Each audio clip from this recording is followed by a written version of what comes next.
What is up, my friends? Welcome, welcome, welcome. I am Damien. This is Damien's Adventure, and hopefully I'm not blowing out everyone's eardrums today. We'll see. It remains to be seen. I'm a little bit behind today. Me and some friends are figuring out just what we're going to be doing. We're still setting our plans. This is going to be a huge day today. Holy shit, is it ever. Okay, so here's how this works. In Final Fantasy XIV, I do this thing every 7 to 10 days called Gil Farm-a-Thon. It should be a donathon, but instead I'm too busy farming Gil in game to really do any of that. So there's that. Um, it's more like a joke. But basically, I'm going to be doing an actual marathon today. So check this out. I'm going for, let me think here. I've given it about 11 days or so. So statistically speaking, for every day I go without doing maps, I add an hour to the timer, right? That's not how that works, but averages out about the same. I went 10 days last time, and it took me 10 hours to beat it, 10 and a half hours, something like that, to beat it last time, things like that. So, I think we can do this. And by the way, at 8 p.m. my time, so in less than 6 hours, we're going to have Oceania open up, and then that's going to be a shit show. It'll be amazing. But we're going to go there too. So it's going to be an extended run. This could go well over 12 hours, yeah?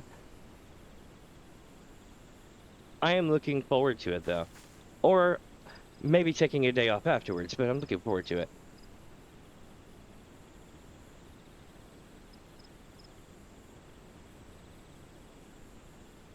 All right.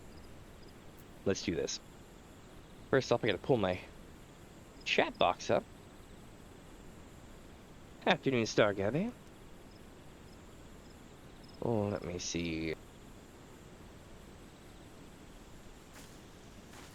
When you're trying to pop out the chat and wants to do anything else,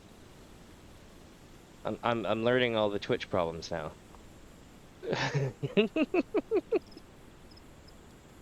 All right, let's see, my dudes. I'm gonna hop over to here. Shrink that down, bring this back up. All right, so let me see here.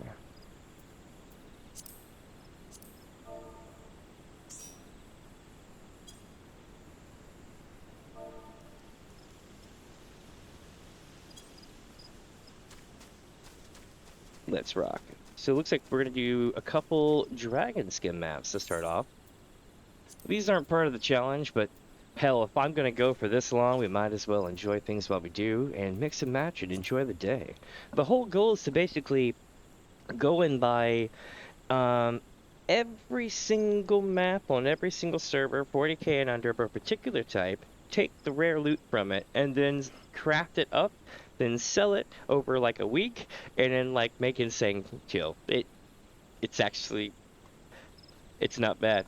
If you're used to doing like, you know, work from home shifts, it's not that bad. You just kind of run like a 6 to 8 hour shift once every 10 days, and you can literally buy anything you want in the game. It's pretty awesome. Can't complain at all. Let me see. I'm getting all my stuff pulled back up here. What I need to do is let the Discord know that I'm streamins. This might take a sec, but I'll be as fast as I can. But I can still talk and stuff. But that explains why I'm not moving. Oh, I forgot to show y'all. Here, this will give y'all something to look at. Oh,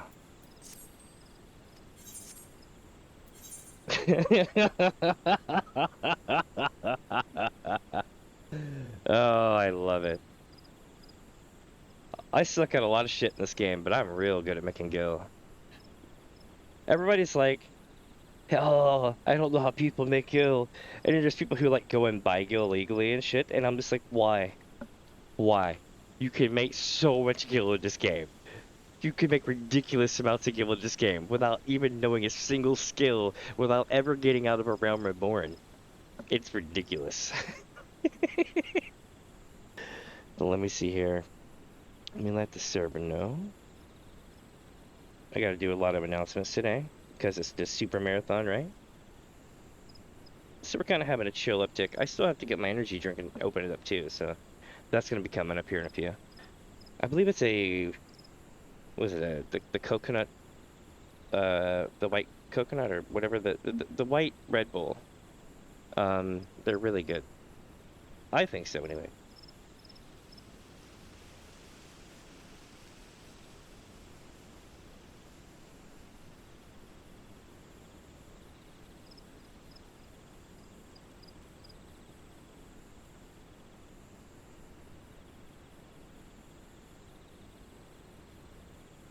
Let me see here.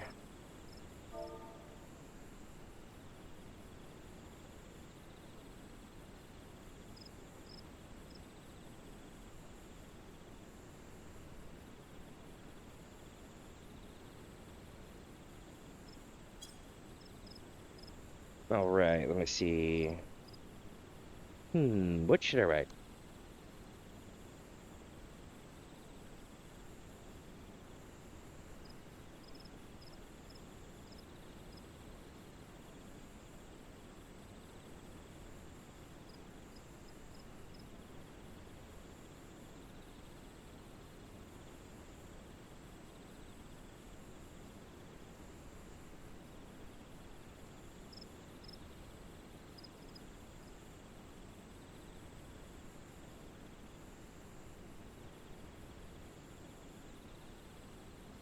Let's see. Today's the big day. Let's celebrate the beta of Oceania World Travel with ah.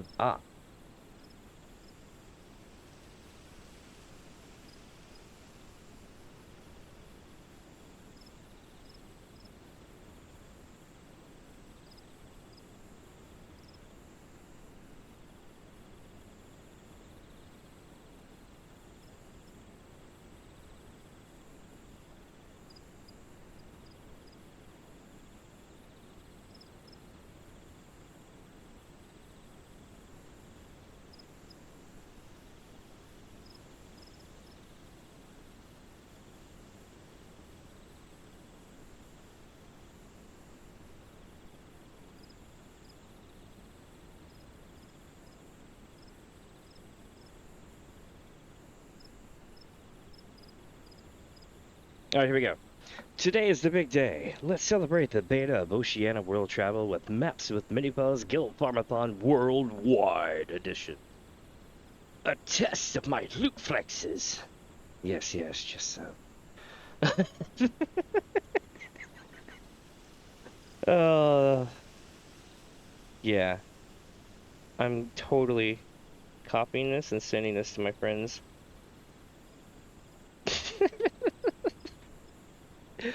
All right, chat. I promise I'm almost ready here. Let's get this going. Mm.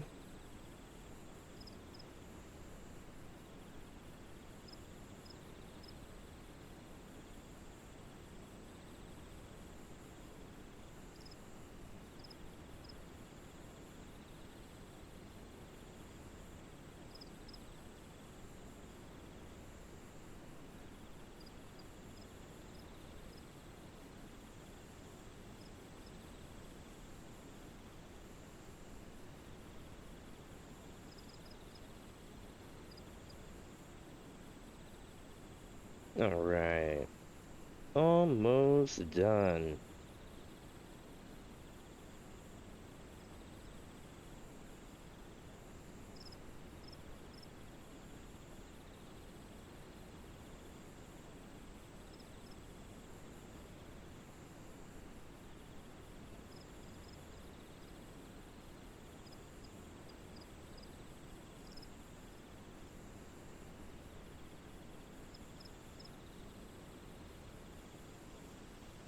All right. Let's rock. I believe, my friends, it is actually time to do some shit. Wicked sick. Alright, so I'm gonna clear this off first. We need to get the guild first, yeah?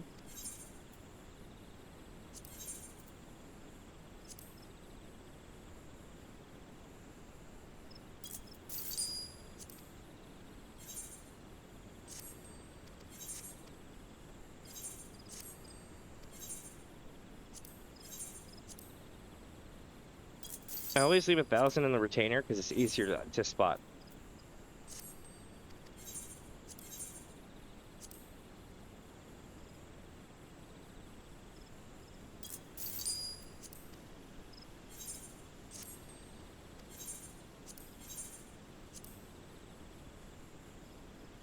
So those that only tune in for these streams, right? When we last left off, I was down to 122, 21, something like that.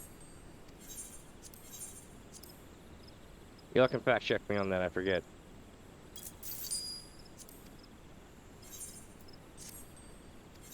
It wasn't last stream, but it was last Gil Farm-a-Thon stream. Because I spent like 30 mil.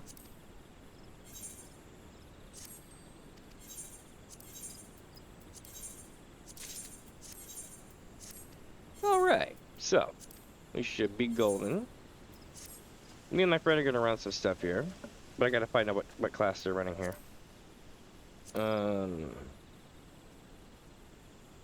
Okay, he does not have a high enough warrior for it though. Okay. Oh, he does have scholar though. Hell yeah. What level is this blue? Blue's 22. Okay, blue 22.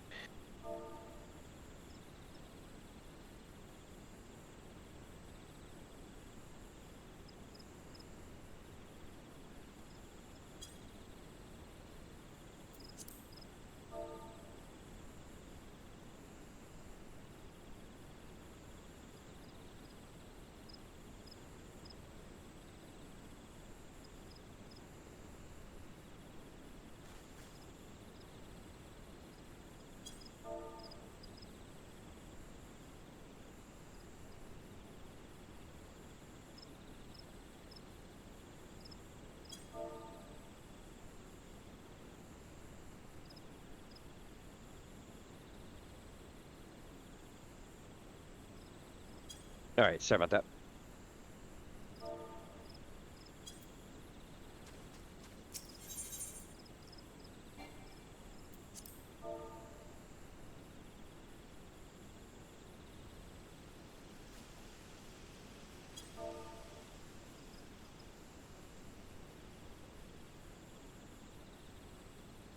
Alright, 1 second here.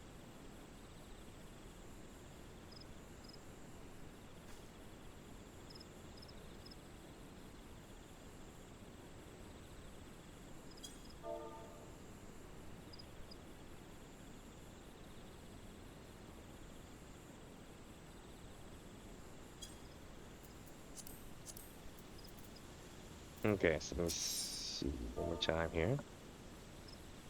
Time Worn. So we have the leather map, yeah? 33, hell of a good price. That's old school shit. Alright, so here's some economics for you. You don't want to do anything over 40k. And the reason why is because then your cost of doing business will cost more than you're able to recuperate on your trash loot. Basically, this is easy mode. Maximum return kind of shit.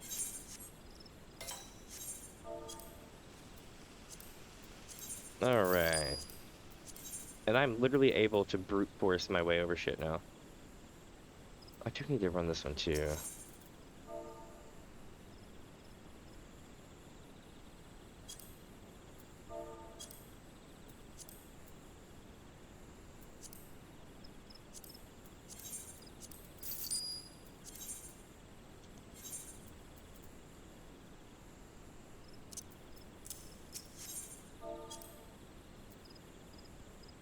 I'm just buying these two for fun. I'm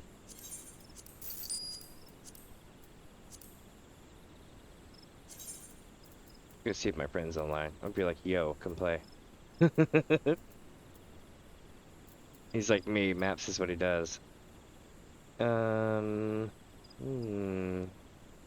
they're not online. That's a bummer. Oh well, more for us.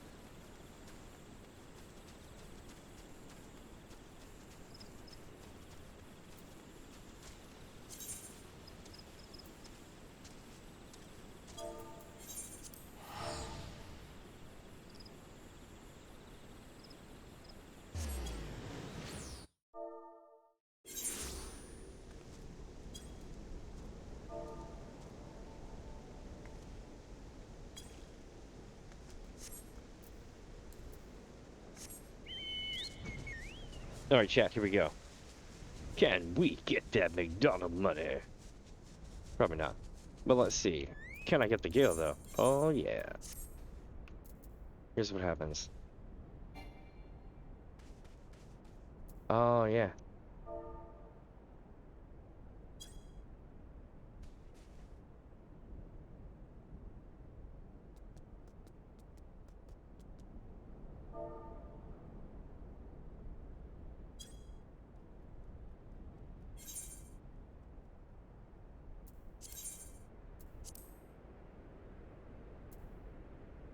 Oh, boy.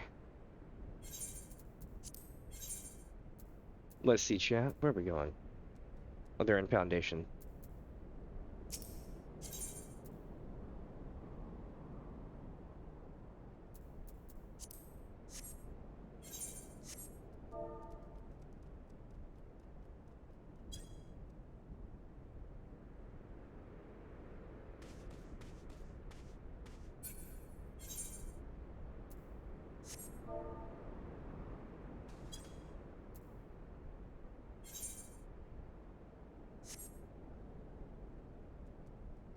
He's on the do.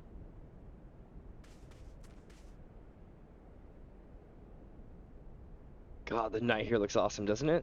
It's just like, woo.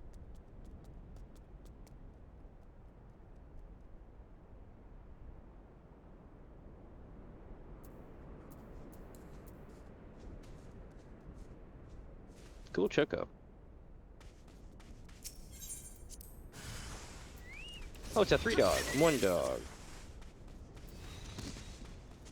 2 dog. 3 dog. And click. And just like that, we made about 600K.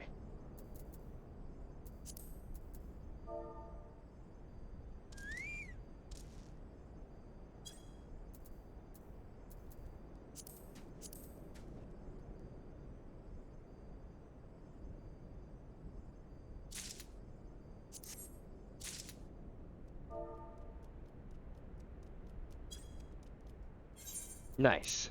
Alright. So let's talk about that. This is a load asleep. They're worth a shitload. By a shitload, I mean bruh. Alright. 1 second. Let's do this.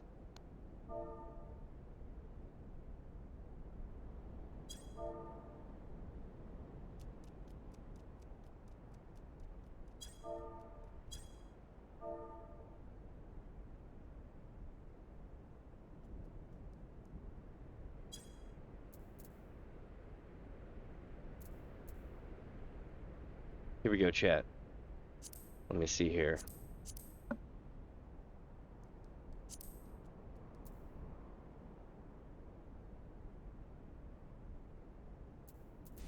Let's see here.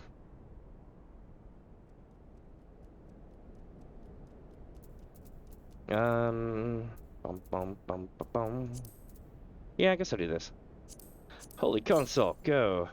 Beneath bloody banners, go. Decisions Omega, go. Twilight of Thanaland, go.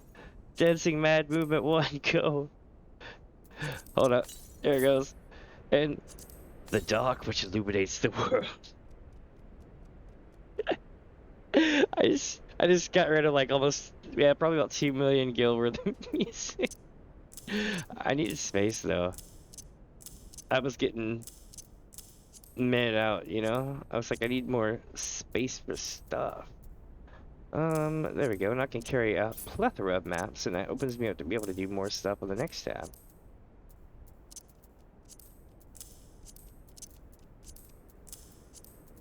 Cool. Now I'm ready to go.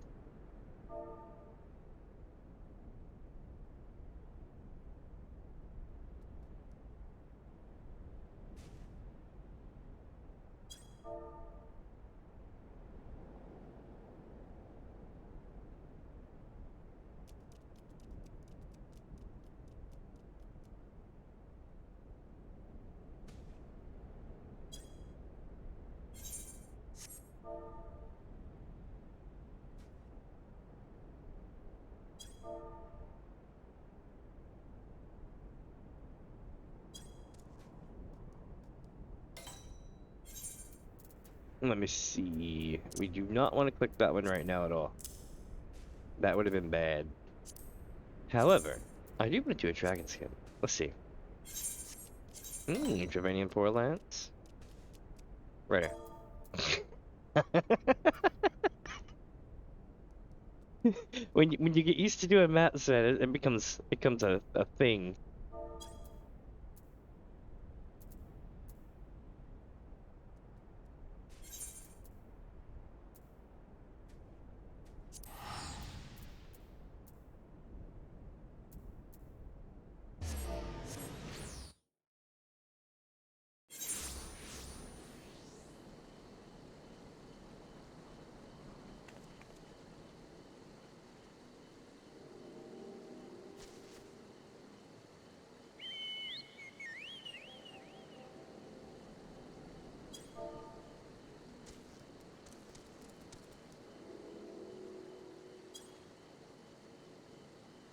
All right.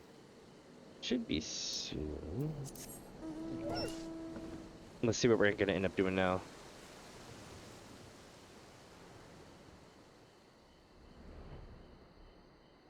Cruising out. I'm gonna swap the tank for this one. Bow, bow, bow, bow, bow.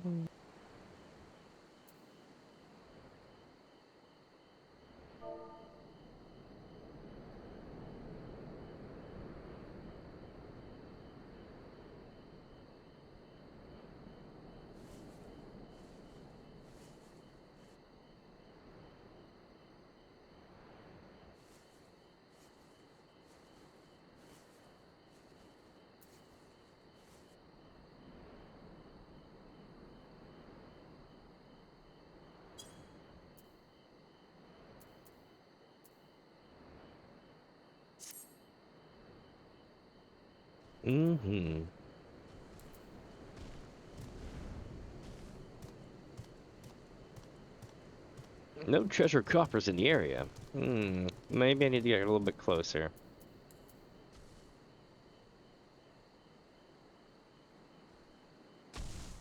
There it is. Magic.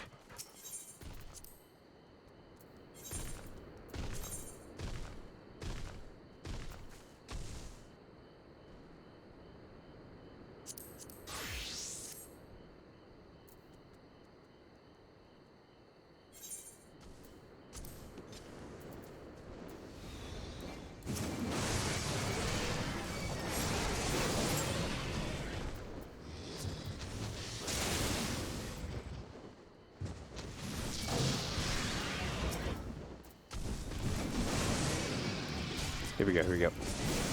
So this is going to be an 8-man group map. We're going to 2-man it. I can solo most of these. It's usually the door that throws me out. There's one type that I can't do, and it's the poison mobs, but that's only because it's a skill issue. Like, I tend to get overwhelmed by, like, just massive stacks of poison, but there are ways to kite in such a way that you only get hit by, like, X amount before you take one of the mobs out, which will allow you to make it. But I think it's more of a luck thing in that situation.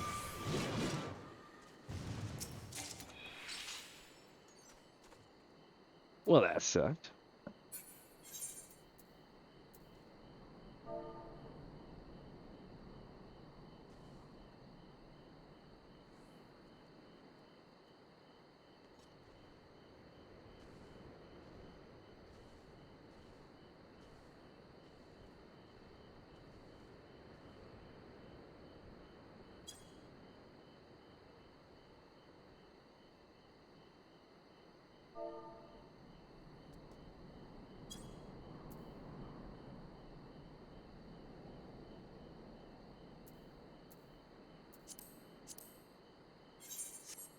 Alright, so now I gotta transfer this over here, yeah?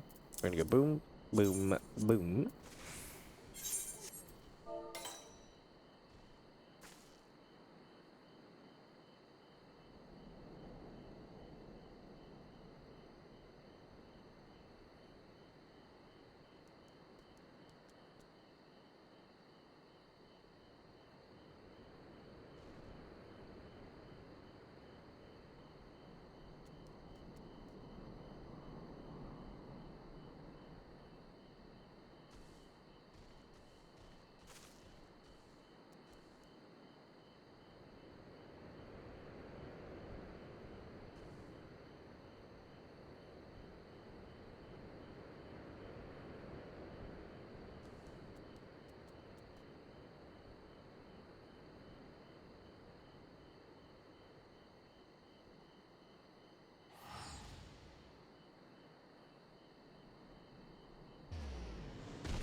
Trying to figure out a good thing for this here.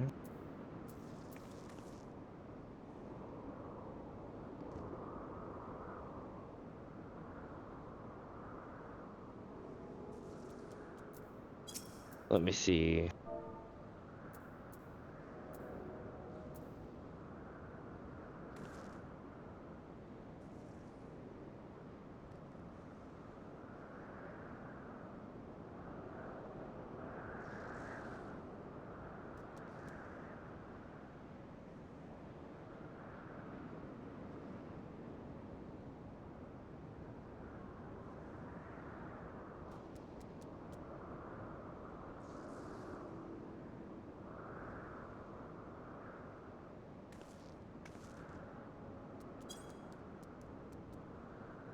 All right.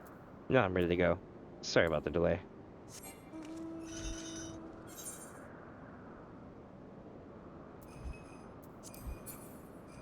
We'll get there.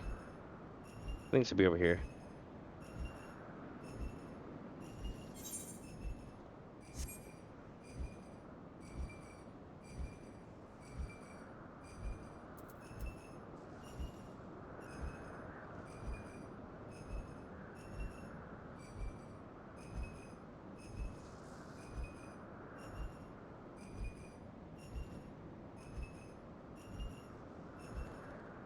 Nice.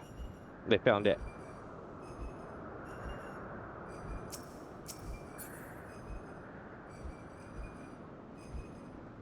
Oh, my dude is up here.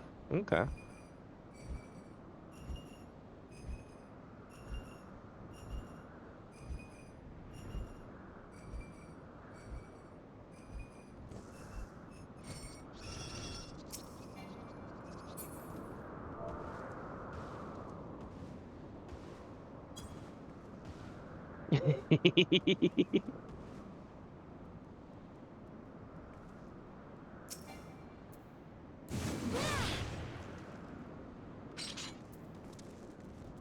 This place looks so awesome.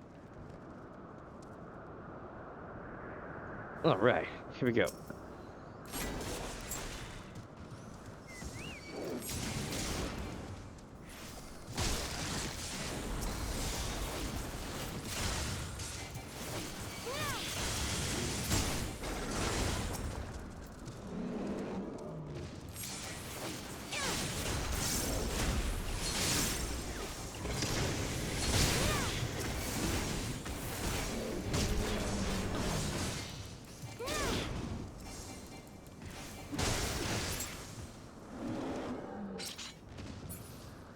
That's how you do that. Oh, still no portal? We'll get a portal, don't worry. We're getting good loot though. Let me see. Mine is going to be here as well. It is, is it here? No. Is it here? No. It's here.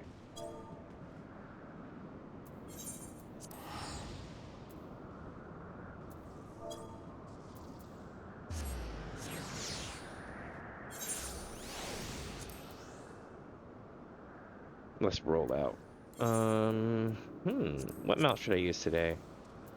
I think I will use this one.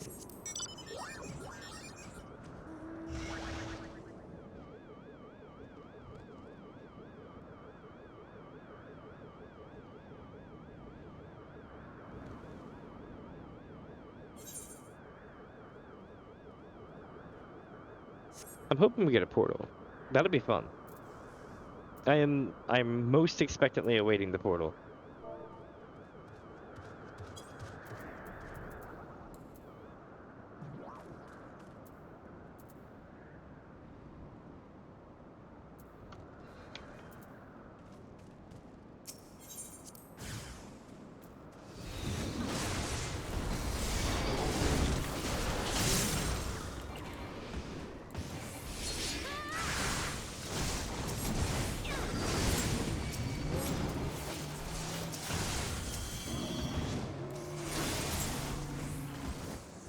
You see, it resets me when I go in there, so I just blow everything I have on the group. Sweet, we got a portal.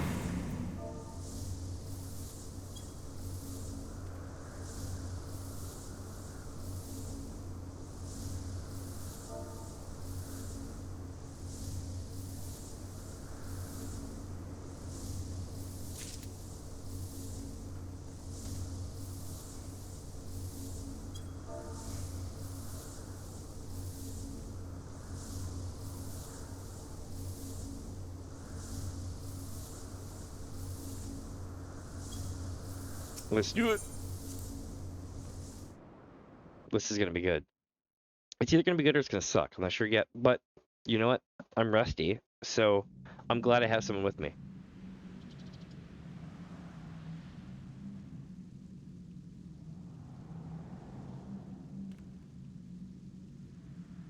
The Aquapolis, not bad.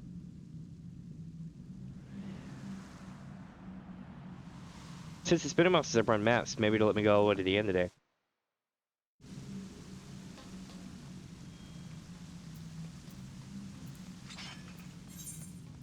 Let's see here.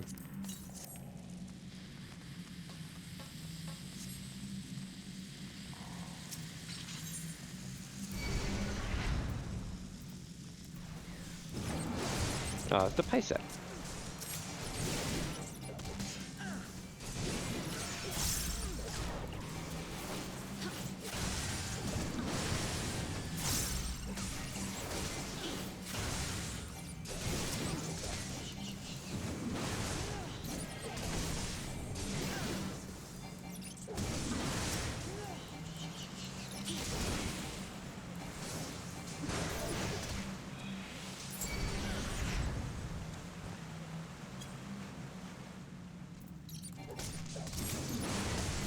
Here we go.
Here we go.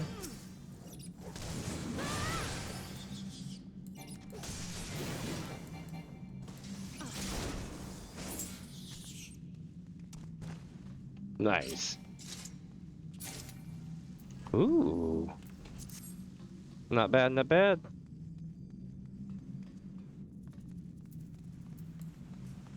Going this way. Thought I was going to the left door. See if I still have my charm here. Let's see. Yoshi P Hall Pass, go.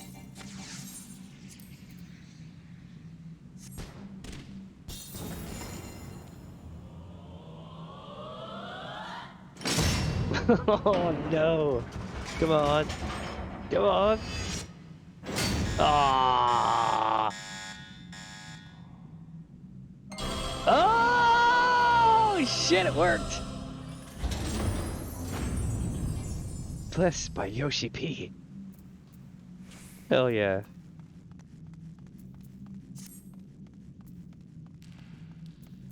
Alright, let me think here. This one.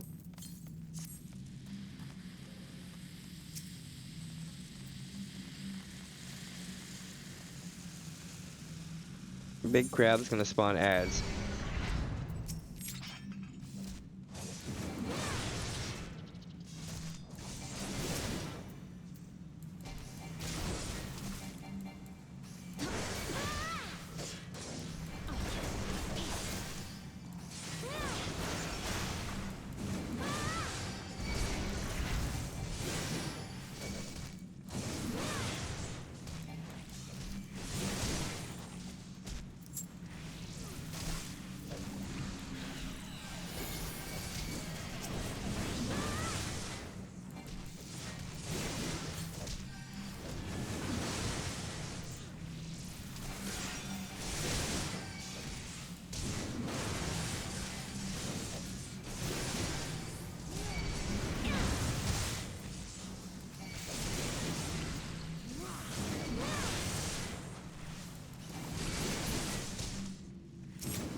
Oh, damn.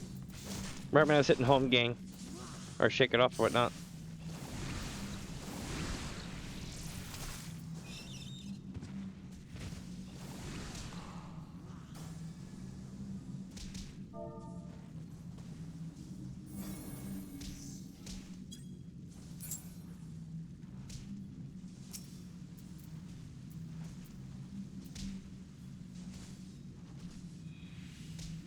Oh, we lost it.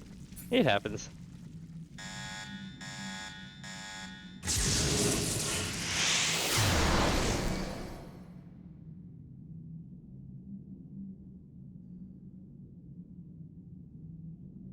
It's no biggie, though.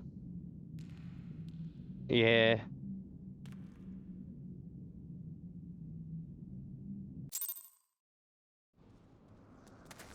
Arg.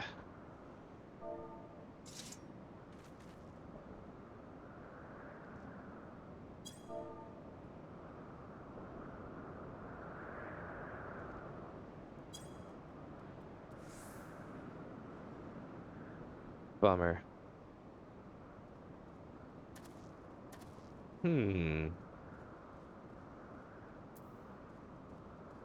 What do I'm gonna do now? Let's see.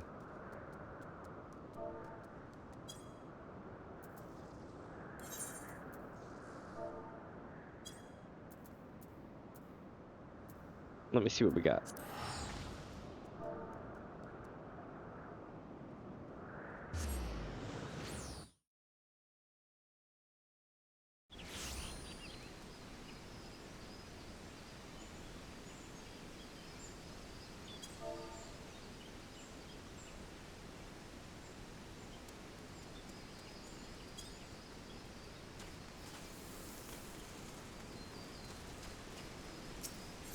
So basically what we need to do now is get rid of the stuff we have in our bags, right? And then start up the run. This won't take very long at all. But some of the stuff like this, we basically just gonna junk. Bum, bum, bum, bum, bum, bum.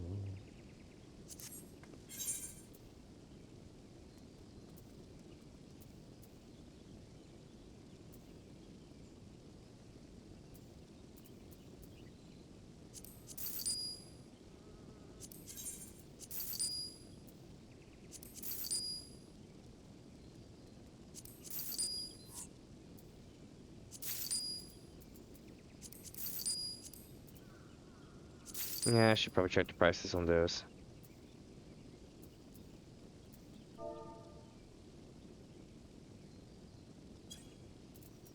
Let me see. Probably just sell the rest of this shit.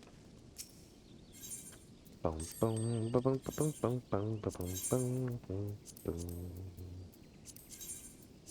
Wait, no, I don't want to do it on this vendor. I want to do it on the bottom vendor.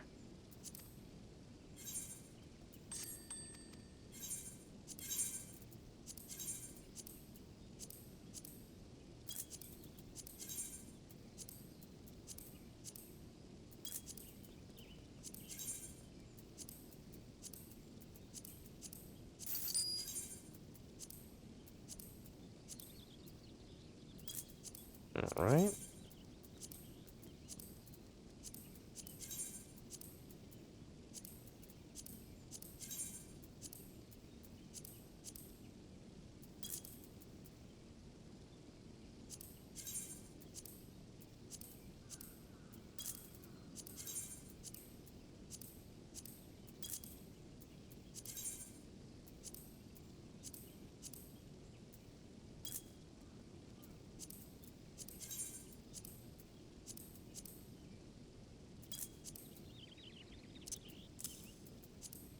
Okay. Perfect.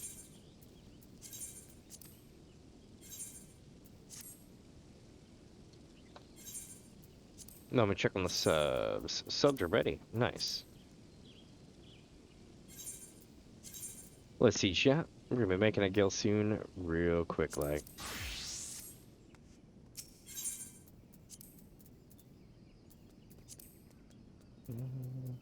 Does oak lumber have a spot? Nope. No spot for oak lumber. Okay.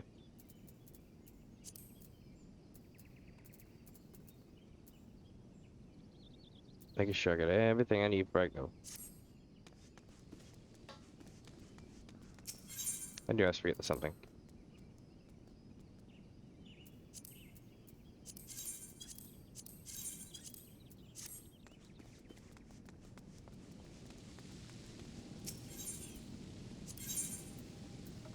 "24 hours remaining." Nice. By the way, chat, this is what this is all about. These right here. They have koi when they swim around. It's awesome. It's very awesome. Now then, we're gonna go to the workshop for a split second. I would give you a full tour, but I've done it many times before. Right now, we're just gonna make the airships, the submarines go burr. So these go. Did it level up? Yeah, leveled up. Nice. It's rank 92. So we're gonna repair it.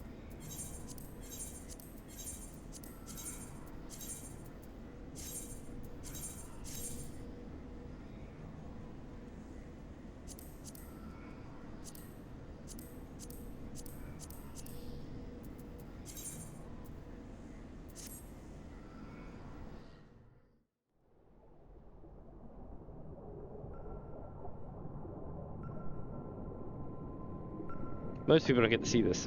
Kind of cool.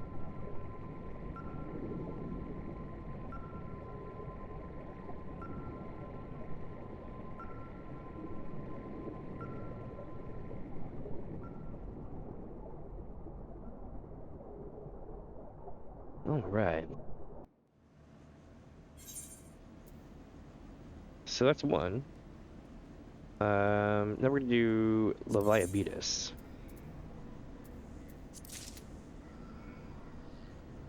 Did it level up? No. Damn. It's close though.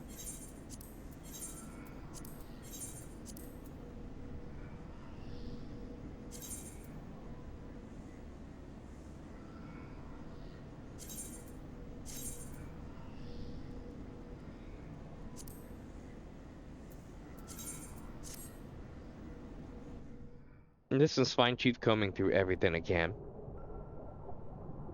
It's a very short distance sub, but it has decent retrieval rates.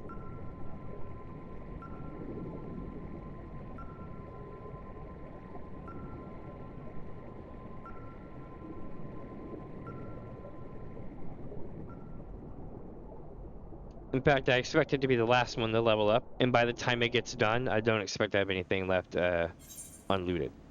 You see what I'm saying? So that's basically the absolute ass end of all this development. When this can make it to all the way to the cap, it'll be time for new stuff. Which is about right. I dig it. This one's making its way. Considering I started it not long ago. It was like level whatevs. I forget. It was coming back before it was getting like a rank every trip or two. Did we unlock? Yes, we found Wings Reach. Nice.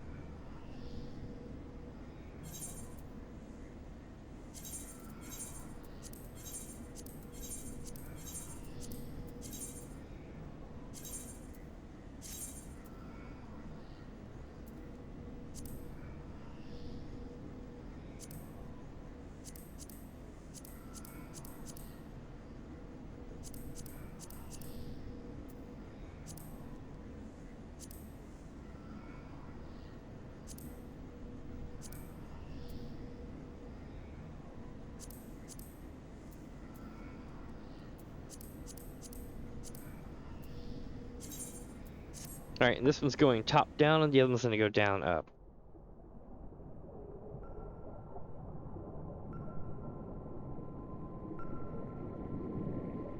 Sweet.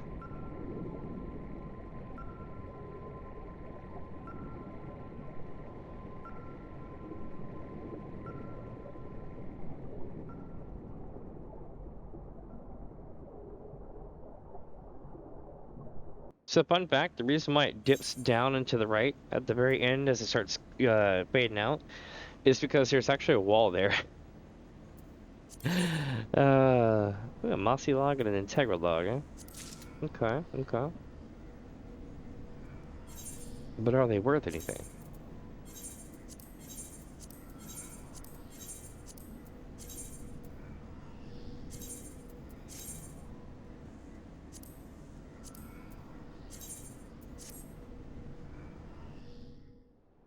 Alright. And this takes a long ass time too, chat. Like a long ass time to do. Your FC will be more than likely a minimum of like 180 days old. Older. It's like ridiculous. Absolutely ridiculous. Because you gotta go like probably about 150 plus runs to keep leveling up, because you don't always get a level up every time you run, right? So it's going to be like an insane amount of runs, maybe even more on each sub. So yeah, and you don't unlock the slots all at once. You have to go through the thing and pop rare drops that get it, and so on and so forth. It's a trip. Hmm. Well, that's all of those. Let's go here.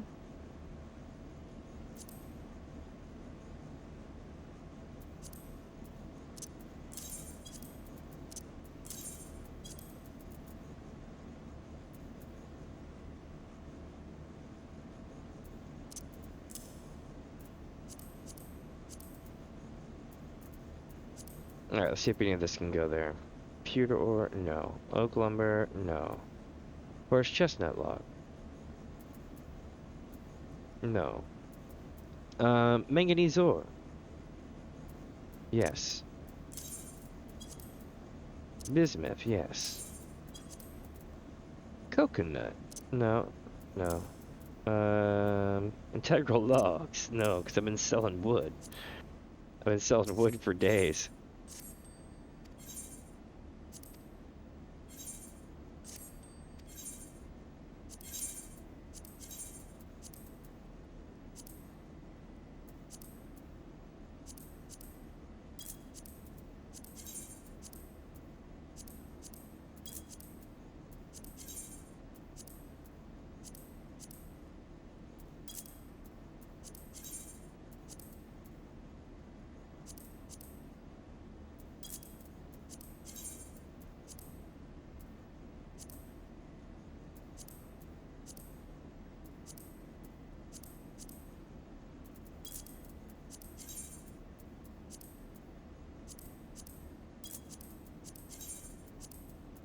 Oh, okay.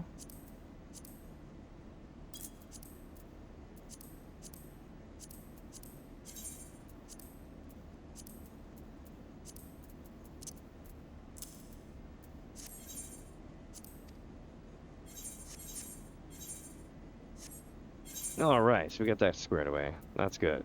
That's real good. So now,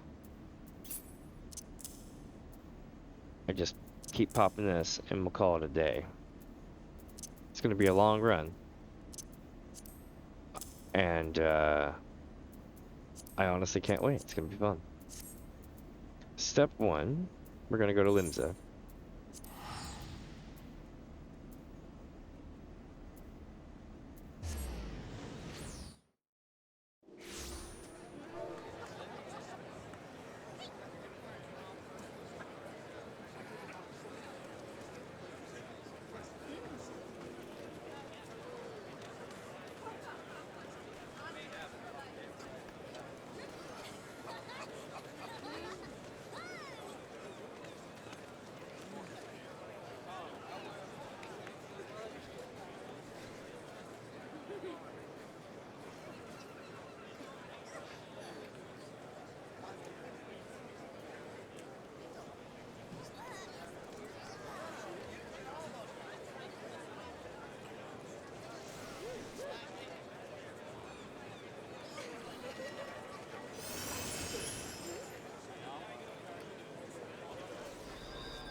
Alright, Chief.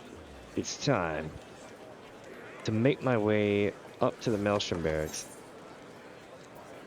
I'm gonna check and make sure I don't have any repairs I gotta do. No, I don't have to do any repair.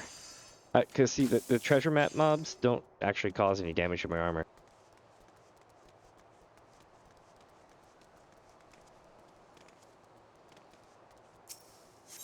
Alright.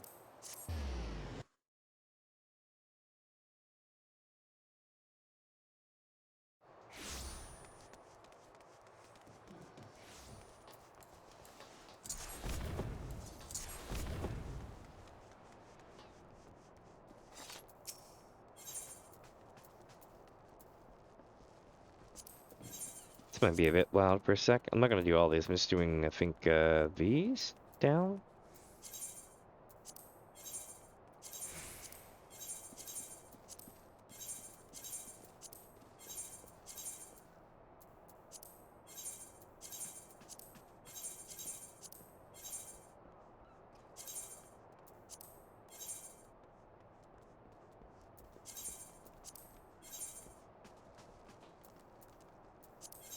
Okay.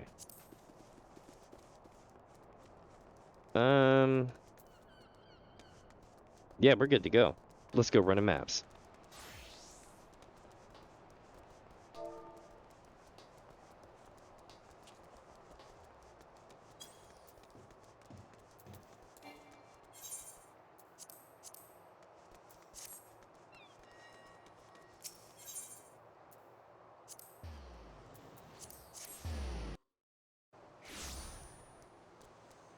One sec, chat. I just sneezed my ass off. Holy crap. I was like, so pow!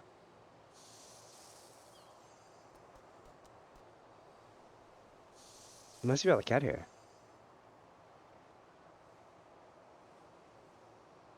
Alright.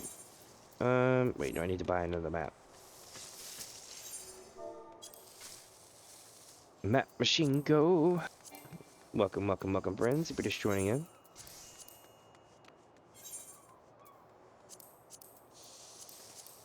I was like, where did I hide the damn thing? There we go.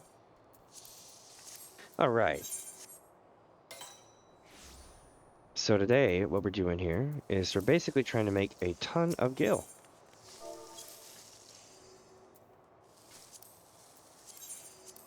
And usually, for every Gil I put in, I make about 3 to 4 back. It's pretty awesome. This one is most definitely going to be down here.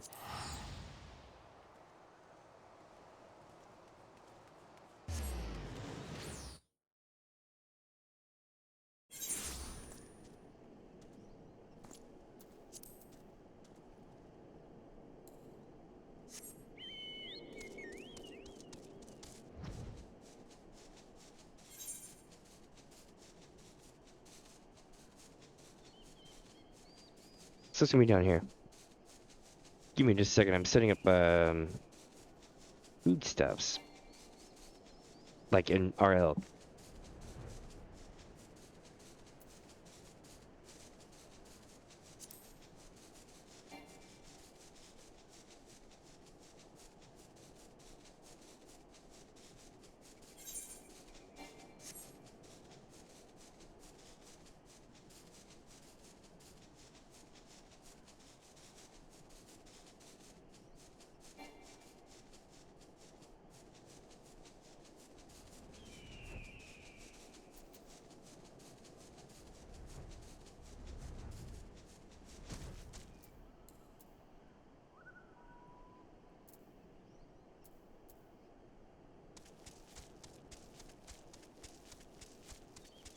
It says I found it, right? Yeah, oh, it's over here. Okay. That makes a lot more sense now.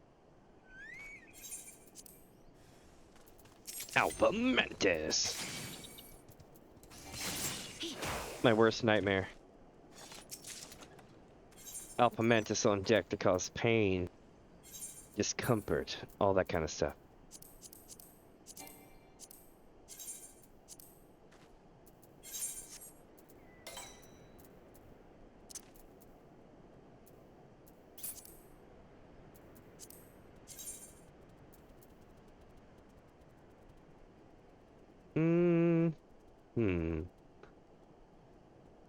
This one's gonna be right here.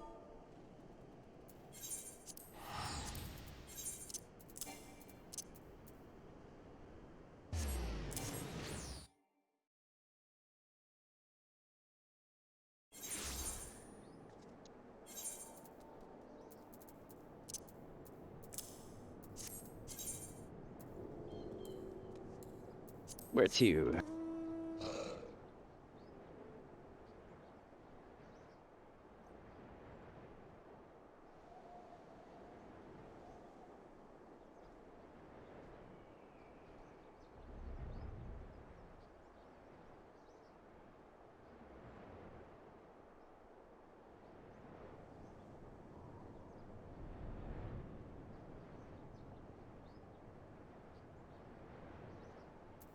So far so good. Let's see what's up. Is it gonna be here, you think? I think it'll be here.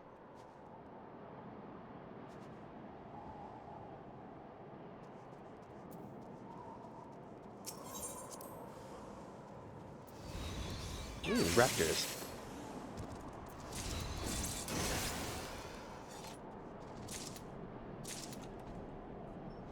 And it was a bit ass, but it's okay.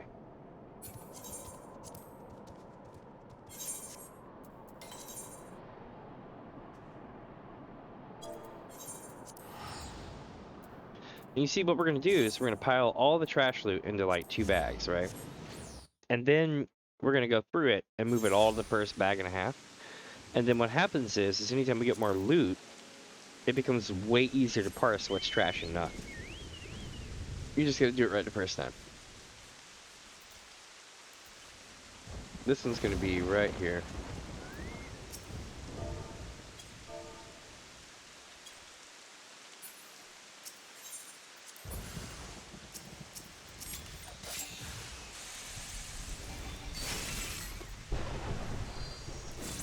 Here we go. Yeah! Alright. Alright. Next map. McDonald's Toad Skin. You know what? Screw it. I'm gonna run it before it becomes a problem.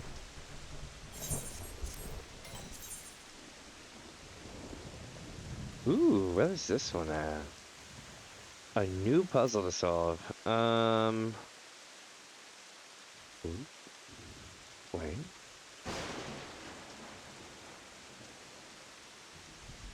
Damn, I really don't know. I know it's gotta be here somewhere, though. Oh, is it like up here somewhere? Wait, okay, let's use the words. There's words here. Okay, so that's a good sign.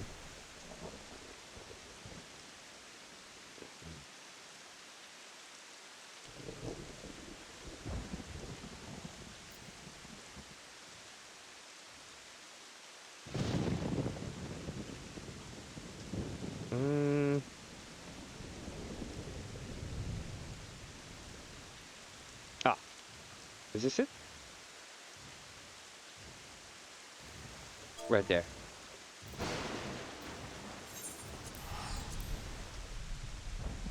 And now we're off to the next one.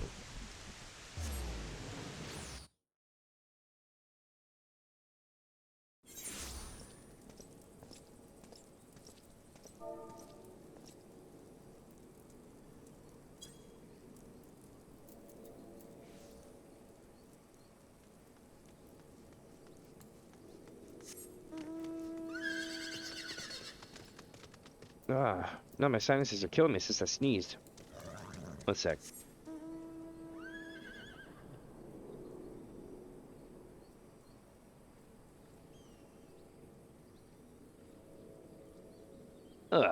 Alright. Allergies are kicking my ass this week.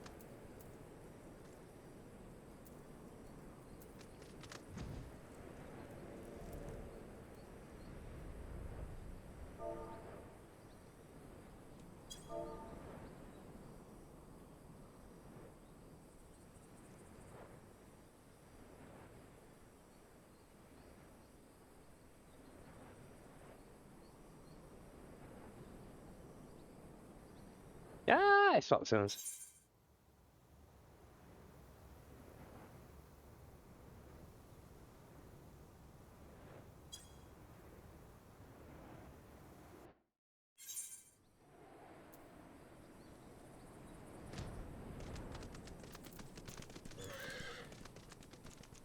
Can I do it?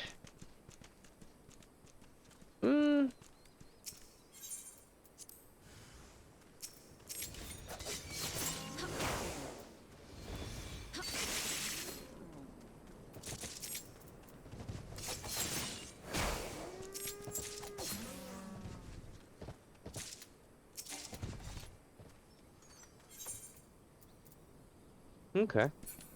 Nice. So, these things I'm going to take to a place and sell so that they drop out of my menu. And then we'll continue onward.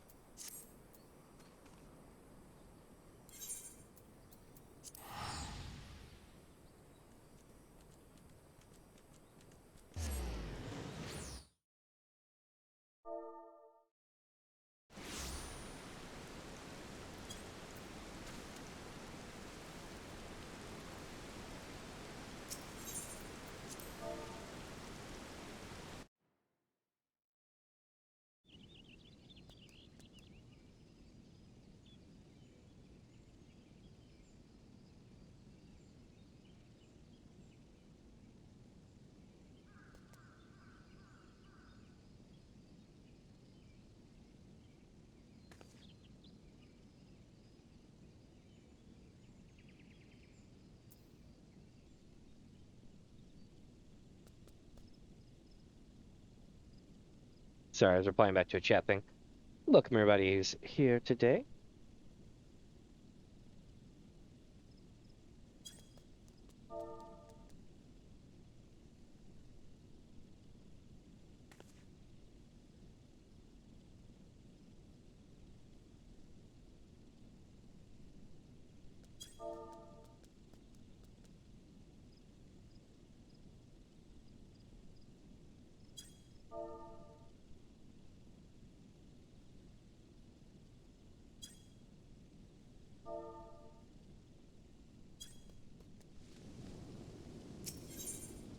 Nope, nope, there we go. That's what I wanted to find.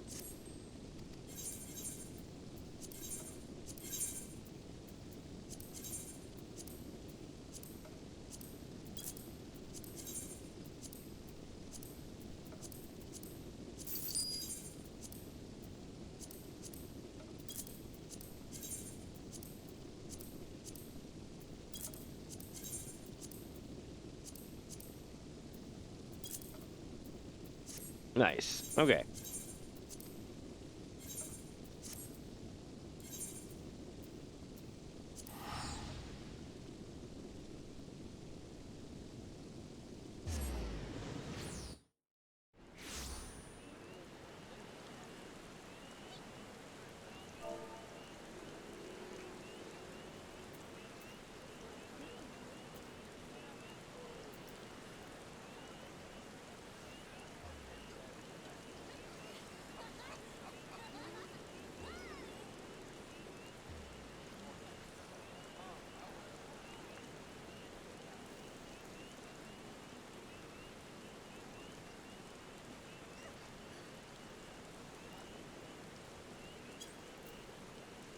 Awesome.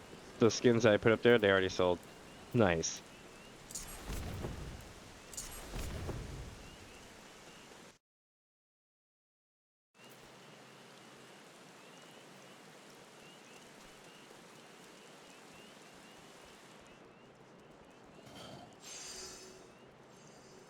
That's a cool outfit. I dig it. It works out way better than I thought it would. It's like a crafter outfit with wings. Not bad. Alright, so we got one of these.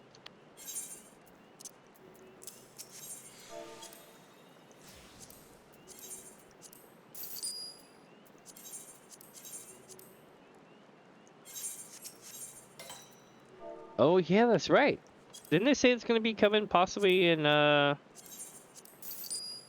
April? I want to say, or am I tripping?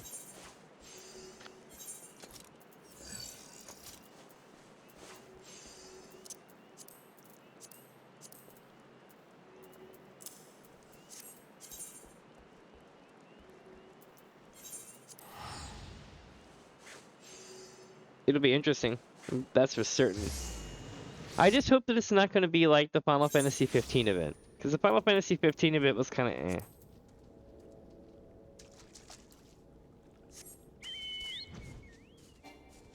Compared to the way it went down in 15, you basically did the same thing, but it was like insanely better.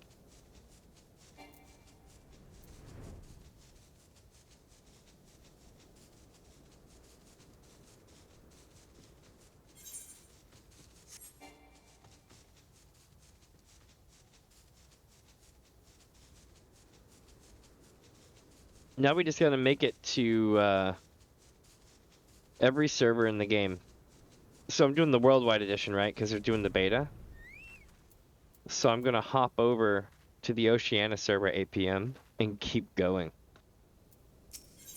I don't know how many people, I mean, how many servers there are over there at all.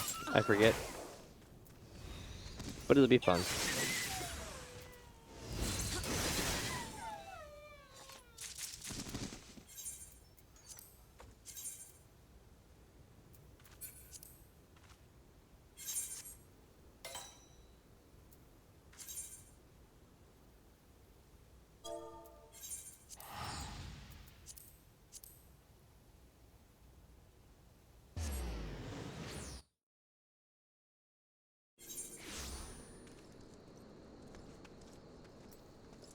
Um,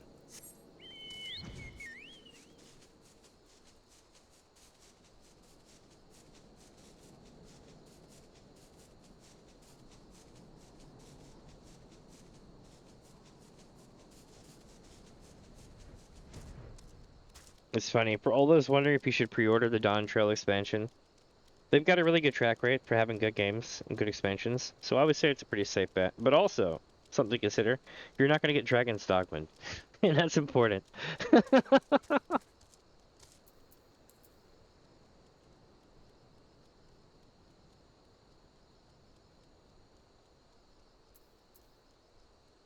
Oh, that's kind of cool. They did Garuda with 15, so that would make sense.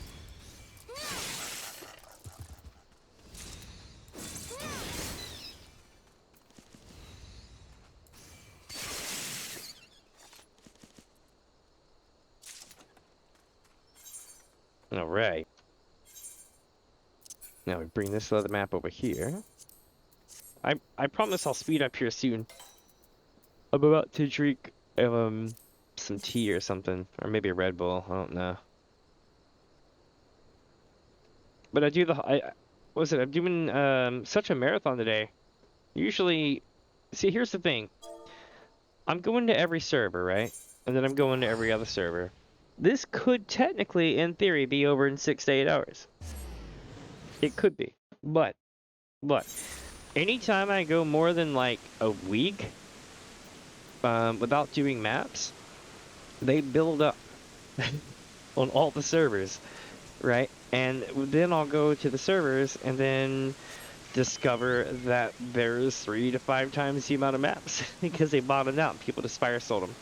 So then I'll be running umpteen hundred maps. I've had times where it's gone stupidly long. I've had times where it's not been long.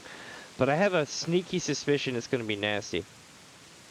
Oh, Dragon's Dogma? Oh. Okay. So you're going to be on one side of the fence or the other, I promise. But here you go, okay? Dragon's Dogma is a game that looks like the developers put a lot of heart and soul into it. However, it looks like the marketing team is absolutely destroying it.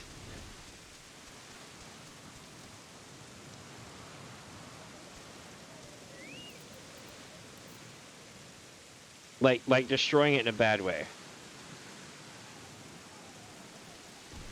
From what I understand, and of course I don't have the game, so I can't be like, yo. But hear me out. From what I've been watching, it looks like you know, you can pay to be able to use the town portal. Real life monies.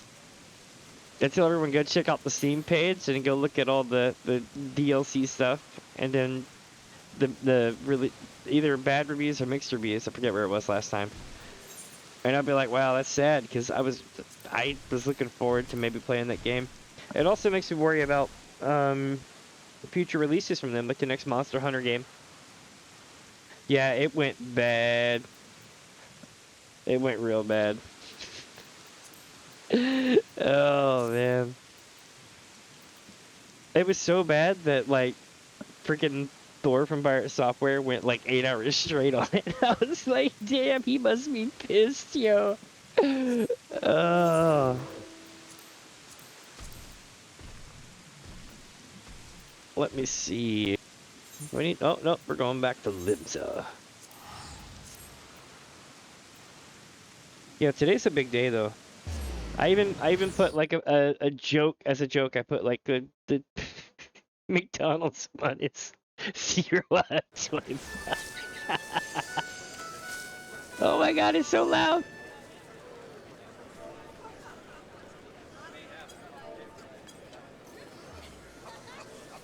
Here we go, chat.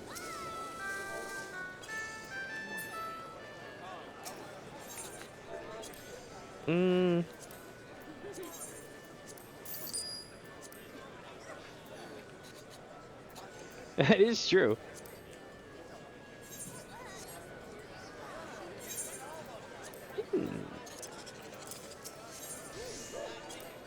Time War 1, Time War number 2. And Time Worn number 3 will be coming in my inventory soon. So, by the way, for those wondering how this works, right? The way it's coded is you can only have one map in your inventory. So what you do, I'll walk you through the process here. All right. So what you're going to do is you're going to buy a map. Now it's in your inventory. Then you're going to move it over to here. Now it's in your saddlebag, right? I've already got a map there, but work with me here.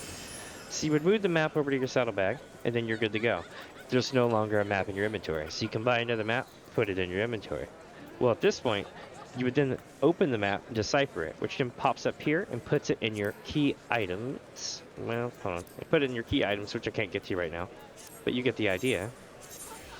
And because it's in the key items, it's not in the inventory. So then you buy a third map and you put it in your inventory, and now you have 3 maps. And then you can run 3 and then come back.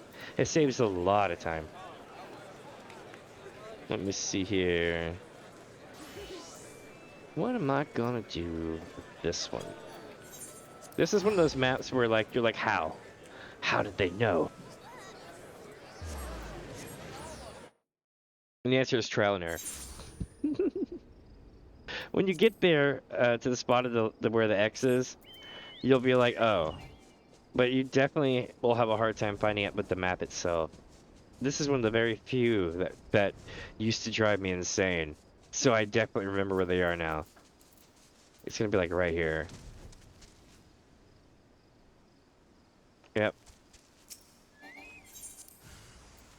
Oh, sweet, Alpha Goo. Oh, by the way, last night I managed to do some legendary shit in Left 4 Dead 2.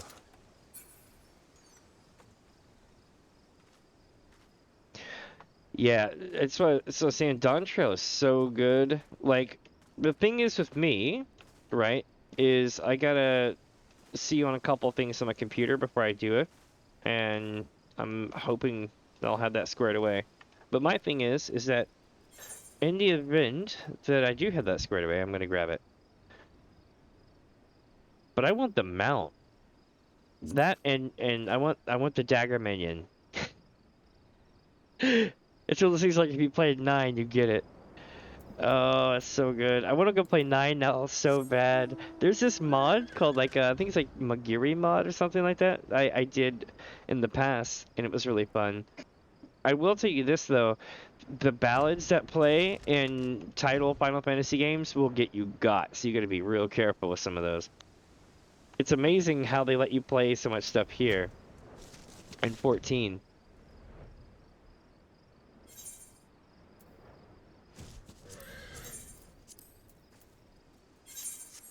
Alright, so we're gonna move one over to here. Here.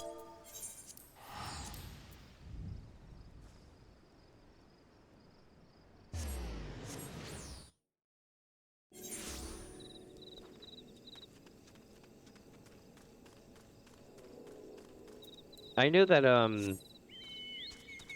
what is it? The paintbrush looked cool too. That you get the collector's edition.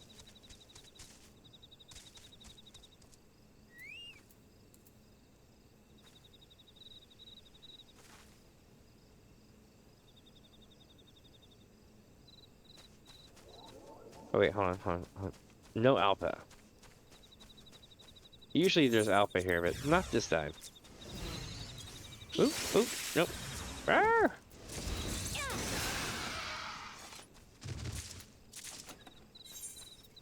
Time Worn leather map. Oh, wait, too early. There we go.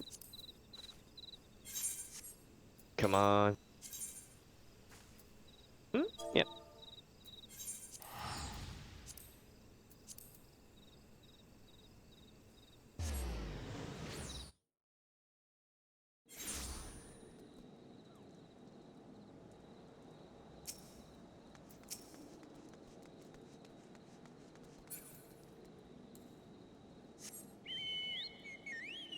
Ooh, nice, it sold.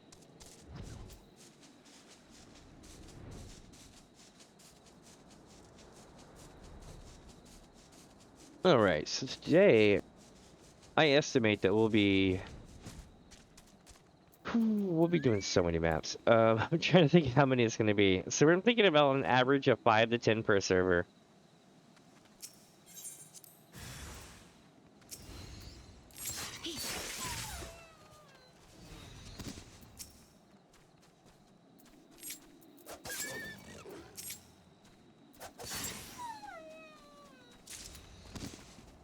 Try to minimize collateral. Don't want more stuff clogging up my inventory if I don't need it.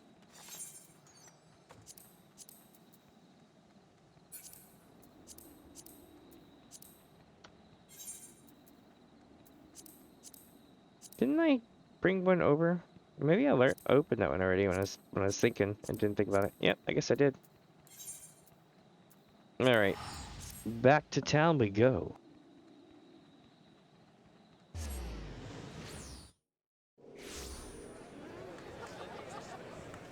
I don't know if you caught wind of the Discord, but one of our folks was there at the reveal.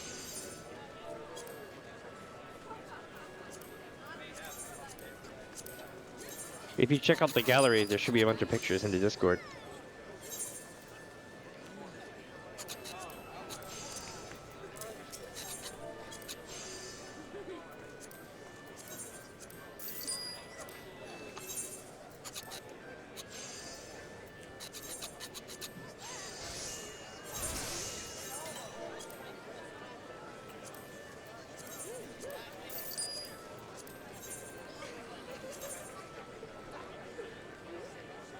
All right.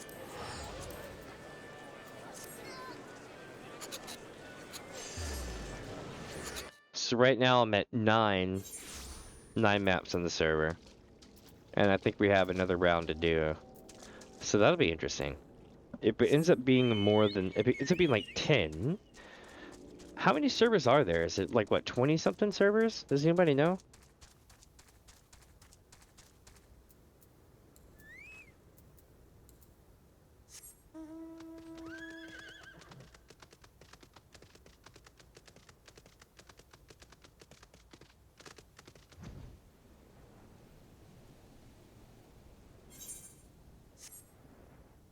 No, I'm asking around, seeing if anybody knows. Hold on, I see. I might look it up here in a sec.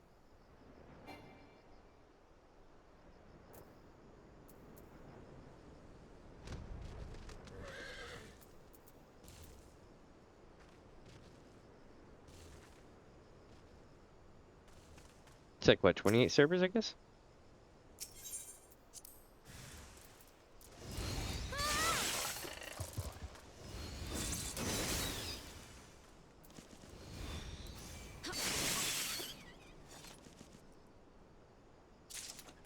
Nice, we got another Lotus Leaf.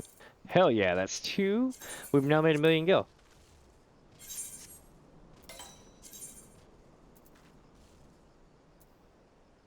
Okay.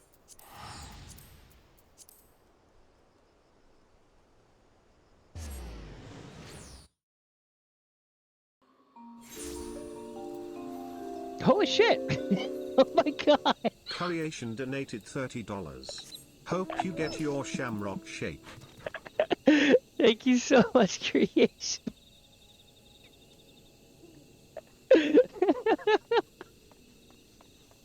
Hold on, I gotta see it again once again. Arg, where is it? There it is. Hold on. Where'd it go? There it is. The Shamrock Shake. Yes! Yes! I didn't even think about that. I'm gonna check. That's a good idea. I'm so doing that. Hold on, I gotta change the title. Thank you so much for that. Holy shit. I didn't actually expect anybody to do that. Hold on. I'm working on it. Let's see.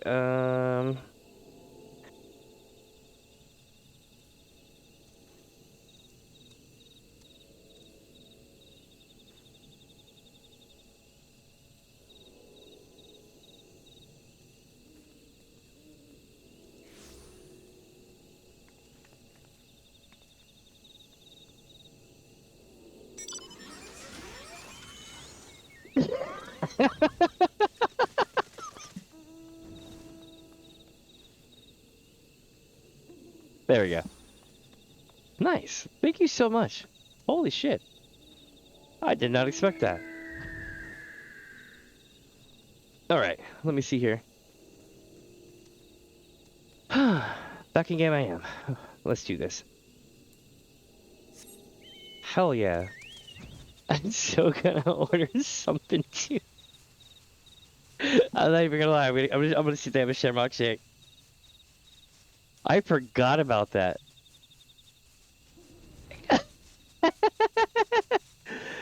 Thanks a ton, my friend.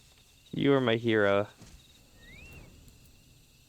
I was thinking about that today. I was like, am I gonna like have ramen today? It's not really like, it wasn't like really like a ramen diet thing. It was like, how am I gonna get away to go cook thing? Oh wow, I was getting a lotus leaf. Holy shit, this is a good run, everybody. Holy crap, we're at 1.5 mil. Nice. Okay. Now what do I do here? I am on it.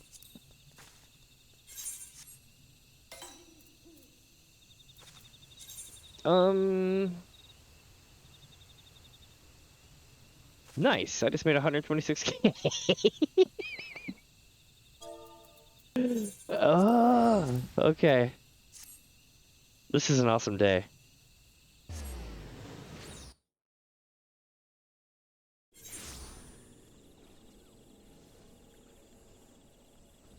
All right, here we go.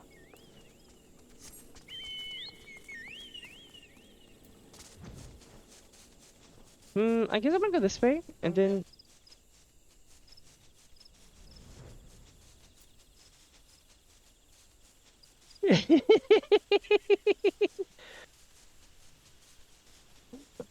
Which one, the Shamrock Shake? They're so good. I haven't had one in like years. Until you mentioned it the other day, and I was like, damn, now I want one of those.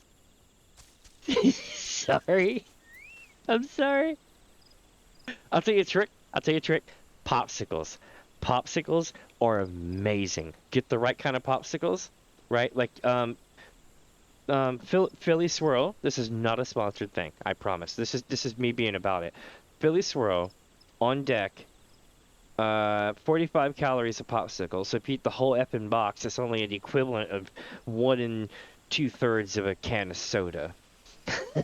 So it's like you can literally eat the whole box. You can binge on it so hard, and you'll only ingest 400 something calories. That's insane.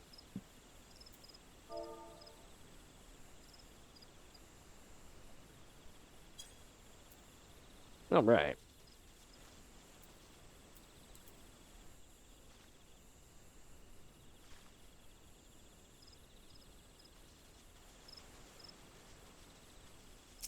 Let's see here.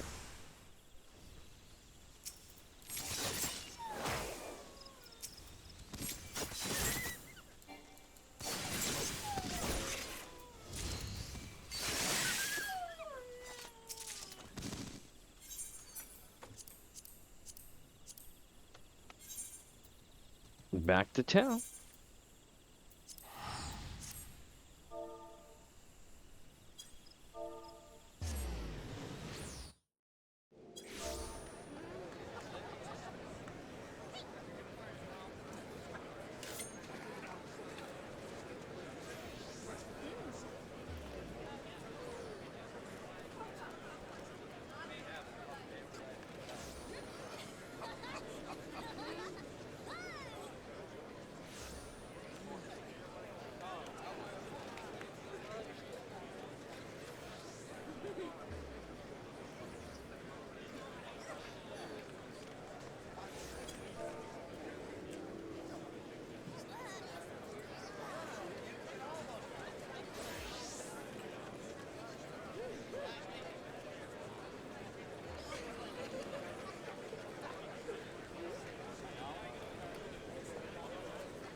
Let's see here.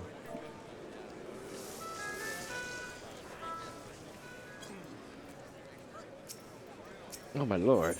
Alright, so it would appear that the nearest time-worn treasure map, my friends, is gonna be... Oh my lord. We got at least 3 more to run? Okay. Okay. Oop.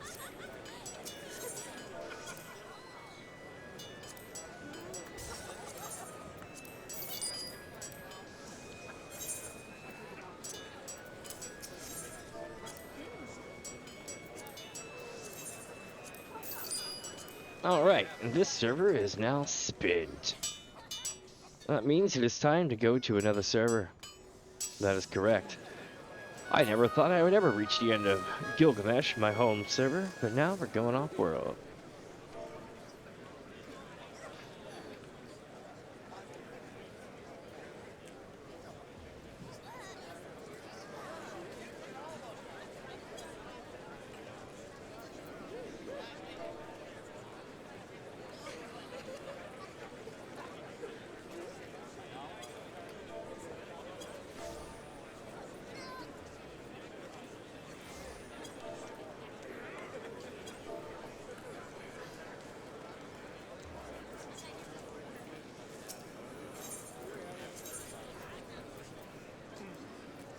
Alright, so we're gonna go to Adventures.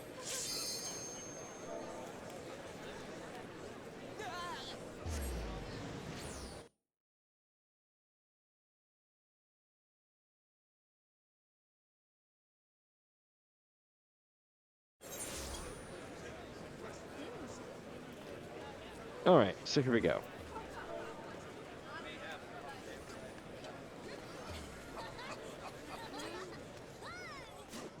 I wonder, chat. Oh, wow. Nice, nice. Okay, okay. I think we're gonna have to go there. Oh my god. Let's see. Welcome, welcome, my friends, if you're just joining in. My name is Damien, this is DamiensAdventure, and basically what we're doing here is we're going to every single server, that's right, servers like yours, and we're going to run all the treasure maps that we can, 40k and under of a certain time, and we're not going to stop until we go to every single server. I do this once a week, maybe once every 10 days or so. The rest of the time I'm either playing random shit or Final Fantasy XIV, and yeah. Hey, thank you for the follow, my friend, welcome, welcome, welcome. Let's see who it was. Let's see. Champlu just followed. Oh, Shabu! Welcome, welcome, Gildy. Let me see. So basically what we do is we get this... I show people how to make Gil who don't want to do anything. Like, you know how people are like... People will sit around them and they're like, I don't have any Gil. I can't make any Gil. I'm always broke. I'm a savage raiding master, but I have the best weapons in the game, but I'm always broke.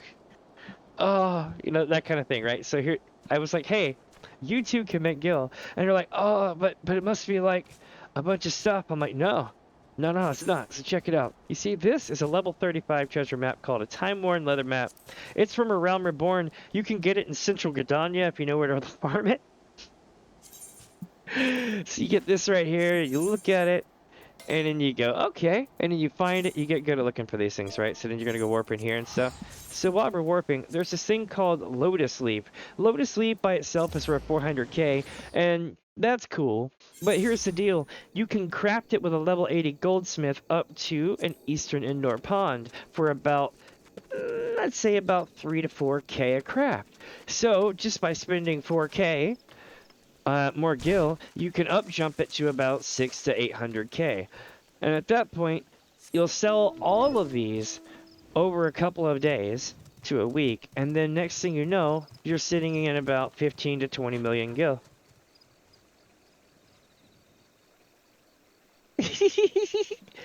Depends.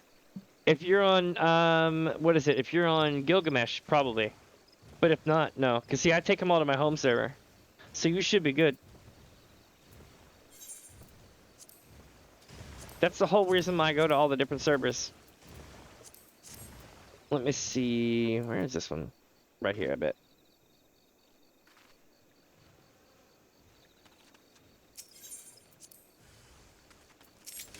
No, because I don't sell them all at once. I trickle them out over the week.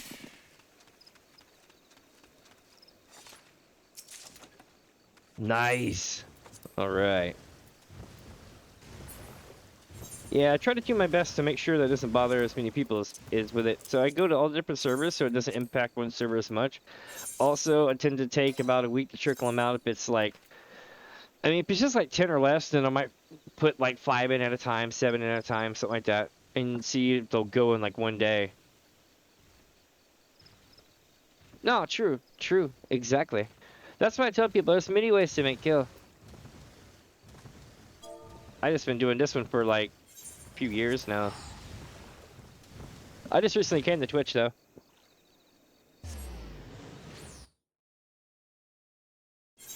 Oh, I wasn't selling them for the last week.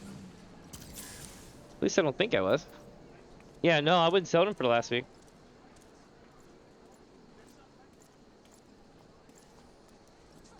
I actually waited for them to go back up. Have they dropped? I haven't been selling Lotus Leaf, so I wouldn't know. But that's dope though, if that's happening.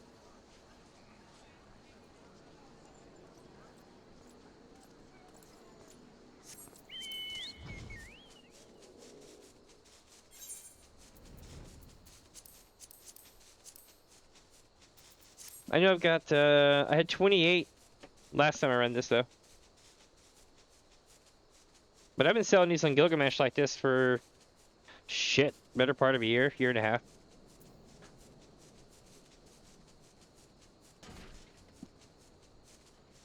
It really is.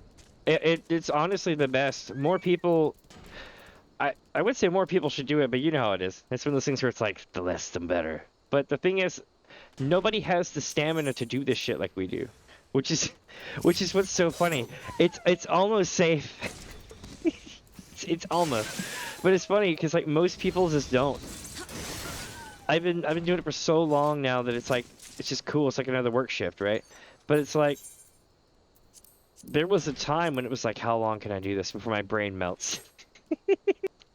I learned to compensate, usually by streaming, going and say hi to people. But I only do this once every, like, you know, 7-10 days. Other than that, I'm usually playing other games for Final Fantasy XIV.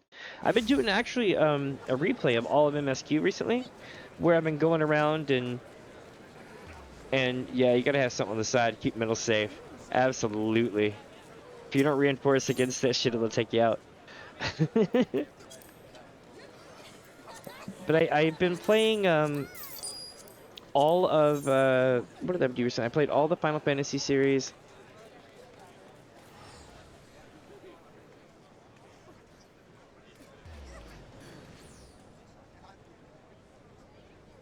Sorry, I was handed a thing. So basically, what was it I did this year? So within the last year, I played all the Final Fantasy games up to 14. I played all through MSQ, and we're doing it again with the replay, right? And we've made it up to post Shadowbringers, the very last little bit of post Shadowbringers, and I have one raid set to run, which is the Yorha Docker Apocalypse, right? Once I complete Endwalker, I will have done all of the Final Fantasy series from 1 to 14, and all of the Elder Scrolls series from Morrowind to the end of ESO, all within a year, plus tons of other games. But yeah, it's mind-numbing. I don't know how I've done it.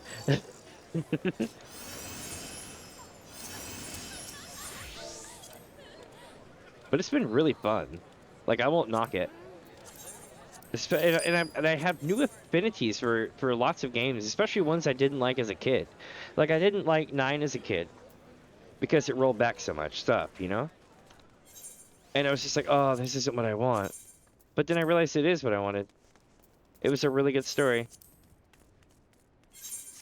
I played it with my Guri mod. Also, Final Fantasy VII, the original one, with Echo S mod is amazing. The people over at Suna Mods, cool people. There we go. All right. So, let me see. This one's gonna be right here. I've done so many of these things now. But I run on average, I'm not sure actually. Because I'm so new to Twitch now. I've been on YouTube for a year, but I came here because YouTube is bullshit.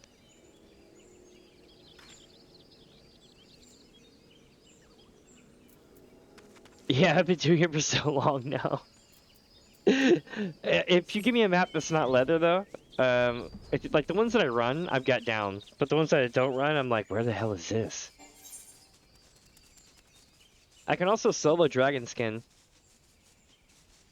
I've got a short video on my YouTube channel of me going through and beating it with my warrior.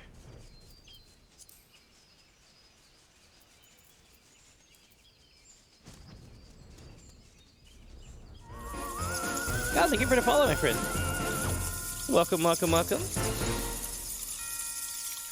Ah! It's Here we go. just followed.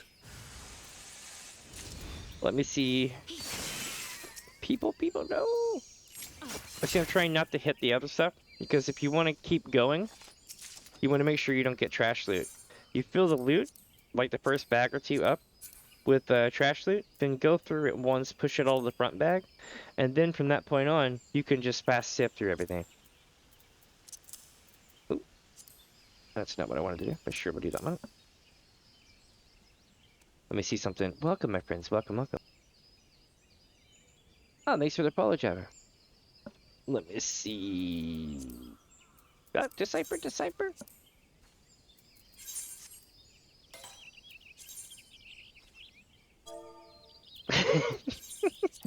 I'm getting to be like the Rainbolt of like Final Fantasy XIV leather maps.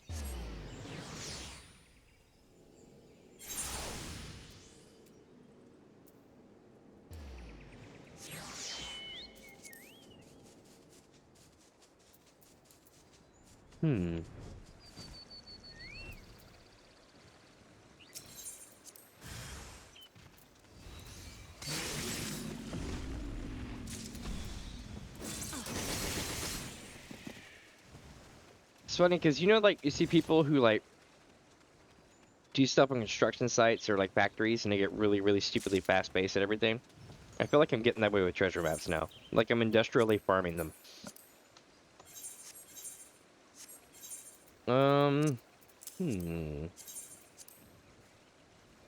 Was that another Lotus Leaf? It was! Holy shit, we got another Lotus Leaf chat. Holy crap. Alright, so what that means is... we have 5 now, that's 2.5 mil. Not bad.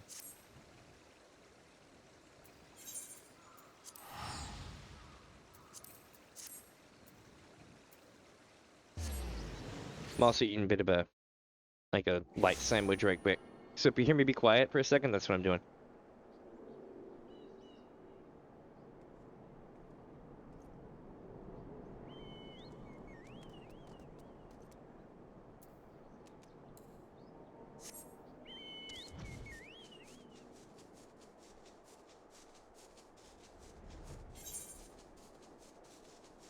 What I find funny is the amount of A mobs you get. A mob and occasional S rank.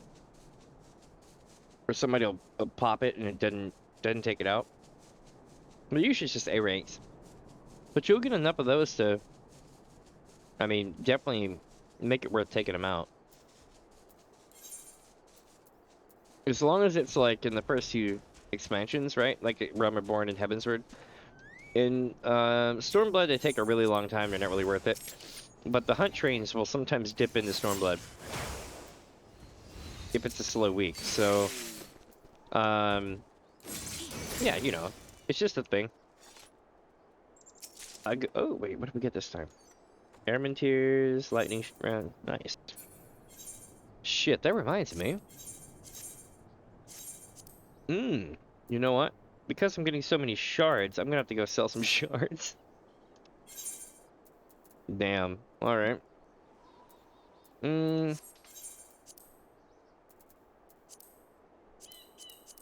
Yep. I'm gonna have to do that. Whenever I get back to... Basically, next time I have to go swap servers, I'm just gonna go do that.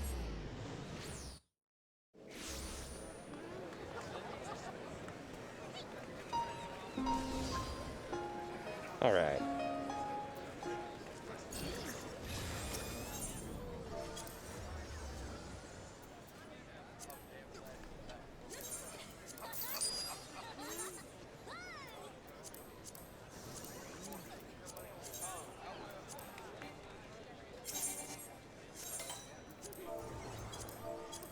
Let me see here. Mm-hmm.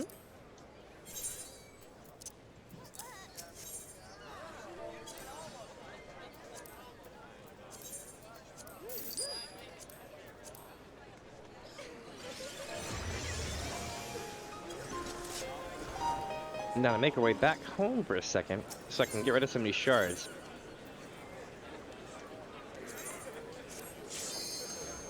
Basically, I didn't pay attention to how many shards I was getting, and we're almost at cap, so that means we need to go sell them off so we can keep going. Also gives me a chance to eat a couple more bites of melon sandwich.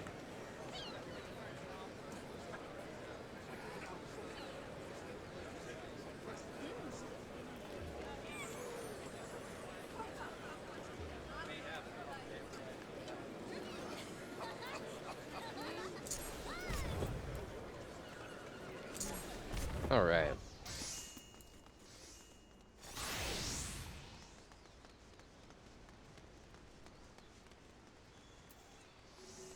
So, we're gonna go here, sell a couple things.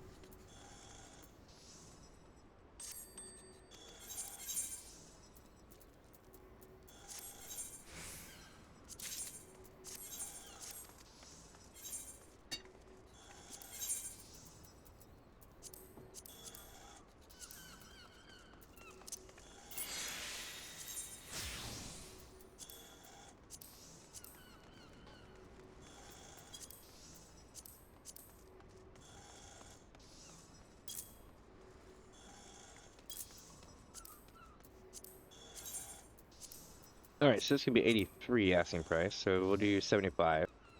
Well, 74. 1,500 of those.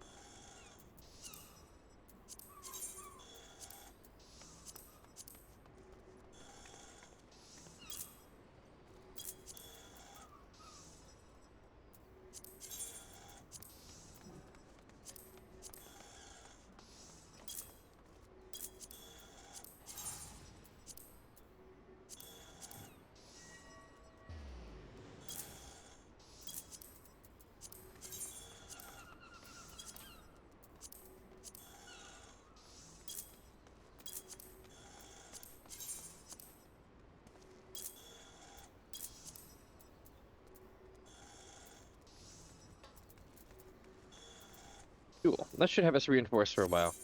Now, what we're going to do is we're going to hop off-world again.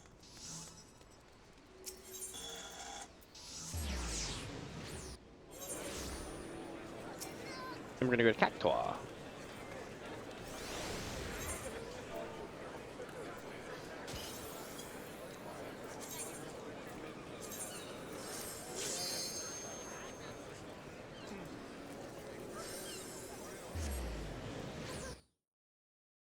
Alright, so the main thing that you want to do is basically just have the stamina to keep doing it.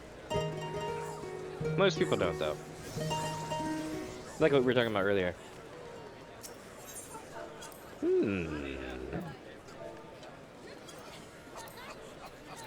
Oh my. Very nice, very nice. Okay, so we're gonna go... It's either here or here. There. Nice.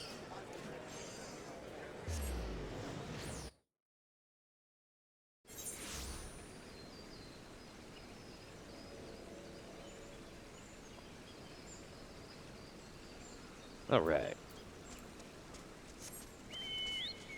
So we're gonna go up here, through the woods, and then we'll come out to the place where we'll have a treasure chest, and then from there we're gonna be good. It's gonna be a good day.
Here it is.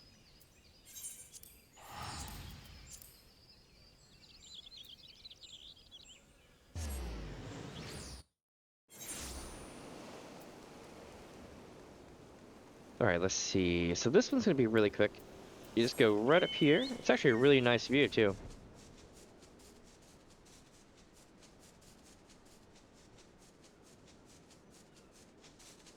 Ah, I hit a bunch of trees and died. Maximum unlimited. So we go up and over. And it'll be right here in this little nook.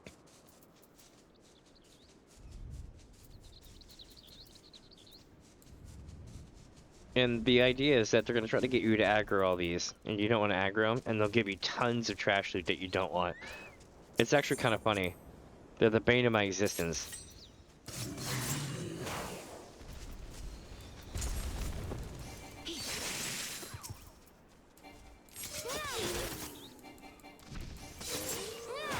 Got him. And just like that, we got yet another Lotus Leaf, chat. Holy shit. We got like 6 of them now. And we're only getting started. It's going to be a long day. And I couldn't be happier, honestly. We even got the initial Burger King fund funded, which was cool. Hellified awesome. Not Burger King, McDonald's fund. Jesus, what am I saying?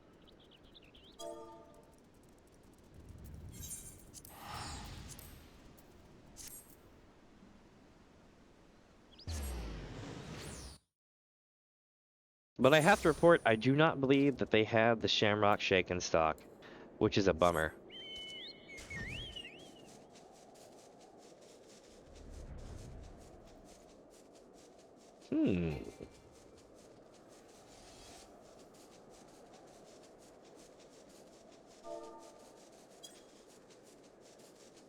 Alright, so we're gonna go right here to this little gap. And the cool thing about dig is that you can press it like 2 to 5 seconds early. See, 1,000, 2 1,000, 3 1,000. Yep. Roughly 5 seconds.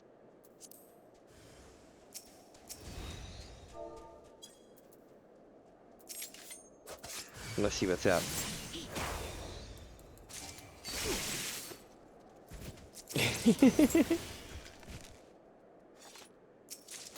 Ah!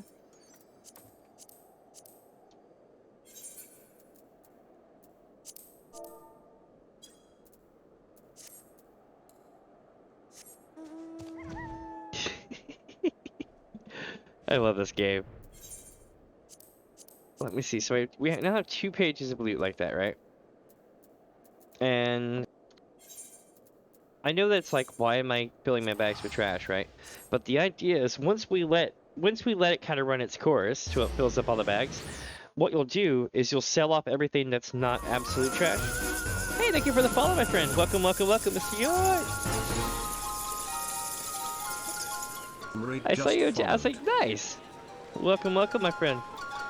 We're doing a huge marathon today, right? So what I tend to do is I go to all the servers that I have access to, and I run all the leather maps that are 40k and under, and then I sell off the stuff that I craft with it, and then make a killing. Oh, it's a Toria. Nice.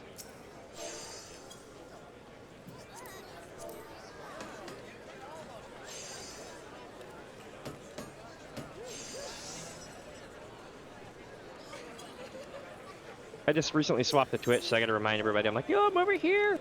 You're like, I looked for your YouTube and I didn't see you. I'm like, cause I'm not there. Oh, let me see. Sorry about all the noise there. But I'd say it's pretty fun. I do this once every like 10 days or so. But today we're doing a marathon from hell. Like, so what we're doing is we're buying every map on every server that I have access to, 40k and under.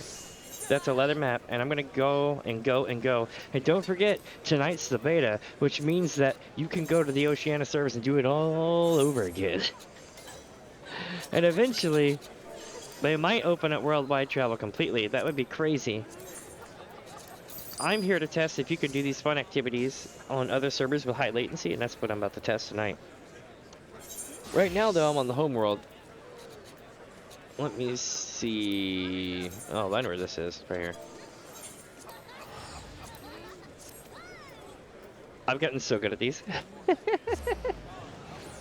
It's silly.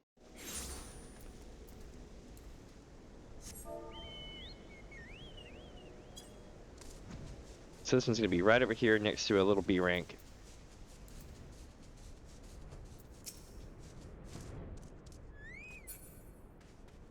Yep. I feel like clearly this is Santaland sand. Or Santaland dirt. Let's see. That was trash loot.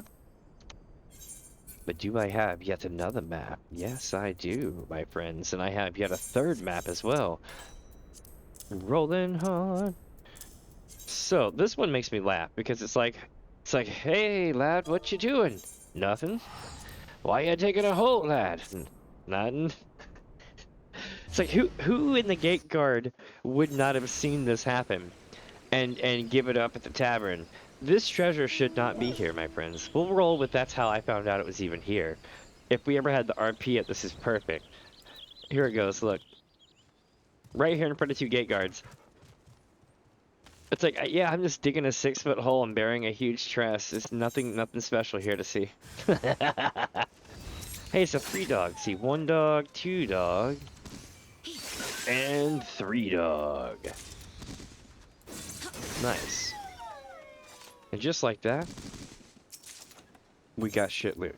But this is for real though. I got 6 Lotus Leaf already today, and I haven't even left the server. That's a minimum return of basically 600, multiplied to 600k a piece, so 3 mil.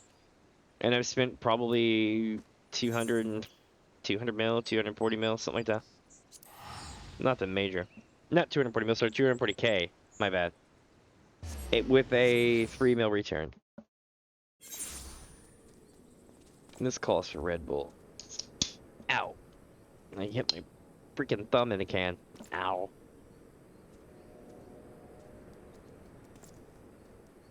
Alright. Let's rock. Random mount go. Which one will it be? Ooh, the True Griffin.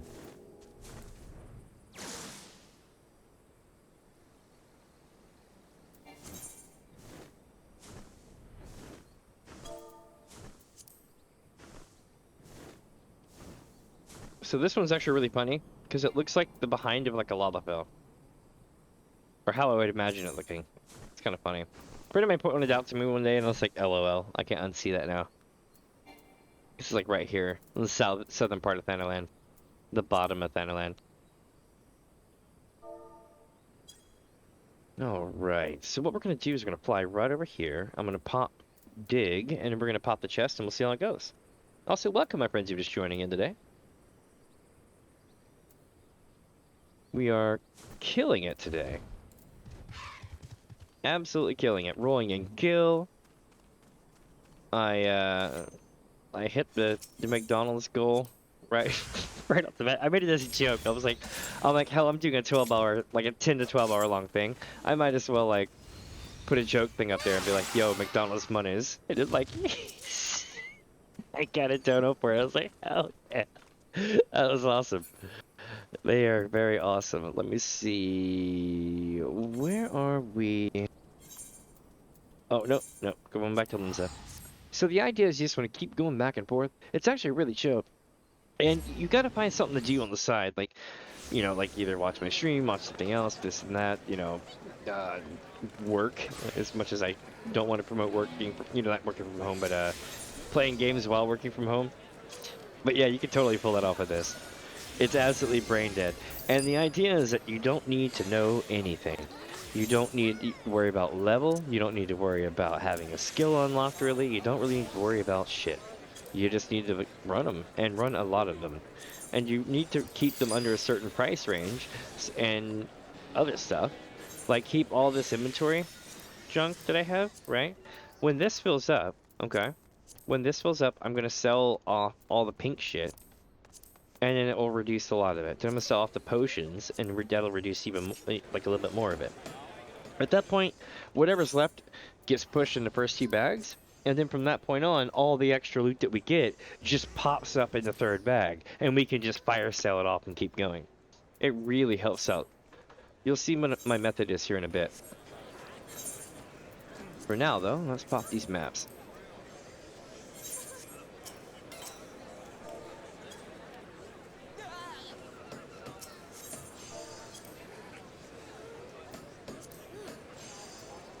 Alright, and off we go. Welcome, welcome, welcome. So, Creation, I have some sad news. They do not carry the Shamrock Shake anymore at my McDonald's. But we did check. I was like, damn. I'm probably gonna get the what do you call it? The coffee smoothie thing. It's like a frappe. But how was your trip, my friend?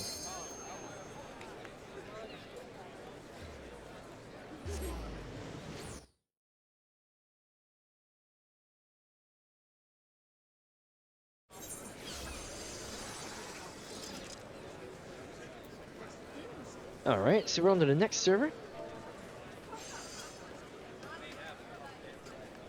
Let's see what we're gonna get into now. So basically, tons of people. Let's check the prices. The prices say, oh god, we're gonna be here for a while. Yep, it's gonna be a long day, chat, and I am here for you. I'm not gonna be going away until I get it done. I don't care if it's 13, 14 hours. Because today, we're doing the worldwide edition, my friends. Not only are we doing all of one, but we're doing all of that.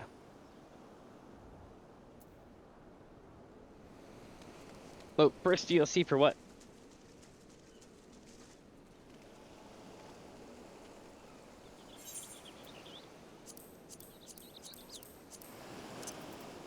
Which game? I could probably help you with that one. Where's this one? Wait, the first dungeon in Heavensward? Oh, Heavensward?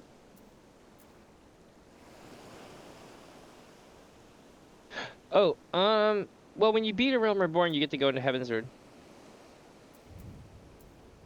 But basically, it's free up to Stormblood now.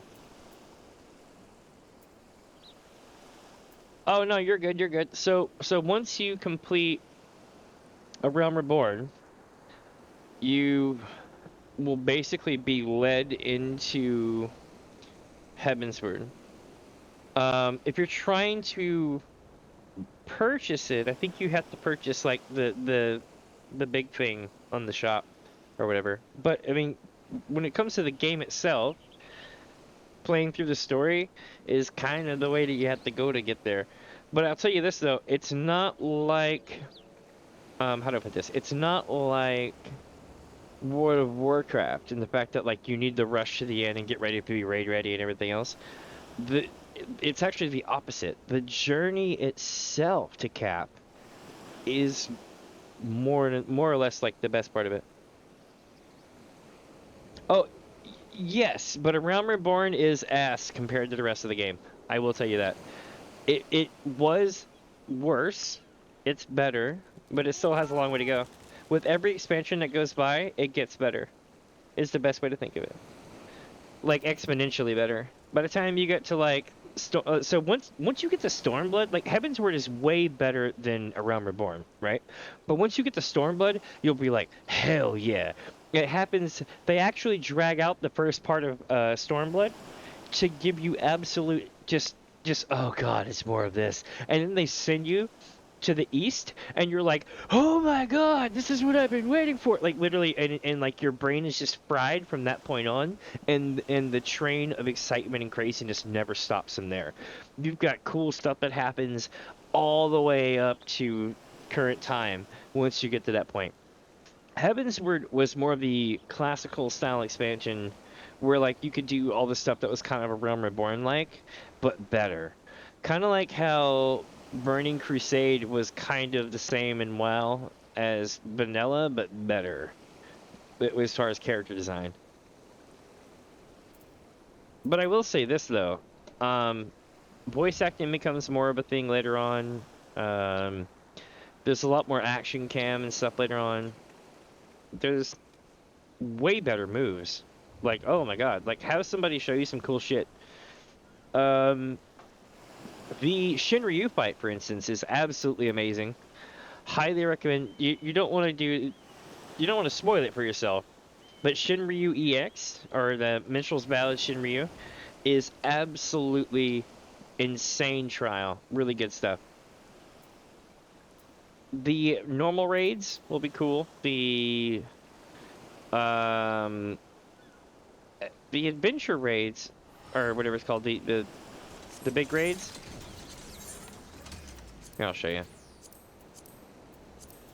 Alliance raids, sorry. Alliance raids are awesome, right? But these, you'll probably have to run on your own at a later time, or get somebody to run you through it, because people don't run these anymore, but it's a really good story. The reason why they don't run them anymore is because they were taken out of rotation by the developer guys, so you won't be able to get them to pop in normal rotation. These, however, from Heavensward onward, they are in rotation. These are also in rotation, just not all these. But I will say this, some great content, great content, but there's also trials and stuff.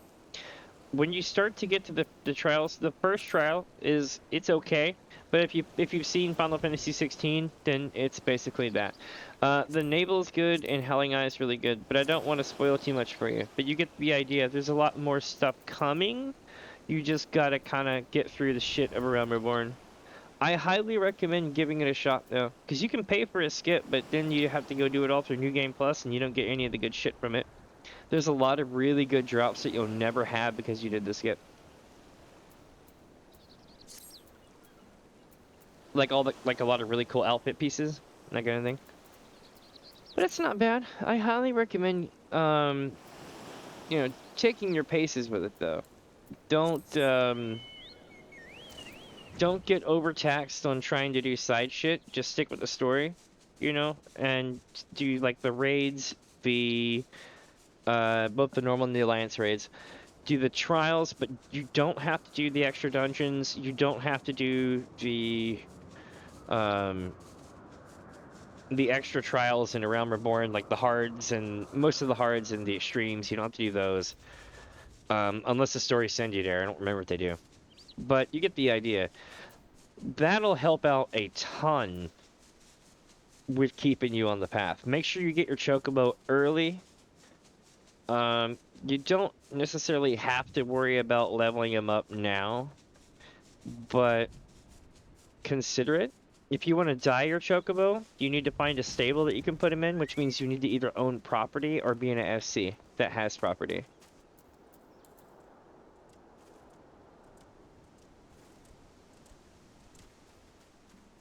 But dyeing your chocobo is pretty funny too. Takes a huge amount of combinations. Hildebrand's a good side story. Highly recommend that. If you just want to say screw it and get some comic relief, Hildebrand's great for that. If you really like dark shit, then like Dark Knight's pretty good. Because it's written by the same story writer as what do you call it? The Shadowbringers.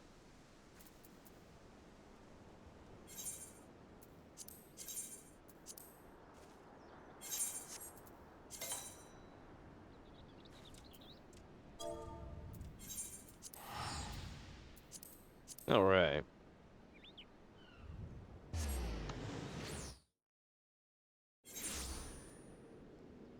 Okay, you killed Ultima and you did the Shiva fight.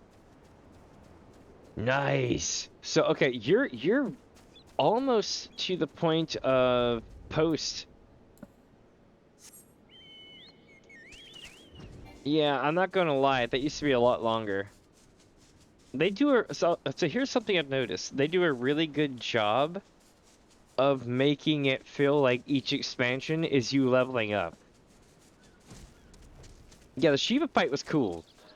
The thing about Shiva is that's going to be so here's something that you should know about Final Fantasy XIV, right? Before each expansion changeover, they will ramp you up and then ramp you down, right? So they'll ramp you up at the beginning of the expansion over the first two levels of MSQ, right? And then after that, you go hard on rails from 3, like whatever it is. Like in this case, it would be level uh 53, right? Because you'll be in Heaven's Word. So 53 to 57, you go hard, right? And then there's going to be a short drop again where you kind of be like, what have we learned? That kind of thing in 58. And then from 58 onward is the finale run, and then that one's like crazy as well. But that whole pattern of how the story is told will keep kind of happening. But it doesn't apply to A Realm Reborn, so don't worry about that. It applies to like Heaven's Word onward. But literally, each expansion feels like you're getting cooler and cooler and cooler and cooler. It's pretty awesome.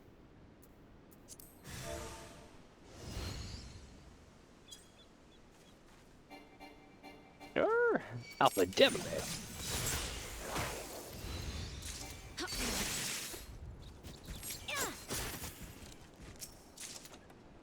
My whole thing is that you can actually make Gil doing stuff like this at any level, pretty much. You're already at the level where you can. So many things might take you out, though. I would keep leveling up a little bit, but you should be alright. The cool part is see, you're at the back end of A Realm Reborn, right? Oh, shit. You just fought Shiva. Man, you are not ready for that changeover. Yeah. Yeah, I'm trying to remember where you're at in the story, and I think you're real close to the end now. You have, yeah, because you ran the dungeon and the trial then, probably. Oh boy. I cannot spoil that for you. Shit's gonna go south. They gotta figure out a way to knock you back down. Let me tell you this way. So you know that snooty ass kid Alphino who's like, I think it's going to be these things. Yes, many whatever. We're going to be doing this. I think it's going to be like this. Dear sister, you will find your own way. Blah blah blah. Yeah, yeah. He actually gets cool and quits sounding like a dick. You just have to give it time. He actually goes through character progression, like actual good character progression, and you actually, by the end, you're like, hey, he's actually a good dude. But like, he literally is about to get knocked down so effing hard. It's gonna be great.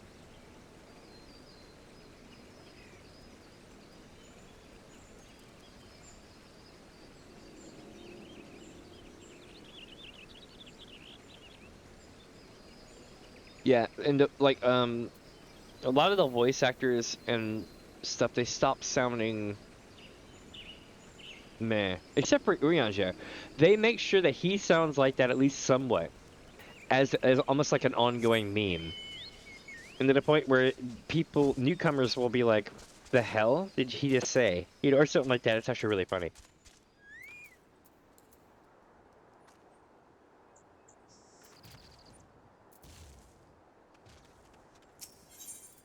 Let's see here.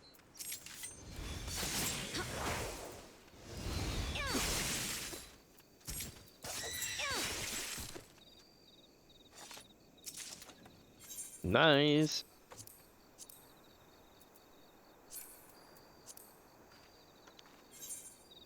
Alright, back to Limsa we go, yeah?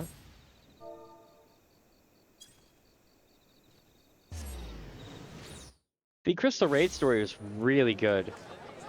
I love that one. Have you have you done all 3 raids in the Crystal Tower, or Crystal Tower raids, or whatever it is? Here, I'll pull up New Game Plus, it makes this easier. There we go. Binding Coil, Crystal Tower.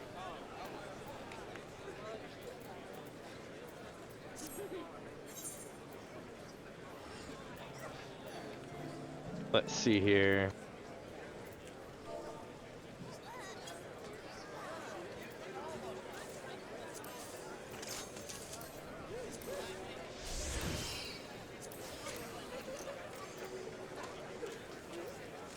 Oh, yeah. The first time you unlock it can be intimidating. I think they nerfed some of it, though. I seem to remember you had to go and beat 3 of the trials or something like that, but I don't think you have to do that anymore. Oh, that was loud. I do apologize for that weird noise. Occasionally, I think I have like 1 or 2 tracks in my huge playlist that make weird sounds and it switches over. Not sure why.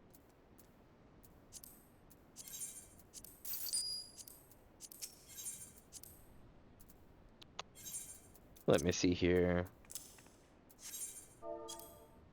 Oh yeah, today's music is by Stream Beats. With Harris Heller Stream Beats. I should probably put that in my title. I think that's a good idea.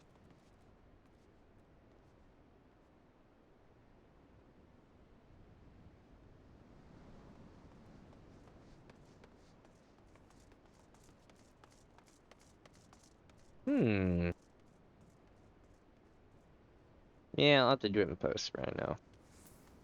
But yeah, today's music is by Stream Beats. It's pretty dope. It's a good service for if you're like a streamer so that you don't have to worry about getting claimed and shit. That is why I use it. That and it sounded good. When I'm doing streams like this, so you don't have to hear the whole like every 10 seconds, so I make it play this instead. Which way am I going? This way. And welcome, my friends, if you're just joining in. This is actually one of my funnier treasure map locations. I mentioned it earlier, but it's just like, who the hell would be able to bury a treasure chest here with 2 guards staring at him? And it not be told back at the tavern, or the barracks, or anywhere. Somebody's going to talk about this. This is also a 3-dog pool here, so 1, 2, 3 dogs. It's also nighttime, which makes it kind of hard to see what the hell is going on, but rest assured, I'm looting treasure. That, my friends, is a lotus leaf, which puts us at 7 lotus leaf. That means we are now at roughly 3.5 mil profit. Well, back, and we have put in, what, like 250k? 260k? So for 260k, we got 3.5 mil back. Hell yeah.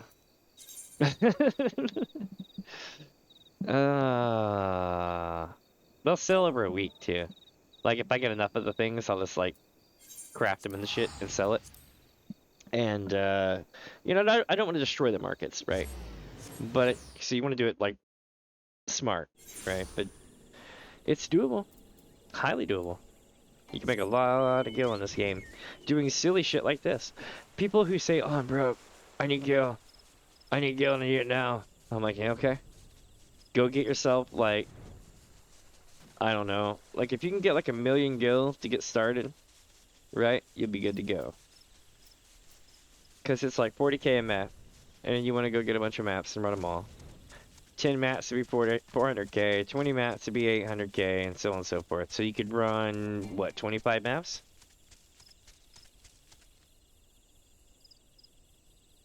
Be prepared, eh?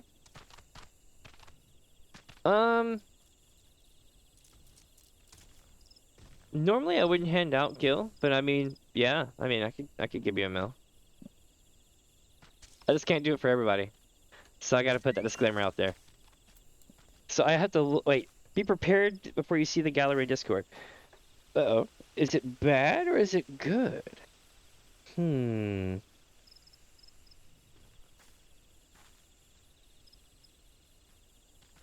Let's see what we got today.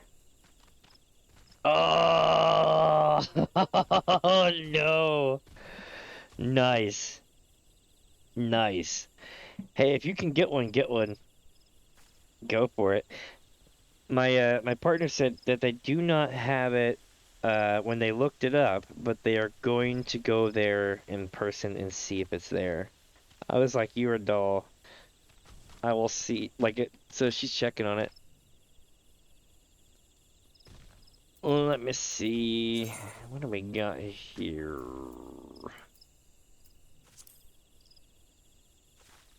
It's got to be around here somewhere. I've already discovered it. Oh yeah, because it's right here. Just blinking chilling, being like, hey, I'm over here.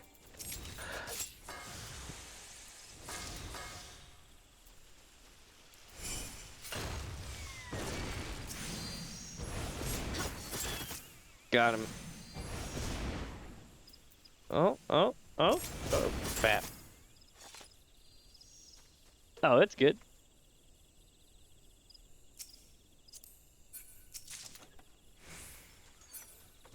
The thing is though, is what server you on? Depending on the server you're on, I might not be able to. I should probably put that disclaimer out too. If you're like, I'm on Oceania, and I'm like, Or if you're like, I'm on the European servers, I'm like, I can't help you. But if you were like, yo, Cactar, oh, okay, yeah, I got you. I gotta get back over there though.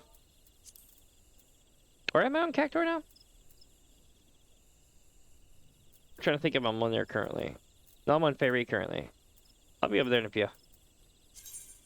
Let me run a couple of these. I did. I just couldn't remember what server it was that I was on.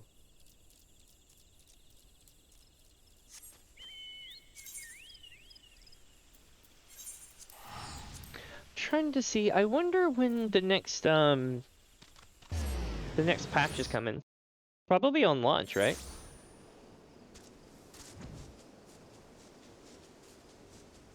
The reason why I asked him because I'm gonna have to get a crap load of poetics gear.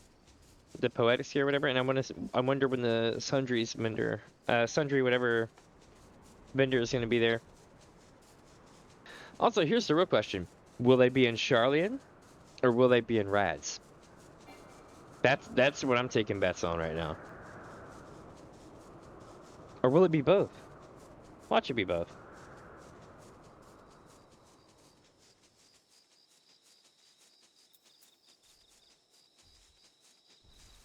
This place looks so cool at night. It's all polluted and stuff, but it looks cool.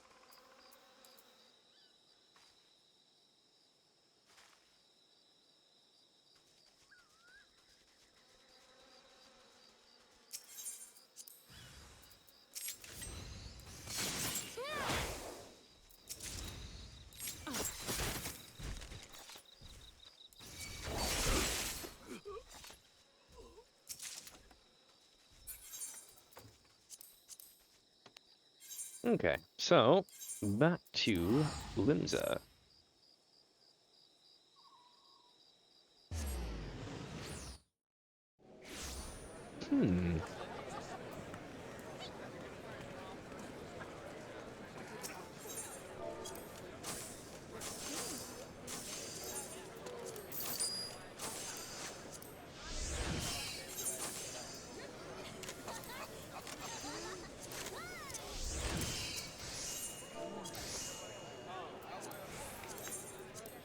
Almost done.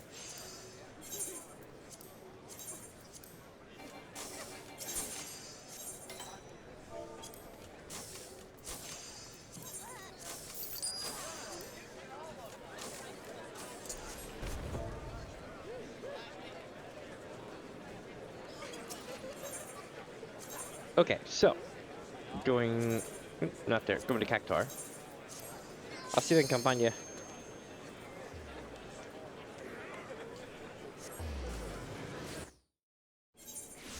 People have given me Gil before. That's why I'm like, I got you. Not gonna find you though. So much crafting. Oh my lord.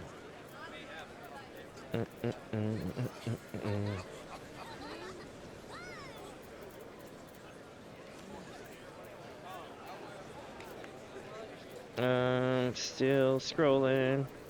Still scrolling. Found you. Boosh.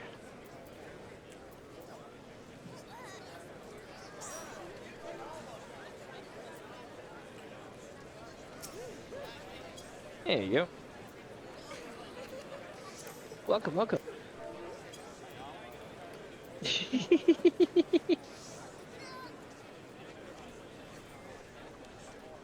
Hold on, I'll fire up my sparkler.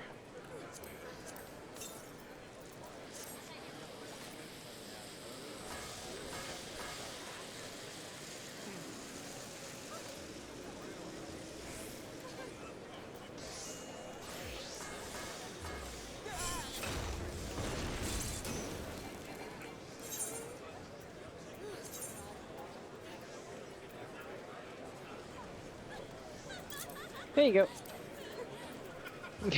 Happiness juice. Awesome.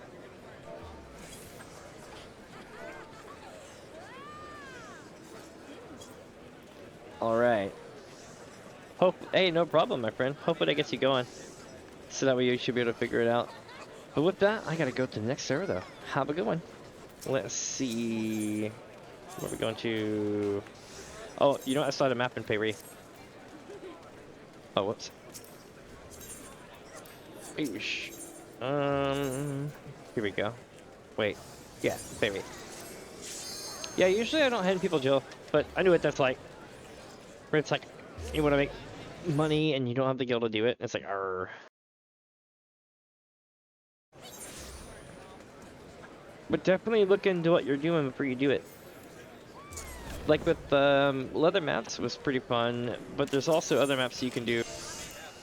Group maps is another one, but you have to get a group for it. Use the party finder for that. Alright, let me see. Where are we going? We're going here, right? Yeah. Because we're going to be going right there. Nice. Alright, chat. It's time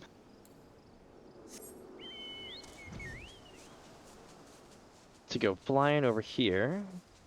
It's interesting how there's so much of the stuff like this and everything else that's left over from 1.0 that nobody knows about.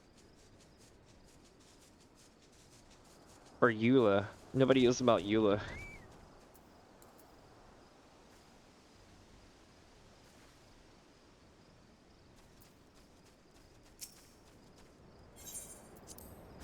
Or that time that Gaius was Gaius.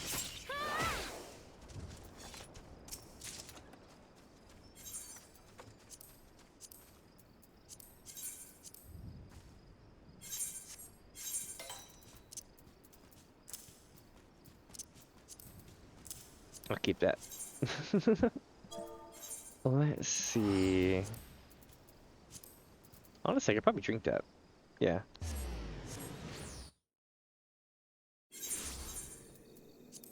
I'll drink it. There we go. Score.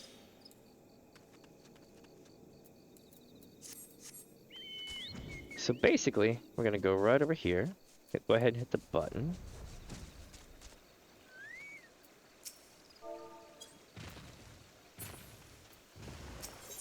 I'm like, you're in the way, Adamantoys. So chat, I have a question. For those watching here today, you're obviously watching because my Gil Farm-a-Thon stuff, more than likely. So, good question. Would y'all be interested in watching me do a playthrough of Final Fantasy XIV with Echo S? So that it's the original Final Fantasy VII, but it's been voice acted by like a lot of like people in the community. It's kind of cool. If you haven't seen it yet, it's pretty good. If you've ever seen like Final Fantasy VII Abridged or Mission Abridged or whatever the hell they used to call it, it's a lot like watching that. Except you're playing the whole game that way. They even did they even did like the menus, and they got. So you know how sometimes in Final Fantasy games it'll pop up with the little black box of instructions right before a duty starts or something, right? So like when that happens, there's like this like super posh like Englishman, and he's like, "What we're going to do is you're going to press this button followed by this to activate said thing," and it's like hilarious as hell. They spared no well, I would say expense, but it was a community project, but basically, yeah, really good stuff. I'm going to check that out probably here in the next few weeks. If not, I might do Final Fantasy IX Maguri mod. Maguri mod took the original Final Fantasy IX and made it so that it was 16 by 9, AI upscaled. You know, like the super res upscale stuff that all the fancy art programs, you know? Yeah, stuff like that. Made it look really nice. So there's that, and then I have a couple other things I might want to play too on the side. But I figured I'd start looking into some of the older ones again. It has been a year. So now I can actually go back and play things. A year ago when I started this, I sounded like ass. I'm gonna be perfectly honest. I'm not quite 100% there. Like my mic still needs to get better, but other than that, like I used to be like, "Hey guys, what's up?" And then I wouldn't talk for like the entirety of a stream, and I'd be like, I guess that's it for today. Have a good day. Bye. Like I totally was like that. Now I'm just like, what's up? I'm always chilling.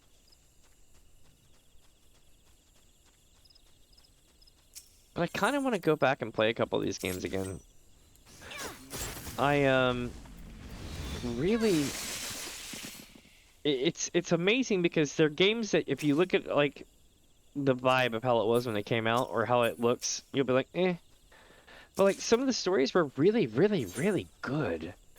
Like really good. Like if you want a good indie game vibe with that 2D or RPG feel, like Final Fantasy V and 6 were baller. Absolutely baller. Totally, totally recommended. And by the way, we just got into a Lotus Leaf. That means we now have 4 mil and minimal return. Nice. That sends us back to get that last map, and then we're on to the next one.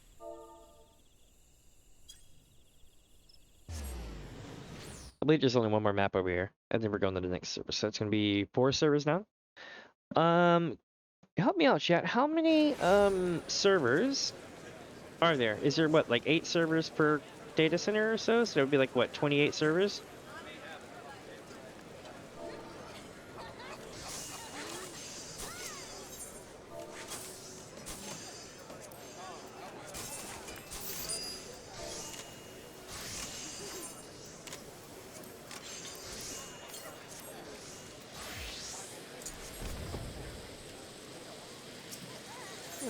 Alright, so we're gonna go to Genova. Man, I wonder how many people on the Xbox thing jumped into Genova this week, and they were like, "Oh, Genova? Yeah, I remember that from Final Fantasy VII, bro. I'm so there." I can see it now. I would have been that way if I was younger. I went to Gilgamesh though, because after playing all the Final Fantasies, Gilgamesh was the best. Absolutely the best, as far as names. So I guess I'm just as guilty picking the name and jumping in. I'll tell you though, if you run into Gilgamesh, you know, Greg, during Hildebrand, and you do the trials, all the things that he says in these trials, and all the things that go down actually happened in Final Fantasy V, like almost word for word, and it's funny as shit, because you're getting to relive that whole vibe, you know?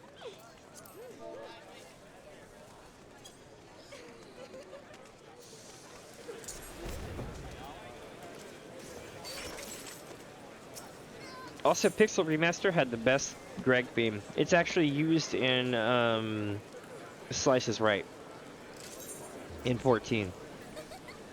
Let me see. Midgard Zuma. You have to be like. I don't know if you've met Midgard Zuma, but when you do, you'll see what I mean.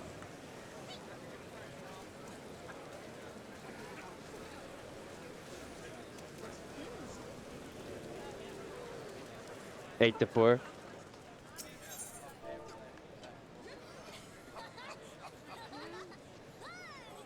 Or 4 to 8. It's possible. With me, because I'm more or less full time. Because of, so here's the thing. I am basically kind of like permanently, partially on the injured list because I got a bummed leg, right? So because I ended up getting hurt like a couple years ago. So basically, I was like, hey, I'm gonna go hard in on this shit. So I stream like all the time. It's just like a thing. That's why it's like I could easily make one of these time slots. It's just a matter of figuring out what time people want to do it. Because if I played these, I would probably storm through this shit using a guide. And then probably beat it in like 1 to 5 days of play. I'm pretty sure that's about average for everybody, but I just don't want to get so like some of these are really hard. Like Final Fantasy V, and have you ever heard of Chrono Trigger? Or actually, I'll give you a better example. Have you ever heard of how hard it is to beat the Nier games and get all the endings? So that's a trope that has existed in several of these games. Going back, Chrono Trigger is notorious for that, and so is Final Fantasy V. You can get to the very end of Final Fantasy V, and your ending goes to shit because you didn't do 1, 2, 3, 4, 5, 6, 7 thing. It sucks so bad, dude. And it's the one that everybody wants to see too, because it's got Kryl and everybody else in it. 14 is your first Final Fantasy. You should consider, strongly consider, playing 7, 8, 9, and 10. Don't worry about anything that came after that. But 7, 8, 9, and 10, damn good. If you can't stomach the original 7, try 7 with Echo S mod. And if you can't do that, then play the new ones. But definitely, if this is your first one and you still want a similar vibe, then stick with those. But if you like RTS, like not RTS, but if you like the old style RPGs, 5 and 6 are the best. They all have damn good stories though, like damn good stories. 4, like 2 and 4, are absolutely amazing, but only on the PSP version, which is impossible to find these days.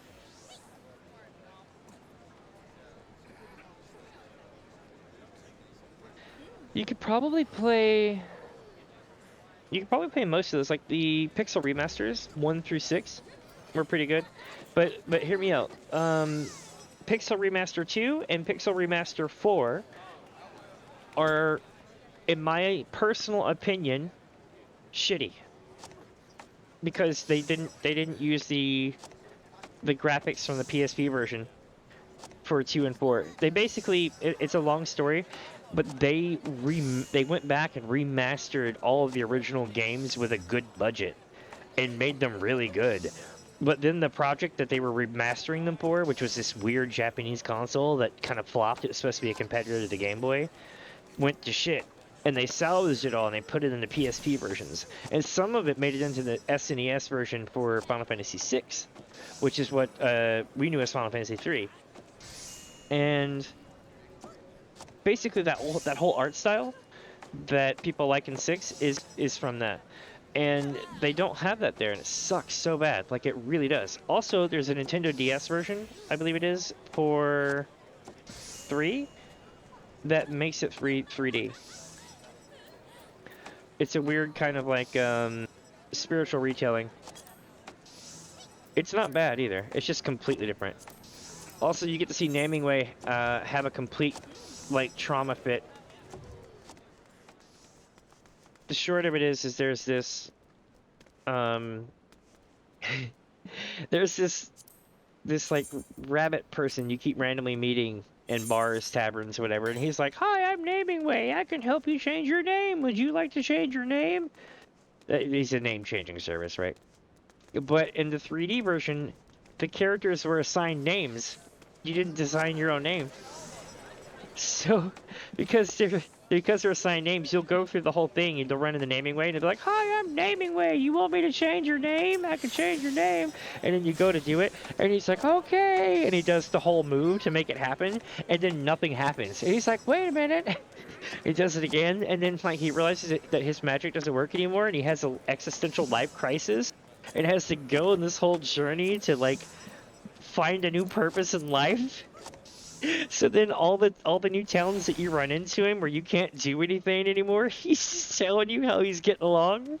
And it's just so freaking great. Oh, I love how they dealt with that. It's so good. Oh man. Some of the stuff in old Final Fantasy games is amazing.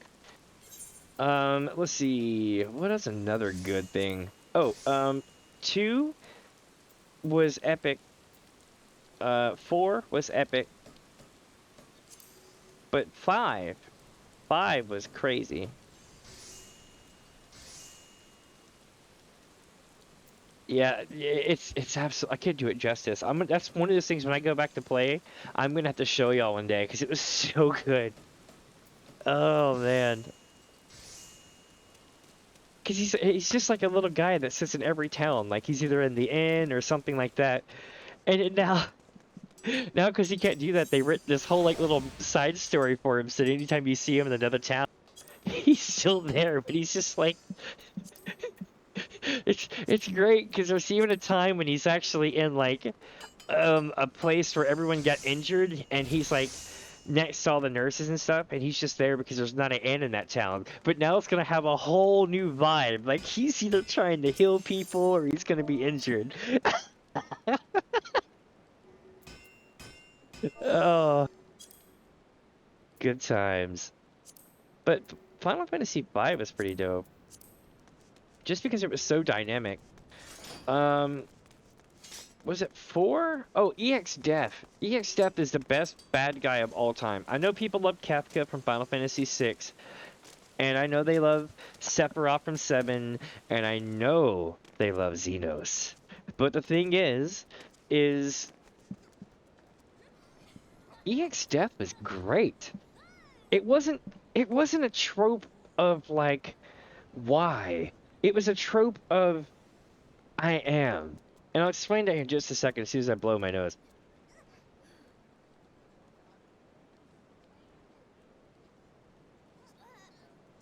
Alright, so the thing about EX Death is EX Death was a tree. A tree. And he was like worshipped and became like the ultimate tree and ascended through time and space to like tree godhood, to the point where he became like some kind of Stephen King extra dimensional being where he just couldn't die. He was like Q from Star Trek on roids. So at this point he could do anything. He could go anywhere. He could snap his fingers and Thanos snap people right out of existence. But you know what he chooses to do? F with you. That's it.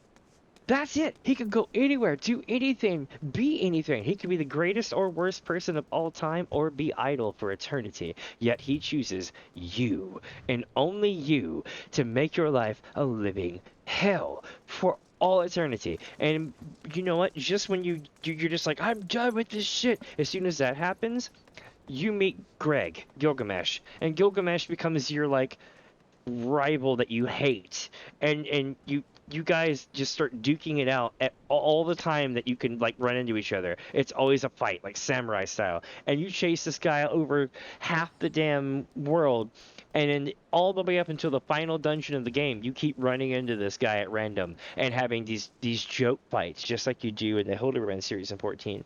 It's so good.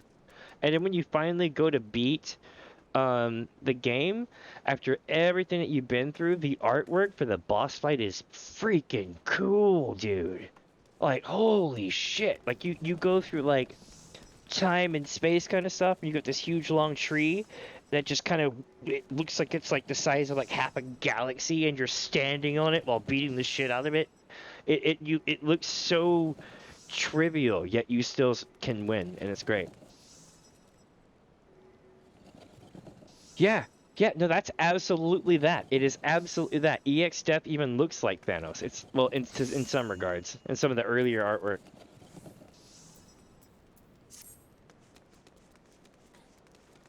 With the armor setup, you know? Oh, man. Good times. There's another bunch of silly tropes that you can't get in some places, like, I think it was like, was it SV Austin or Austin SV or whatever, did a really good job on this.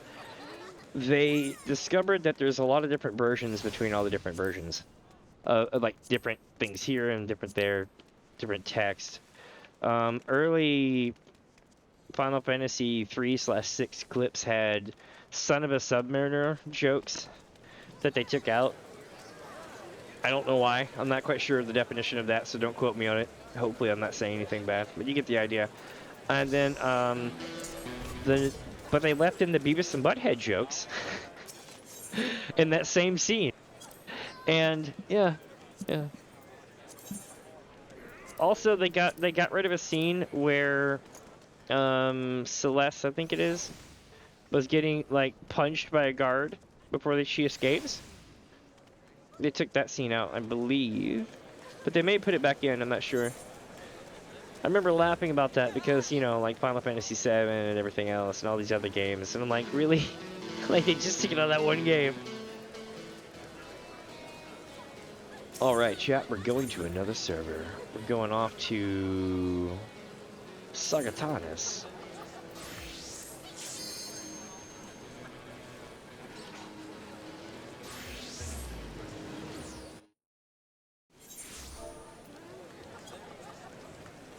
So let's see. How many more maps do you think we'll get? We've already got 8. What do you call it? I haven't even left my server yet. Oh my god. We're gonna be here for a few.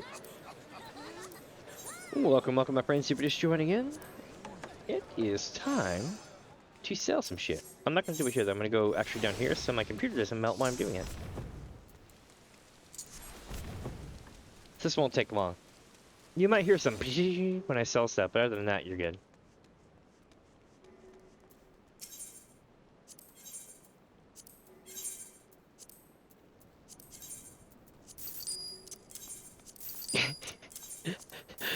Every time I hear that, it reminds me of when Fillion does the ring. I can't do it because I can't roll R's, but yeah.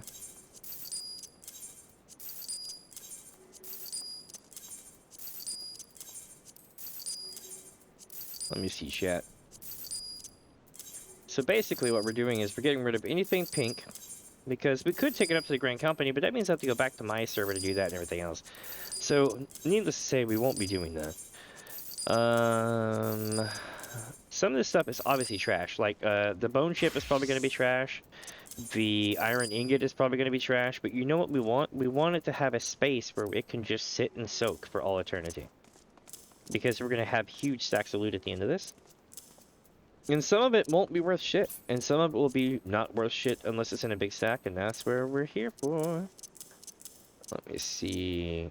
These, no. These I'm selling off. They're probably not worth anything, and if they are, it'll be once in a blue moon, and they probably won't be by the time yours sells. Does that make sense? Everything else, though, so far is not too bad. We just need to get it pushed over to the front. Raptor Shank's iffy. Bone Chip is very iffy. But again, it piles up so fast, you want to make sure that it's all in the same thing. Now, as you can see here, we have accomplished a lot of goals. So, here's the deal. Step 1. We're going to go and run maps. Step 2. We're going to get rich by crafting things.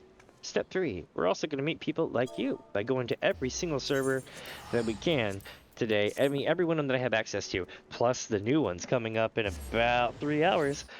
And you know what we're going to do? We're going to run every leather map that we can, 40k and under, and we're going to get all of that loot, upcraft it, and see what we can do by selling it over the next week or so to make ourselves probably in the vicinity of about 10 to 20 million, maybe even 30 million gil. Doubt that 30 million gil, but it has happened once, and I streamed it. It is a thing. It was a really good day, but to be fair, it took me like 15 hours to run them all, so that was a thing. We're already at hour 3, so it's going to be a thing. I've been taking my time though and chilling with people and everything else. If you were running this, it's not about going all the way, right? It's about just making it through once every 7 to 10 days, basically putting yourself through the ropes, and then you don't have to worry about anything. If you did this, you could theoretically do this 1 or maybe 2 weeks between now and launch of Dawn Trail, and then you would have all the gil you need to literally just buy your shit to go. You wouldn't have to worry about crafting up the stuff or whatever to get that super awesome day 1 gear. No. You could be like, hey, crafter, I want this. And then I need to buy all these gems to put all these gems in my gear. And then by the time you're done with it, you'll be like, Jesus Christ.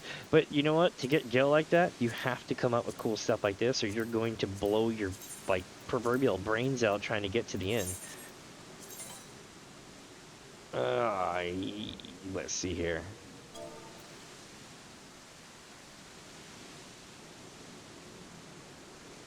Alright, we got McNuggies, fries, and a frappe.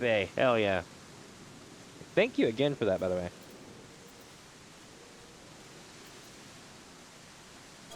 Final Fantasy... What was I going to say? Final Fantasy... Which one do I want to talk about next? Final Fantasy IX. because that's gonna be really relevant soon. Final Fantasy IX had a really, really, really good story.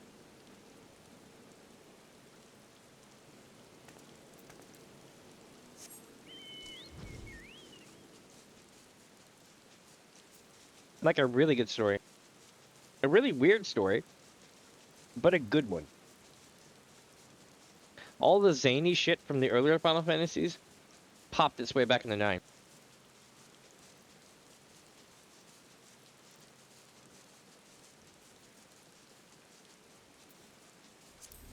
It had the same writing style as 6.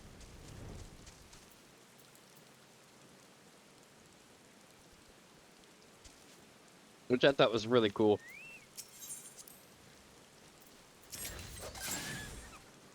But 8 is, if you like a good Doctor Who story, or like the Butterfly Effect movie with what was that guy's name? He played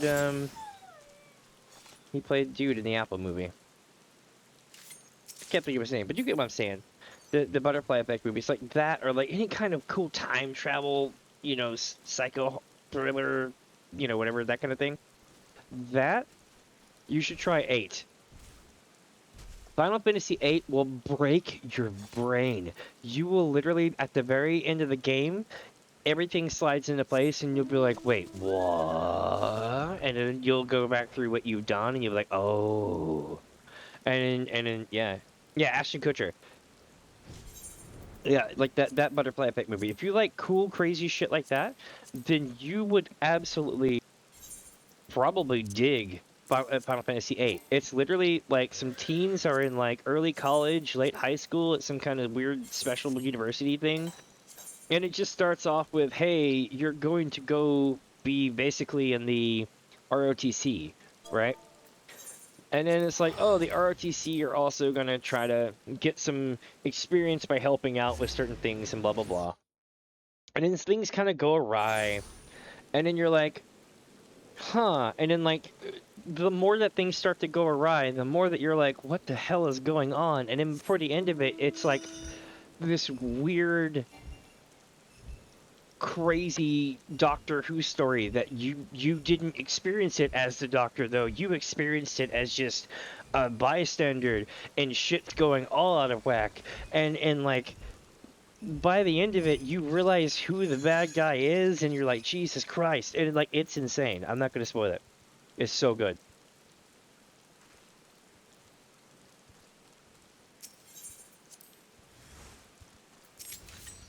But that's a really good game as far as that. Highly recommended playing it with, well, 8 and 9 actually. Play 8 and 9 with some sort of way of bypassing the card game, and you'll thank me later. Unless you really, really like the card game. But let me tell you, 8 has the most demands on any person in any card game in any Final Fantasy game. It's like, yo, you need to beat this entire area and cards, and then you need to tell the person in charge of the rules in the area that they need to change the rules or do this or that. It's basically kind of like an entire Pokemon game on the side. It's the best way to think of it.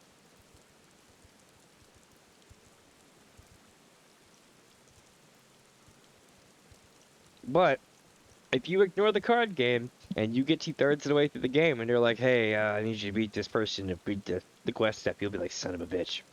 9 will get you with that. Luckily, though, it's triple triad, so if you played it in 14, you already know what you're doing. That is until you realize that Ascension's in play and then you're happed. Ascending and descending, I hate those.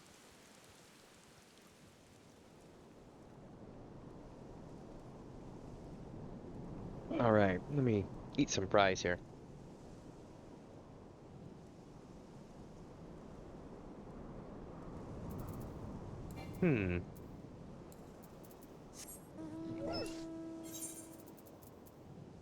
Back to town.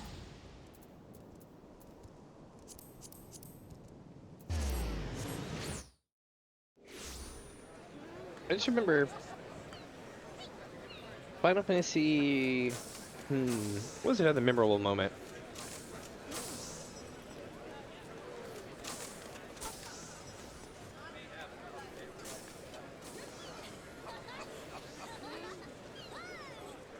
the uselessness of some characters, like in Final Fantasy II, although it can be forgiven, it was Final Fantasy II.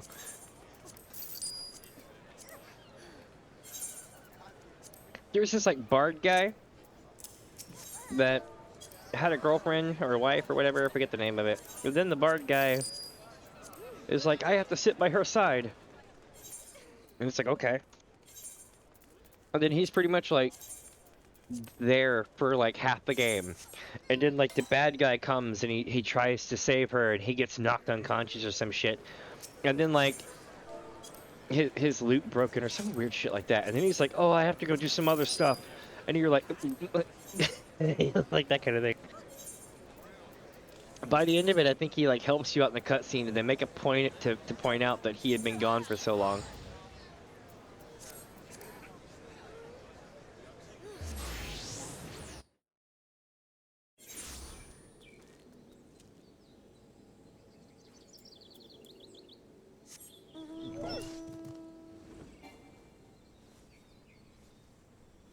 Oh hell yeah, it's Alpha.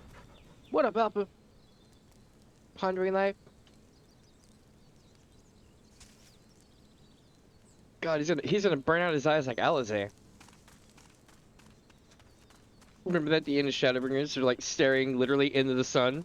And it's like, ah, finally the night has returned. And I'm like, oh my god.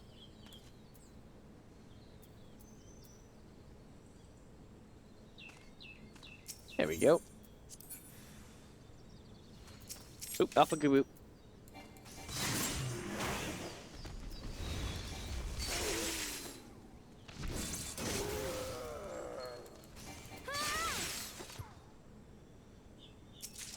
Nice.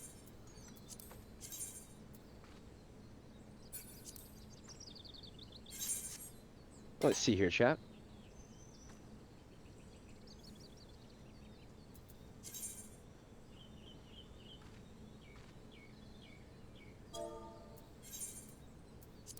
Yep, I think that's a good one.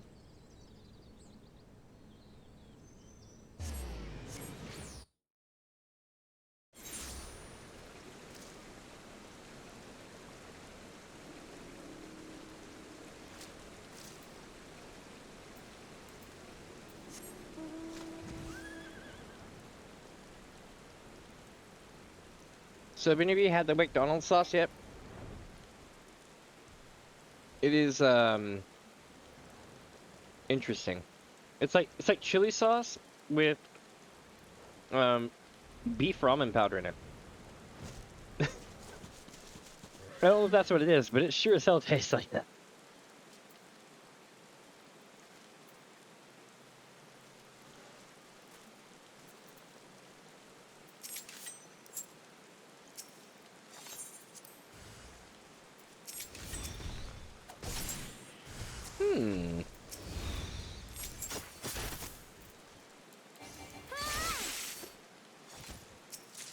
Nice. We got nothing. I'm thinking about trying for maybe like I don't know, like a week or so. I know I still got a couple more Left 4 Dead 2 streams to do, right? But I'm thinking about once I do those, I'll be having more disk space, and I'm gonna probably try to shoot for a Final Fantasy game. I don't know which one I'm gonna shoot for. And if I do play it, I'm not gonna be grinding it out for weeks on end to get everything. I can't do that. I would like to, but I can't do that. If I was playing it for keeps, yeah. But I've already played them for keeps and then some over the years. What I would do is probably like every... Because some of the earlier Final Fantasies were hella unforgiving. It was like, let's do a dungeon. Now let's go spend 8 hours leveling trash mobs. Okay, let's do a dungeon. Let's go spend 8 hours on trash mobs. Like, it's like, no, we won't be doing that. We'll just keep doing the dungeons. That kind of thing. But my goal is to basically play through the story of one of these. I don't know which one it'll be though.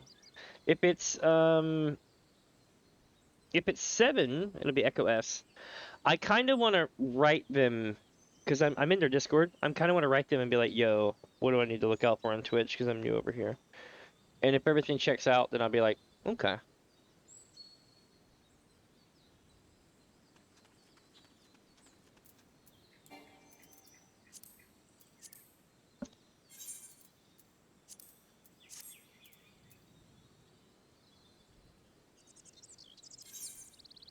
Because I know that the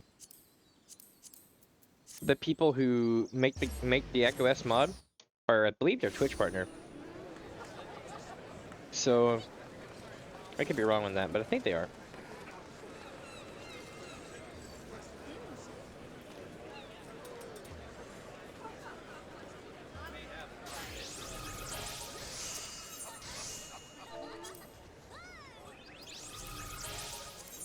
The Echo S Final Fantasy VII is great. If any of you have played or watched Team 4 Stars Final Fantasy VII Mission Abridged, you kind of know what to expect. But they did a really good job. I mean, a damn good job on the Echo S mod. It was so good. Everything is voice acted. Everything.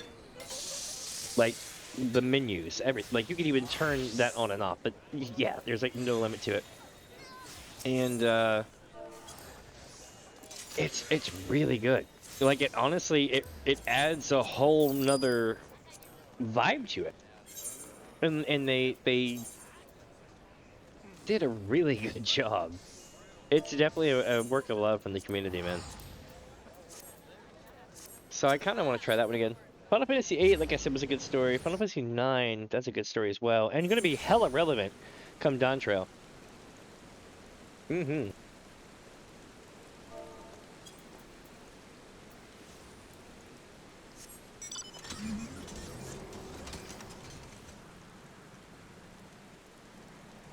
I remember thinking when I saw the Dawn Trail trailer, they showed a bridge going over a chasm, like a big canyon, and it was really foggy, and I was like, you know, that reminds me of Final Fantasy IX.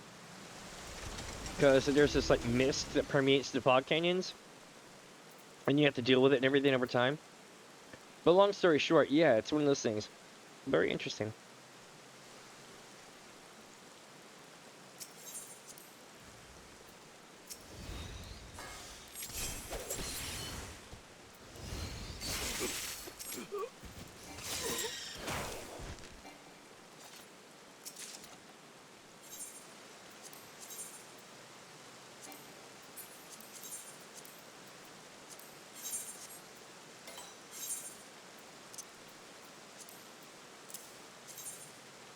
Okay, this one's gonna be right here.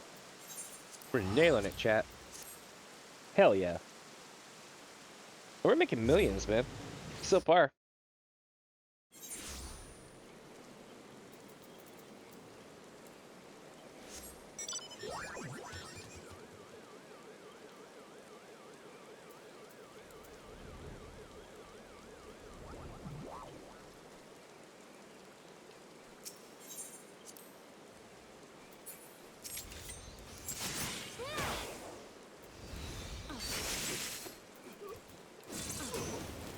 Damn it.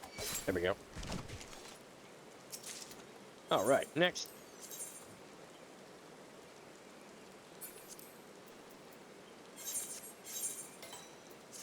Remember, this one's gonna be right here. It's gonna be it's a double slit canyon, left side, middle part of the left side. Let's see.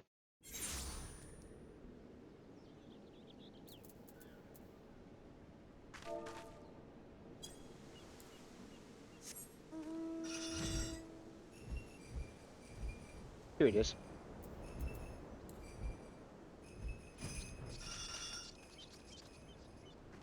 Do do do do do do do do.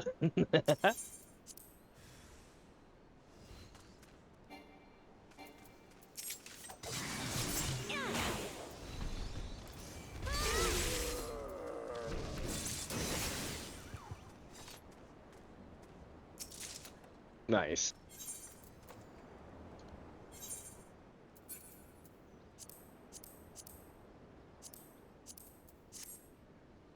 If I could get my hands on a like Final Fantasy 2 or 4 on the PSP, I would probably play that. But it's a matter of getting that all set up. Hmm.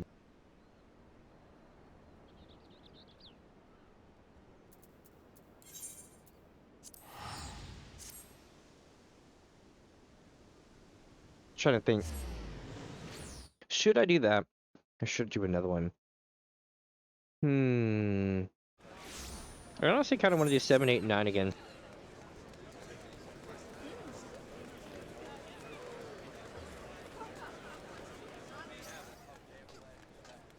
Chicken nuggies!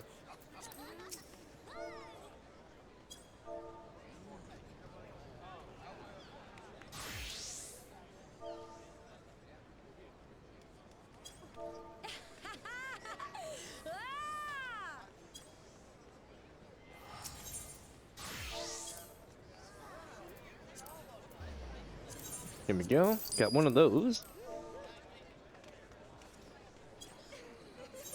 And now, we are going to be warping to the next place.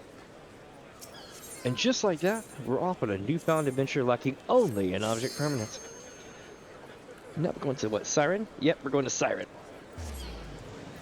Hell yeah. And sorry for my silence bits. I'm eating some nuggies. Blame creation.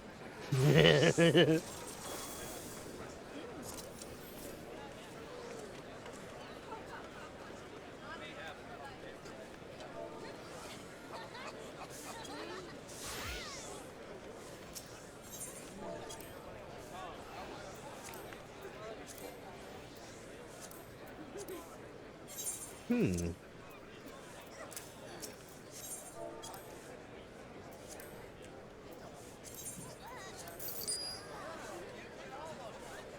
Alright, that's that one.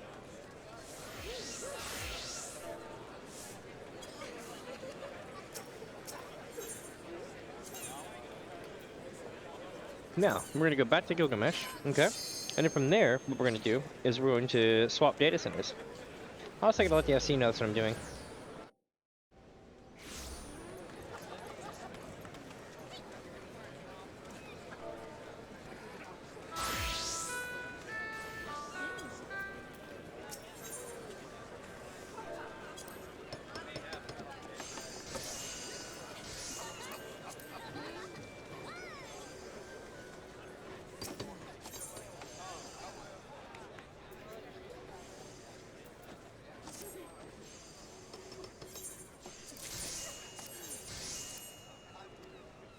Oh wow, 2 tons can steal ingots.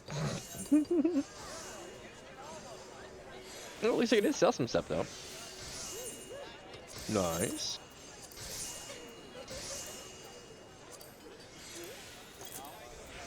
Alright, cool. So now that that's taken care of, we're going to hop to another server.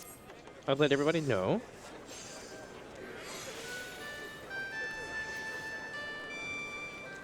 Alright, chat. Here we go.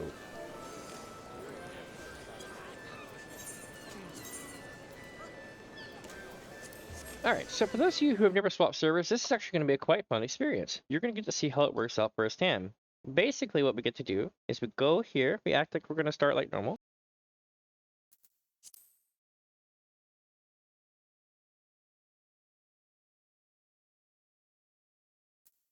Alright. Then right click. Here. Mm-hmm. And then we're going to click Crystal, Balmung, Boosh. And we work our way down the list again. Nice. Not bad, not bad. Mm-hmm. And then we wait.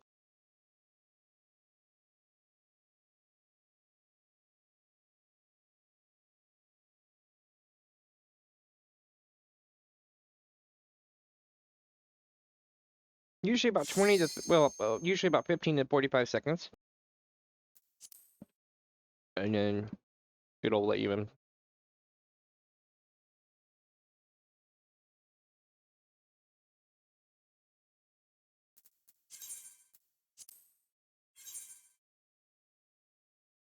Oh, cool. Our good friend the Q. This is a good thing though. A queue of 22 means that you're all getting in at the same time. It just has to roll over. The queue being like 8,000 means that you're gonna have to log in at like 10 in the morning, so that when you get home after work, you can actually log in. Or like maybe even 8 in the morning. If you log in at 2 or 3 in the morning, you'll be in like an hour. It's pretty chill. Oh, interior house designers on Greg. Ooh. Mmm. Let me think here.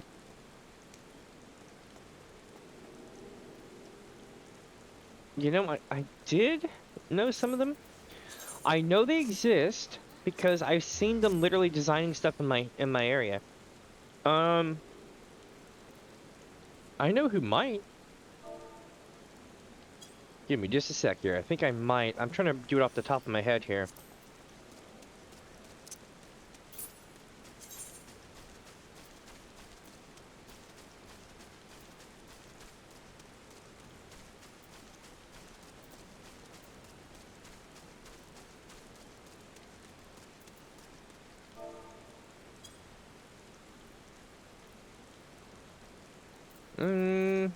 My friend Zajiel might. I'm not sure because I'm off world server, but yeah, he might know.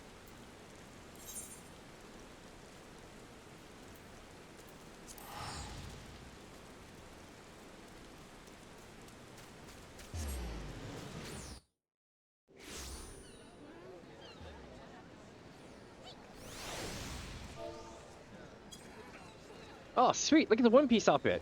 That's cool as shit. No complaints there. I love this game. People are so damn creative.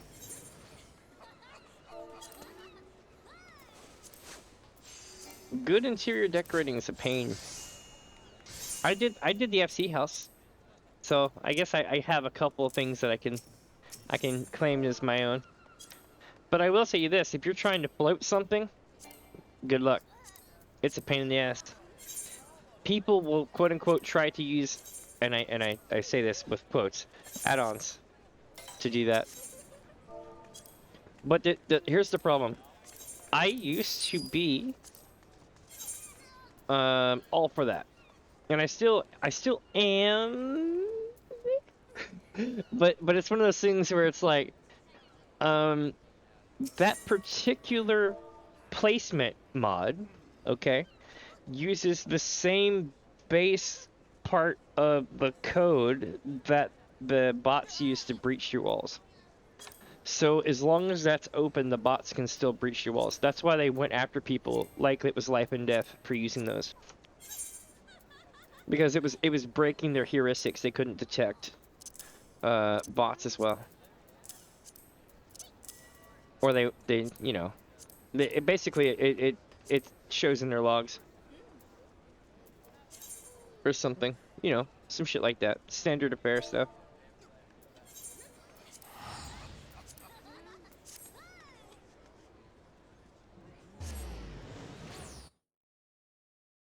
Mm-hmm. It can be interesting. If you look at the main part of the FC house, you'll see that I managed to get a couple of things to pull off. But a lot of that stuff is kind of a pain in the ass. So it gets harder depending on what item you have too. If you're trying to place a retainer, oh god, you gotta actually rotate the retainer and do some weird shit with it before you. So you gotta place it and then rotate it, and it hit like a back button and everything else. But oh shit. I meant to tell you, do you want to place things in the air stationary that are not retainers? Because all you have to do is put the item into your storage, not the house, not your personal inventory, but you know, stored items, right? And you want to right-click, place from storage, while jumping midair, or looking at things. Just make sure you're not attached to the ground when you place it. I can show you how to do it if you want. All you have to do is if you go to Hold on, I'll actually show you real quick. I actually can help you out with this. Maybe.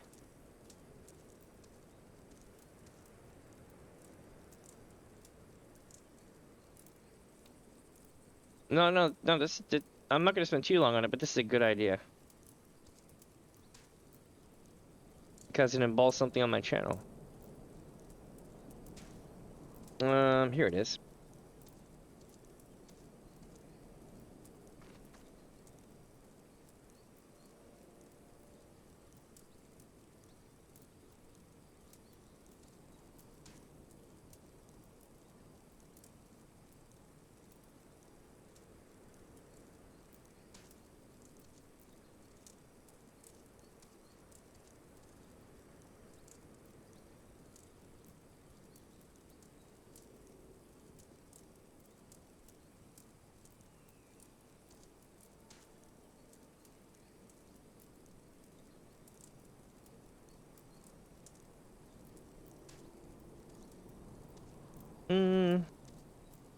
Here we go.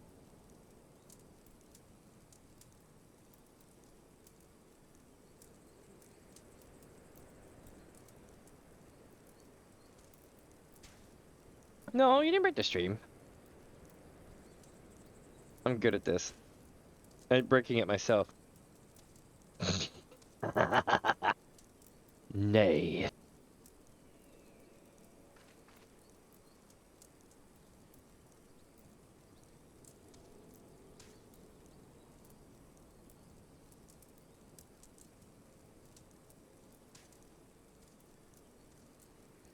Huh. Now where did I put that?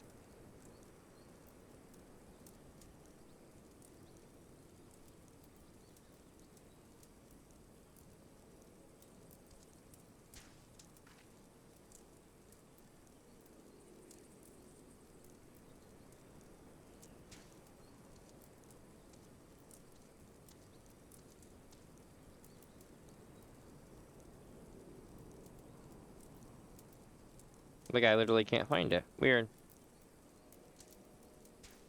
When you've got 600 videos? I can't believe I'm actually going to search for it. Let's see.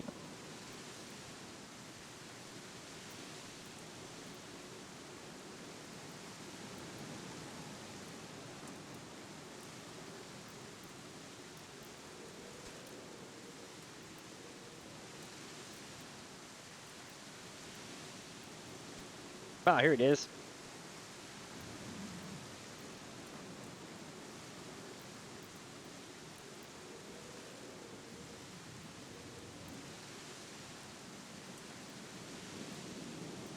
So there's this one here.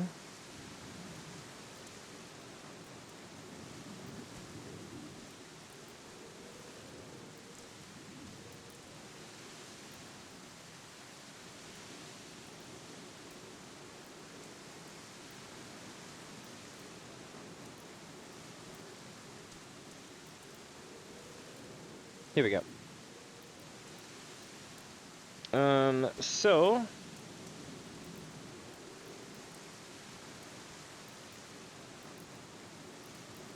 there's the video link to it. Basically, that is the 7-hour long stream where I went and placed everything. But you can place stuff by just jumping and placing it out of inventory, out of storage inventory. It's complicated, but yeah. It's super simple in practice. You just gotta figure it out. Once you get it placed, you'll be like, oh. Oh, let me see here, chat. Back to finding maps, yeah? Boom, boom, boom.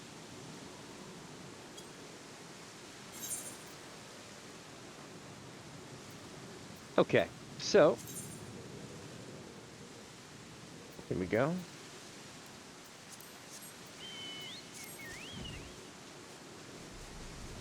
But yeah, if you're trying to place something static like that, it shouldn't be a big deal. If you're trying to place retainers and NPCs, it becomes a pain in the ass. Because you have to rotate them and shit too. To do them legitimately. Something about it doesn't save the state and it tries to lock it to the ground. or it pops it back in your inventory and said it couldn't be placed.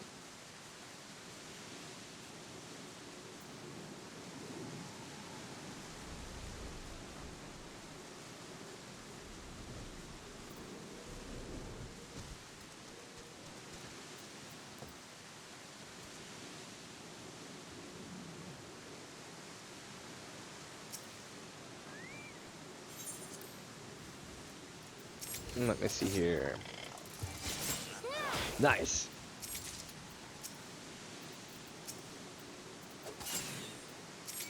I just turned these spriggans into cheddar cheese.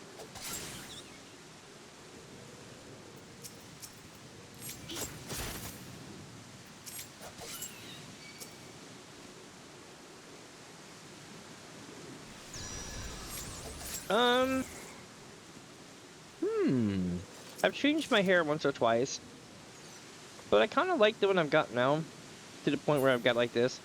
But yeah, I kind of ran the same, my same Miko look, and I really play into it a lot too. But this is my original outfit from late around Reborn. Where's that? Here we go. I carried this outfit with me for a long time. I still wear it every now and then. Mainly because I can do this.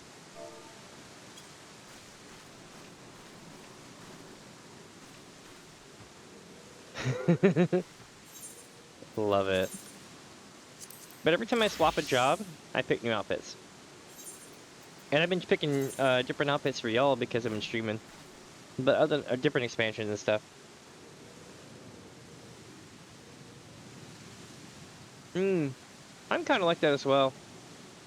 I worry that if I changed the Fantasia, I would be missing this design, and it would be a pain. I still got my original Fantasia in my bag.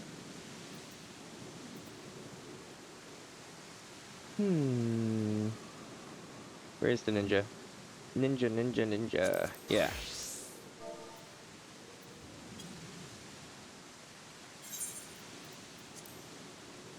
And got that one done.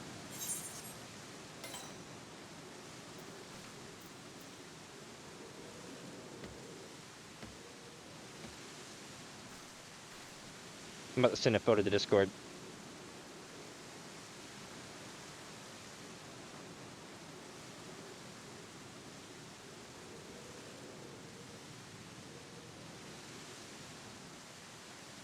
Let me see here. I love this song.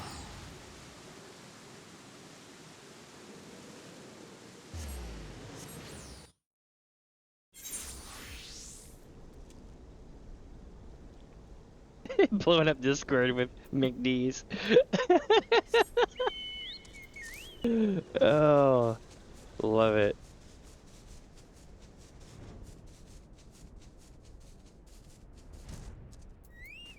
Alright, so it's gonna be right next to the Dune Angler. We've been here about 3 times. This will be the 3rd time, I think, maybe 4th time today. And we're still only on the 2nd server.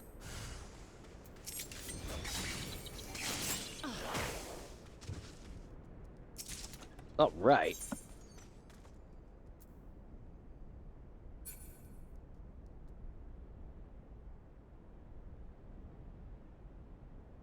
I'll give you some super sage advice. They're changing the graphics, just slightly, but they're still changing the graphics with Dawn Trail. But something important is all the outfits are going to change probably right out the gate. And I feel like that's going to set the tone for a lot of the gear, for at least the first 90 days to 4 months of the expansion. And I think that'll have a big play on what everybody's character design looks like. Also, they're going to release it in the part of beginning of summer, so it's going to have that whole heat vibe. And I think that it's going to be a cold closeout, just like it was the other way around with Endwalker.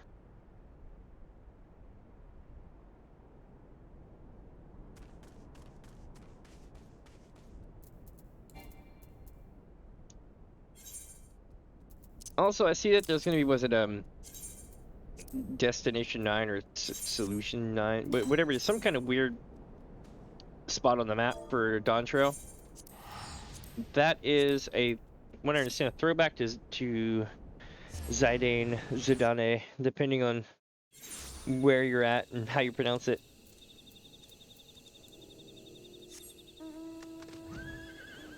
It's another one of those names like Eris and Aerith, right? Everyone and their mom will say Zidane, but the director said Zidane. So it's one of those things where it's like, I don't know which one to call it, but it is a director's call.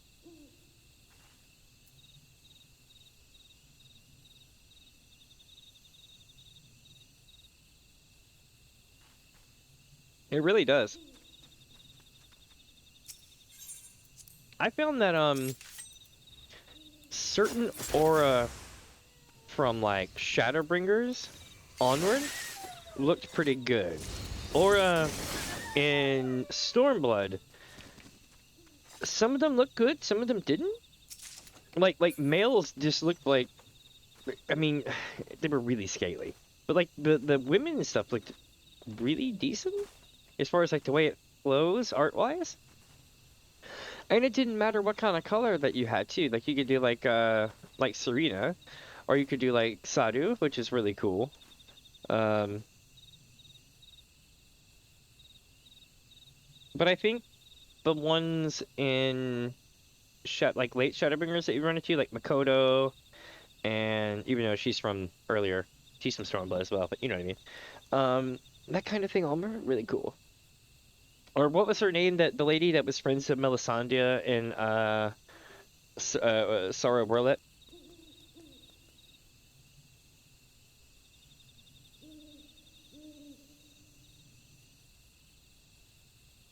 I guess the real question is, how does it look with the different outfits you have?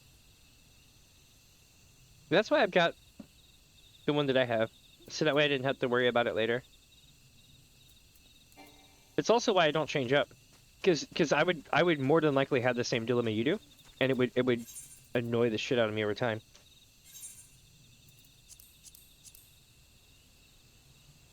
Then again, I know people who literally Fantasia 3 times a week and have for years. I don't know how they do it. It's like oligarch money or some shit. It's like literally, where the hell do they get that kind of money? So with me, I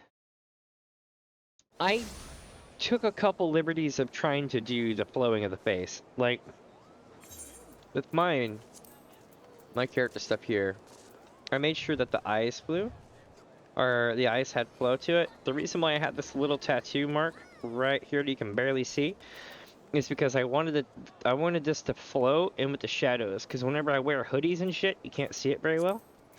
Let me do ASCII mode.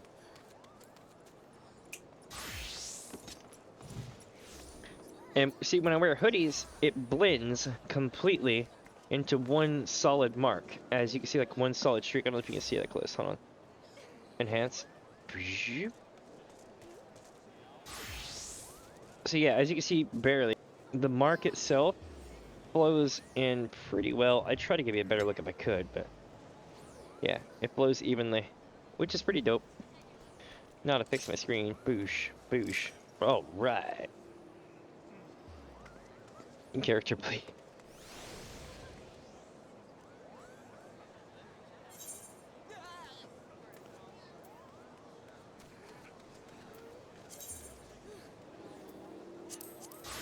My main thing is just if you have enough time invested in your character, it works. But I think if you invest a lot of time and space into your character and then change its race around, sometimes it can feel like a different character entirely and lose the original vibe of the other one.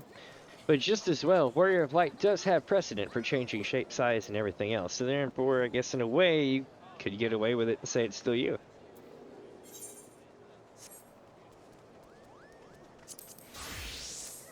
There we go.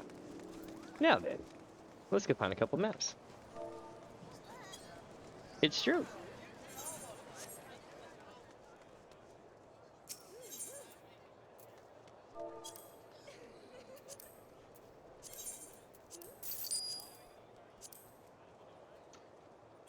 Mm-hmm.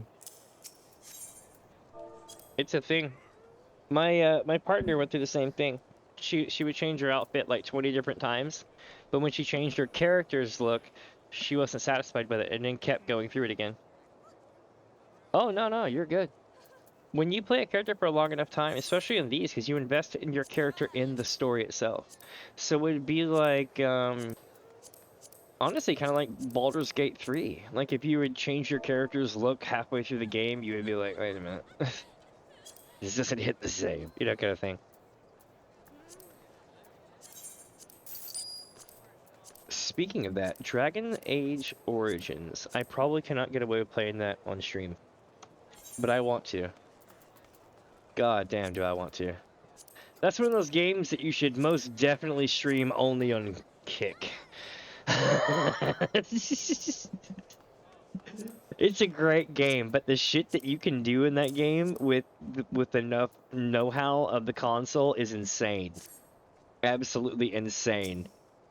You can force everyone to have maximum Riz all the time, and then you can change anyone to be anything or any creature in the game, and it still does the cutscene. Take with that what you will. Most of it is not TOS. But it's definitely a thing.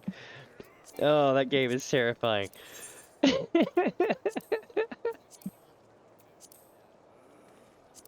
Let me see. So we have a leather map and a leather map. Now, I believe we are capped on maps for here, which means we're going to another server, my friends. Just like that. We are off on a newfound adventure lacking only in object permanence. But where will we end up now, I wonder? Well, Balmung is very special, but Brynhildr is original.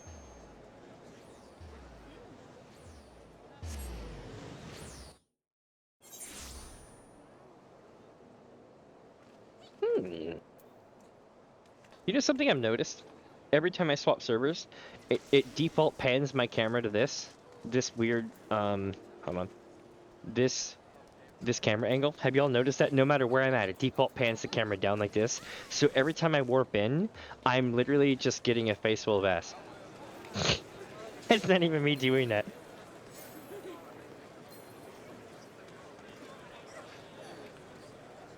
Yeah, female aura is great. Female row is awesome too. Especially, depending on build. Everyone wants to be Moonbreeder. Or, Merwin. I'm waiting for them to have a Merwin class. That'd be great. Maybe that's what's coming. They should just name that class 7 Hells.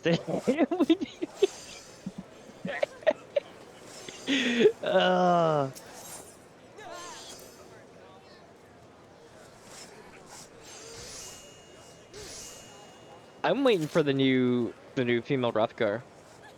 I honestly, I dig it. They consciously scrapped the thing. Basically, what they were apparently going into was basically they gave part of the crowd what they wanted with the what am I trying to say? The Viera, and then they're giving the crowd, the other part of the crowd, what they want with the female Hrothgar. Basically, they wanted to have a more natural, muscular tone, that kind of vibe. Kind of the tomboyish look, and it seems to be working out really, really well. Also, they're funny as hell, and their character is written really well. So, like, you know how, like, if you go to different localizations, shit makes less and less and less sense? So they're taking it to whole new levels. It's almost... How do I put this? Do you know how, like, you'll play Final Fantasy XIV, and then maybe there's only 1 or 2 cutscenes that really matter in different languages? Right? Like, the summoning of the companion thing or whatever in Late Endwalker, where that thing happens. In Japanese, it's hilarious because she basically does a kid chibi kind of jingle version of like the Final Fantasy XIV victory theme. And then stuff like that. But what I'm getting at is that with what's her name? The main character so far from Dontrell, was it Wakamat or whatever?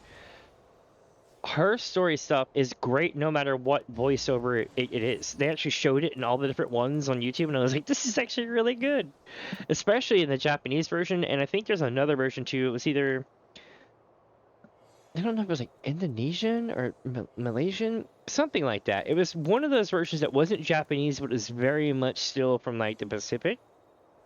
And it was really funny. Like, really funny.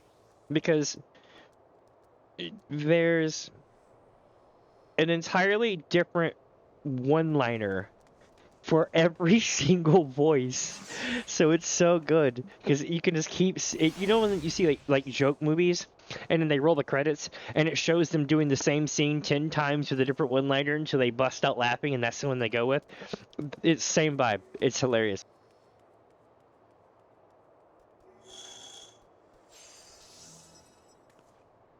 Ah, so good. I'm still eating the frappe, or drinking it, I should say. Now then, let's take a look at here. Okay, so this server is pretty much crapped out for now. And I do believe that leaves me going to yet another server. Let's see where we end up, chat. Now, we are currently on Brynhilda, and we're going to be going to Coral. I wonder how many Walking Dead fans went here. Or Hildy fans.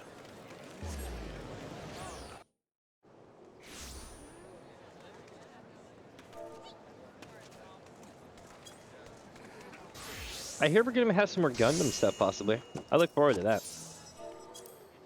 In, Final Fantasy XIV Dontrell.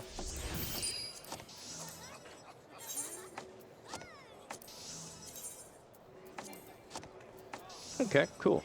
So, we're good here for a bit. Nice, nice. We have what? 1, 2, 3, 4, 5, 5 or 6. Nice. Sweet. And welcome, my friends, if you're just joining in. I am Damien. This is DamiensAdventure.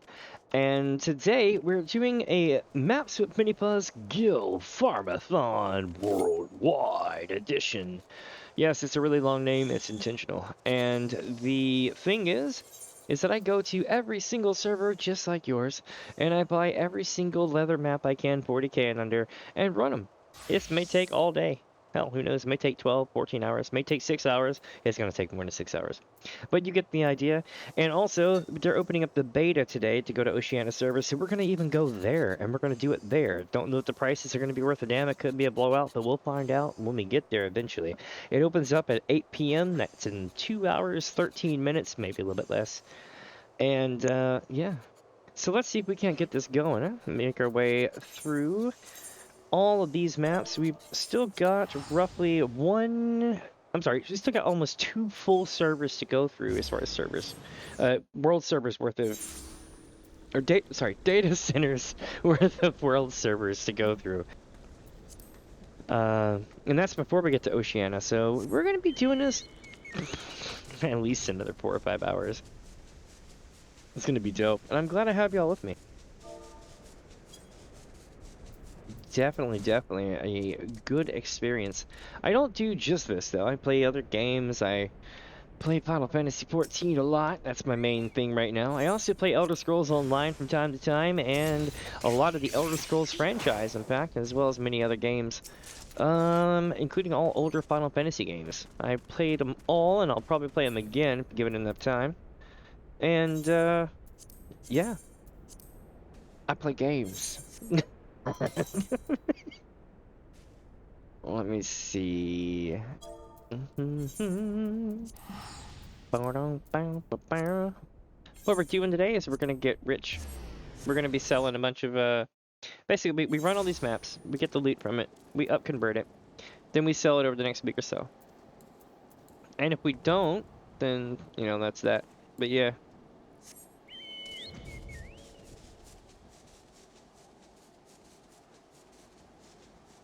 Hmm.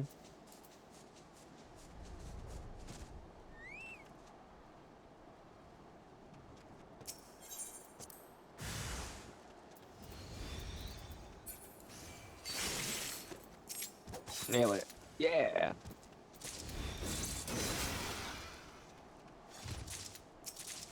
And none. Got none. All right. Take this one here, and we're gonna flow it through. Where's it going? Middle of Nosha. Right there. And just like that, we're off on another one. So question, if I were to play, I've been asking this for a while today, if I were to play a older Final Fantasy game, what would be a time that people would like to watch it? Make sure you put your region time in so that I know, like, where you're at. Like, if you just say, yo, 5 o'clock, I'll be like, 5 o'clock where? Because I'm Pacific time, right? So right now it is almost 6 p.m., right? Um, I could stream just about any time of day, but I'm kind of taking stock to see what time everybody watches things, what time they would want to watch things, that kind of stuff. Especially if I tie myself down with a schedule.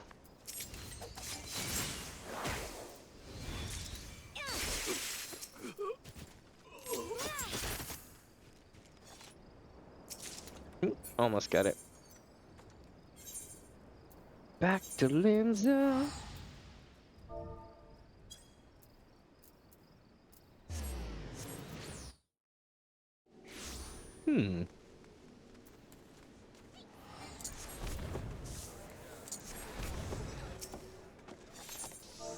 Let's see what we get.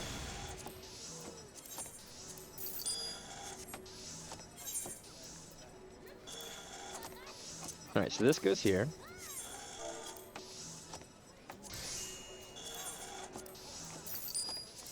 This goes deciphered.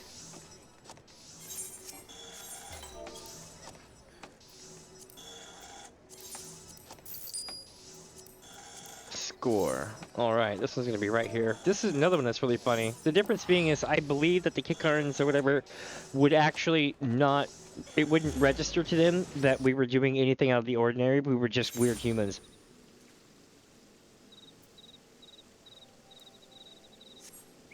Or humanoids. I think it wouldn't, you know, trip their radar. I could literally dig this up. But what's really funny is it's right on the edge of the camp. I mean, literally right on the edge of the camp, right? So all the mobs end up spawning right on top of the vendors, and they just keep like stoned looking at you the whole time the fight's going on. You're just like, you're like they're so unaware. It's great. It really adds to the what the hell vibe. Hopefully it happens so I can show you.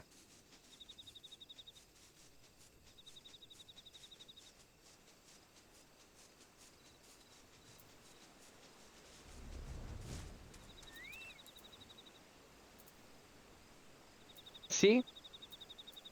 They're like right here.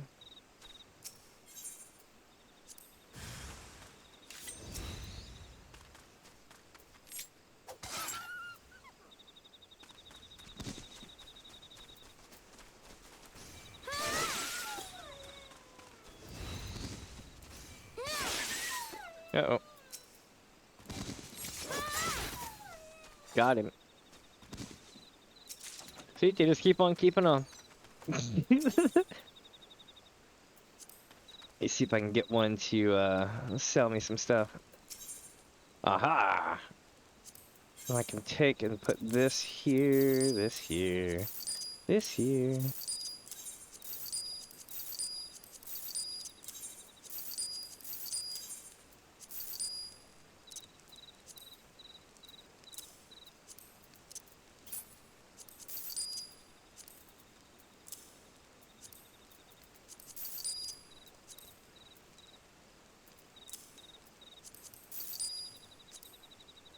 Let me see. Oop, nope. That looks cool though, doesn't it? But it's going in the trash.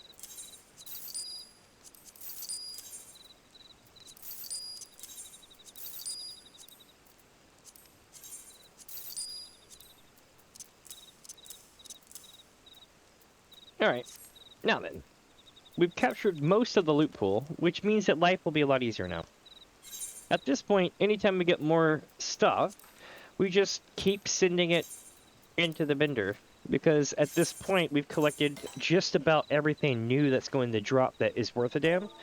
So, this stuff is just going to keep building up in our page 1 and 2, okay? And it's going to keep getting bigger and bigger and bigger stacks. So that at the end of all this, when I go to sell it, we're going to make like several hundred K back, which is going to pay for a lot of our teleport fees. All of these things are going to basically start to cover themselves with the way that we're doing this method. So basically, we're more or less just win-winning it. It's pretty cool. At least it works for me. It's not for everybody, but it works for me. And I'm going extra long today, which is why it's you know, being the way it is. But needless to say, I probably won't be doing another Gil Farm-a-Thon for a few days, maybe more than likely a week afterwards, if not later. And that's because we're going so hard that I'm going to probably be needing to fence things for a few days. So I don't destroy the markets, you know?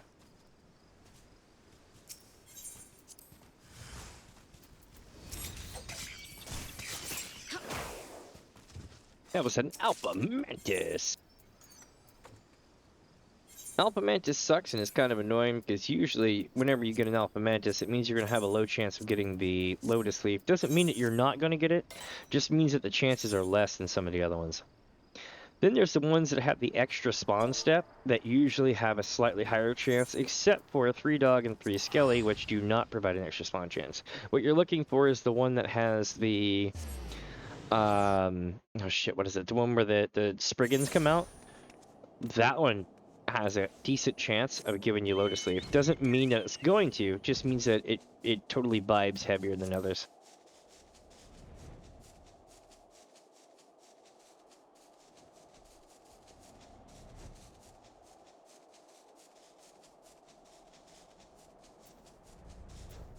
Alright, it's gonna be right here.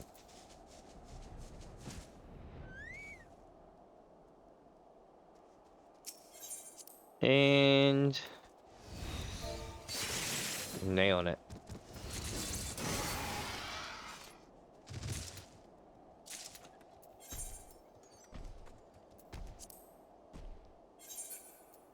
Alright, back to Linza. And we just keep rinsing and repeating. It's a good day. It's a really good day, profit-wise. Oh, cool. You see this outfit? I had a similar outfit for my, samurai. And for my monk.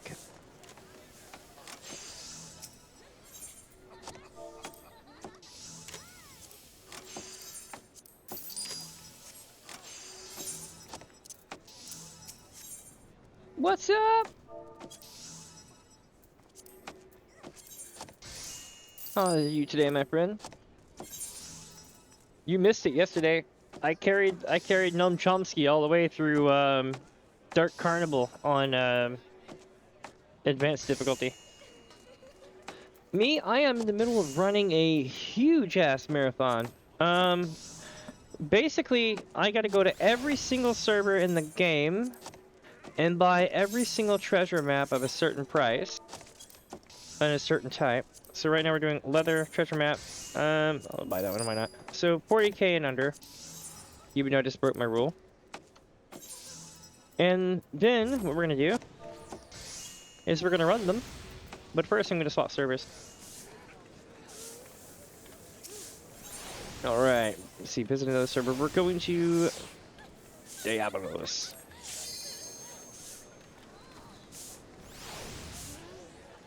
Oh, because I'm playing 14 today. Got no day off. But what I do have is, I was telling everybody I'm getting ready to play possibly some of the older games again. Part of me wants to play some of them. We'll see. Like Morrowind or some shit like that. Would be really nice. The problem is the only Morrowind I can play is the one on damn Games Fast, which sucks. I might be able to fix that though. We'll see.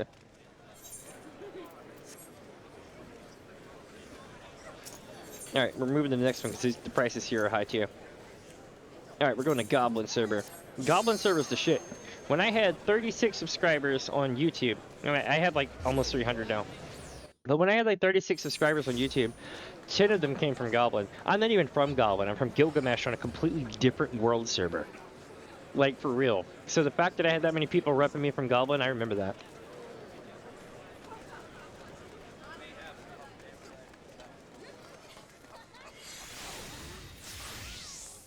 Sorry for the bad camera angles. I'm finishing up my my frappe. This shit's good. Yeah, see, Goblin's a good server. Ooh, expensive. That's a bummer. See, people in Goblin have probably been running these things. They got the right idea. Alright, next server. Marlboro. Apparently I have friends in Mateus.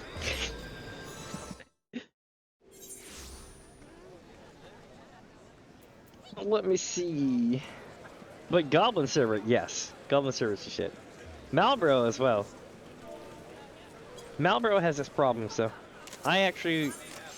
Marlboro was my dump server for me doing alt testing on during Endwalker's release, because it was the only server they'd let me make a character on.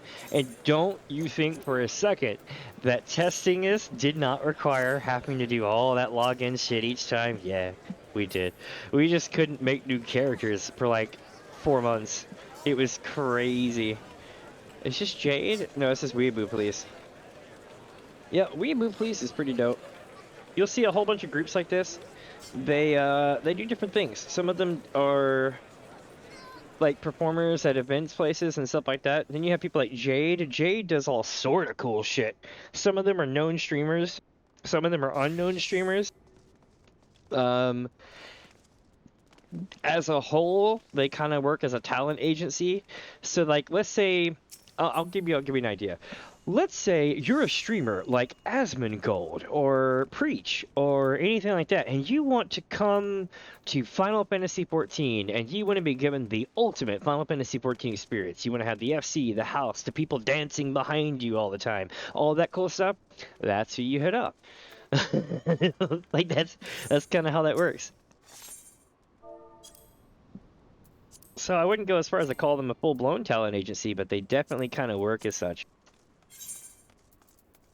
Alright, let me see here.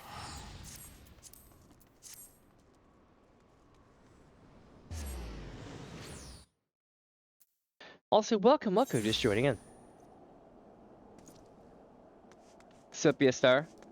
Okay. Yeah, same here. I made mine during literally like the month or couple months leading up before Endwalker's release. And I just remember once I realized that the story itself was going to be the journey, I was actually kind of relieved that they delayed it, because I was still on A Realm Reborn, if not Heavensward, when the expansion came out. I remember taking my time to do every little bit. Like I literally wanted to just like, because I realized the journey was going to be the thing, right? So like, whenever I would beat something, I would go do all the side content, and then I would go do all the raids, all the EXs, everything, and then I would go on to the next thing, even if I out-leveled what I was doing. Yep. Gave you all the expansions. Oh, and that damn ring, that earring, Minfina's ring. They got a new one now. It's kind of unfortunate. Because I want to be like, hey, look at this, but no. But that ring was badass. That earring or whatever. Highly recommended.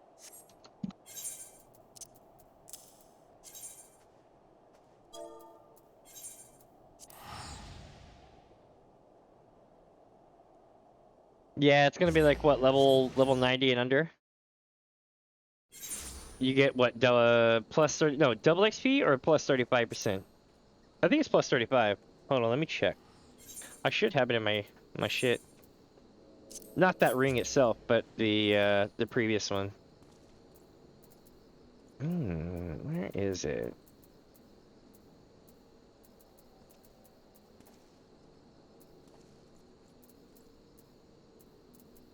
Was it nearing?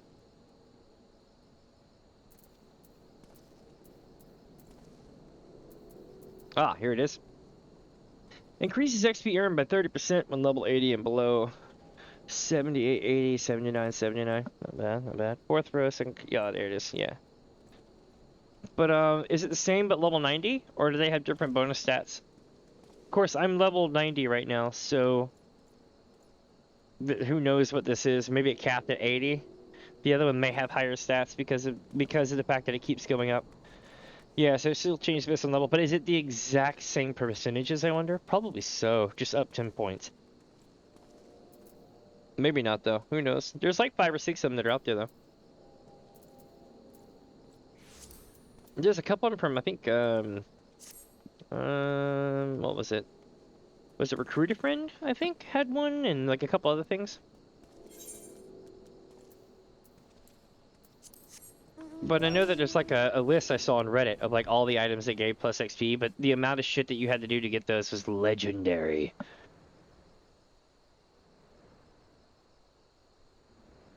Yeah, it really did.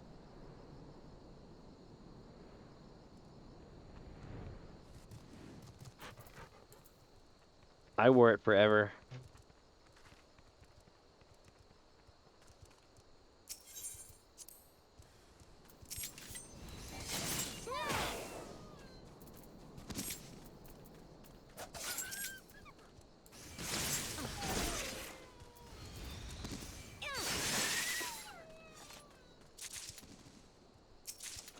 Lotus Leaf? Hell yeah. We now have 4.5 mil minimal return.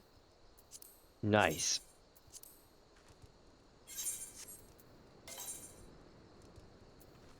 Alright, so we're going here. Sweet, my dudes. Less than 2 hours before they open up the Oceania travel.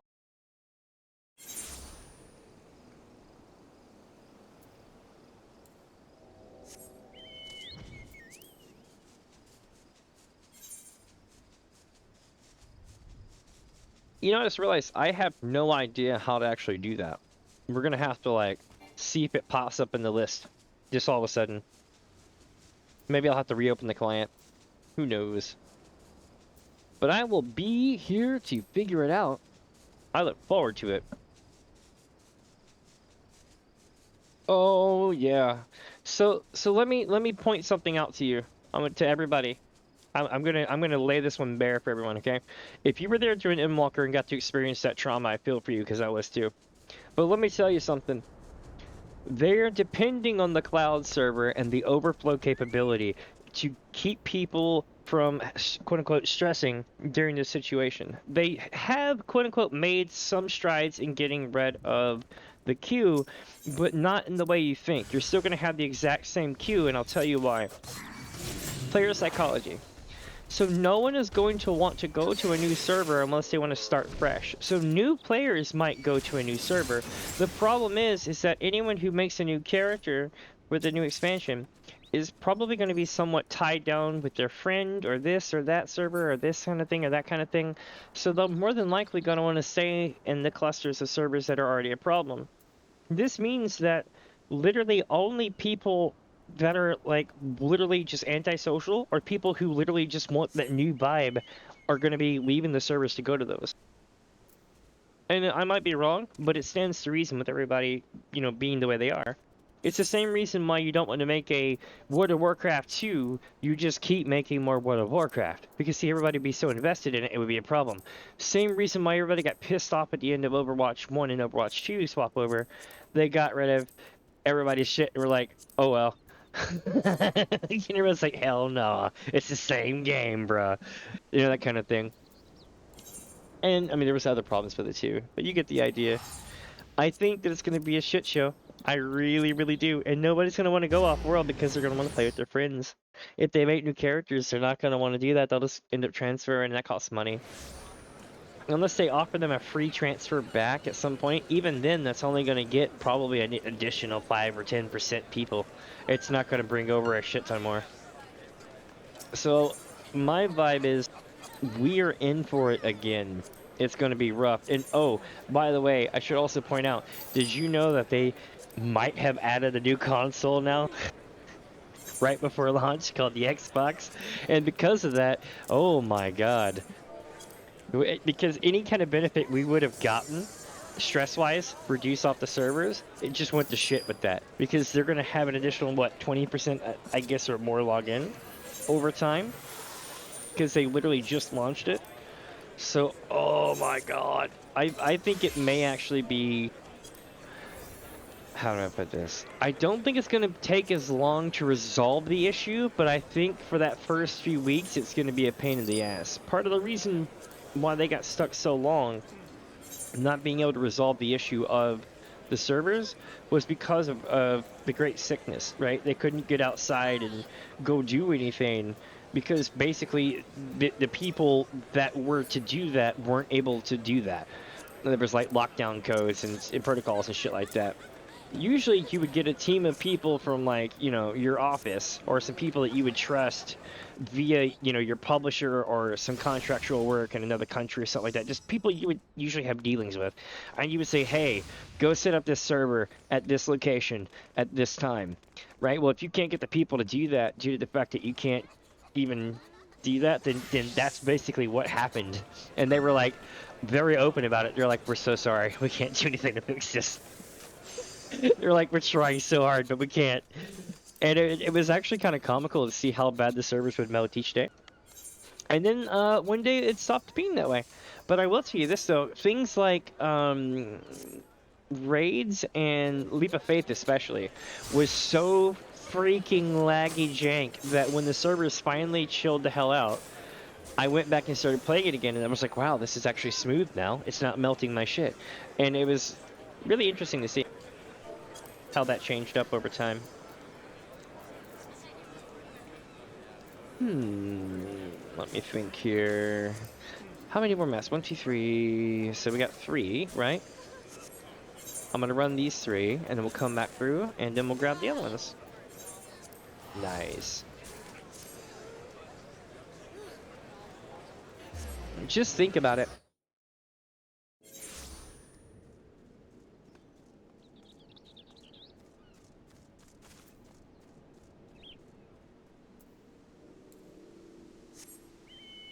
Let's see here.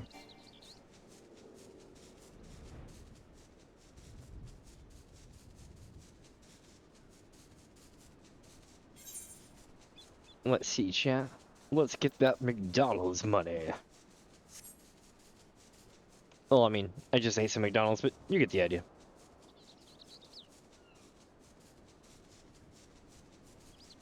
So let's see. How long before I hit a train wreck? Will it be Lotus Leaf? Will it be Shitty?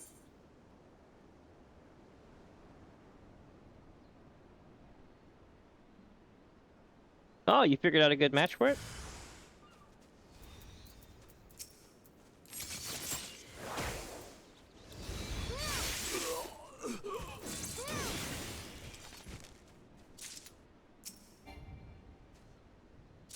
If you ever want to do haircuts and stuff, we have a haircut barber down in the basement of the FC house, second floor.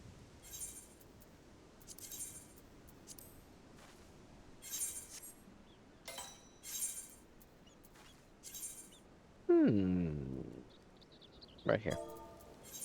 Say a secret. So it's either here, here, or here on this map, usually. So once you realize there's only like 3 spots for every map, you're like, okay, pat, pat, pat, pat, pat, pat. That's kind of how it becomes easier. If you swap maps on me, I'd take a minute to find it, though.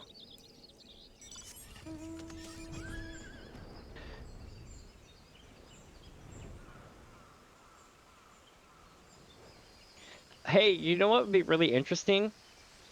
If they stopped doing the crazy god-killing route for an expansion, and they went full Parasite Eve.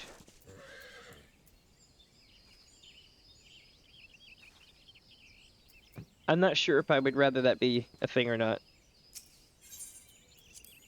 Parasite Eve was it's God. There's just so much it's a complicated, really bigly complicated iceberg from hell. But basically, Final Fantasy VII was going to be like 5 different games, and they couldn't decide how the hell they wanted it to be. So they chopped out a bunch of pieces and then left a bunch of pieces in to make Final Fantasy VII. And a lot of the shit that was left over, they went to make other games.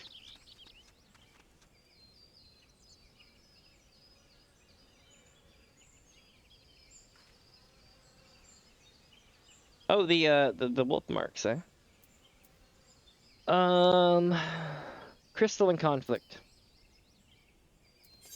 In between MGP matches at the Gold Saucer. That's how I did it.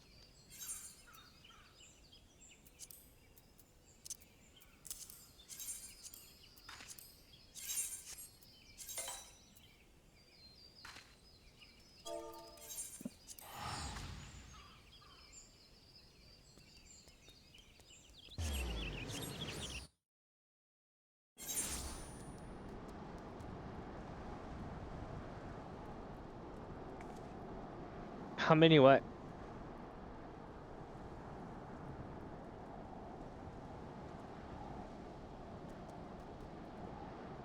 I have no idea how many they'll end up with, but what are they talking about? My ADHD has deleted all the previous things I've said. I'm like what? Like I'm pretty sure I was just talking about something like that.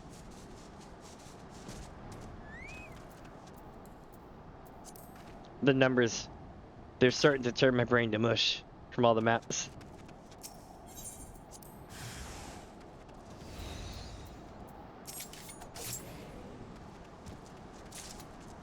Oh, no. I mean the original Final Fantasy VII was going to be something like 5 or 6 different games. They weren't like intending to release that many. They would make something and they were like, and they scrap it and they try something else. And then they make something and they go, and they scrap it and do something else. It was originally supposed to be this murder detective, Silent Hillish, Resident Evilish kind of murder mystery. And they ripped a bunch of that out. Oh yeah, no, you're good. I'm glad they have figured out how many. The thing is a lot of the stuff that they ripped out of that thing. Originally, you were just going to go around Midgar and fight bad, weird Resident Evil type shit, right? And all sorts of. It was going to be like an investigative mystery thing and all that stuff, but they ended up scrapping all of that. And some of that went to, I think, like Musashi, or did that come later? Some of it may have gone to, like, was it Chrono Cross? No. Well, if you go back and actually watch the documentary thing, you'll see what I mean. That there's like so many different games that got bits and pieces of that. But Parasite Eve was basically kind of like the closest of that stuff. And the whole vibe of Parasite Eve jives so well with Final Fantasy VII, it's insane. Also, a lot of the characters look like this is some kind of really bad spoof retelling, because you can tell that they were clearly supposed to be characters from 7, but they redid them just slightly. It's great.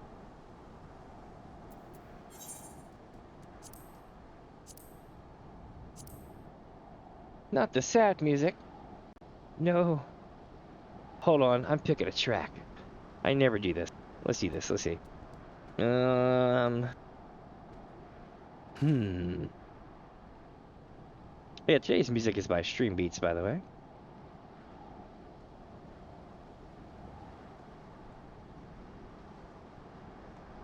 There we go.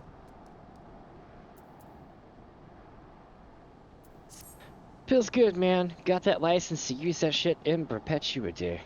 Thank you, Harris Heller. Alright. Oh, I don't possess a treasure map.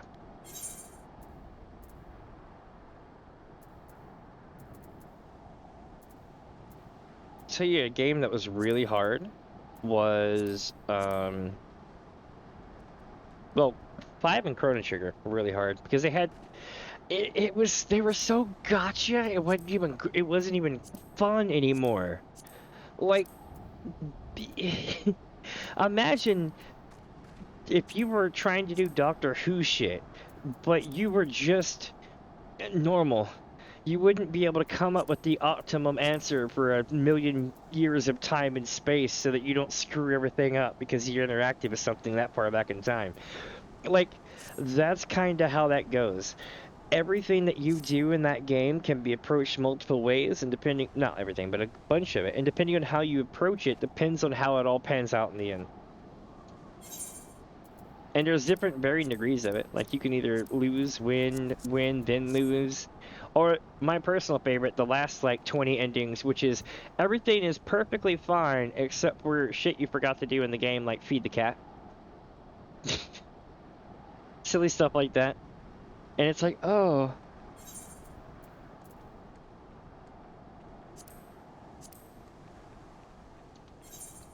Oh, whoops. Back to Limsa. It took me a second to realize I was on a map again.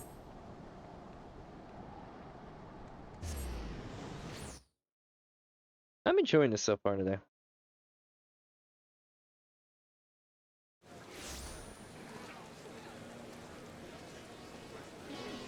The fish, Mass Effect 2 and 3. Nice. That's another game set I haven't played. I honestly should. Would I be able to play that on stream is the question. Like, would I get banned from Twitch for doing the romance options and things like that? Because that's what people would want to watch if I played this game. Even if I had full intentions of just playing the entire game and enjoying the storyline, about a third of the people who dropped in the channel would be like, "Are they gonna show stuff? Are they gonna do things?" And that's not even what it's about. But I guarantee you, knowing Twitch, people will. To be fair though, Manslayer's parodies of Mass Effect 2 and Skyrim are to die for. If you haven't seen Manslayer's parodies, you definitely should. It's M8N1AY3R on YouTube. He used to be part of they used to be part of the Machinima thing.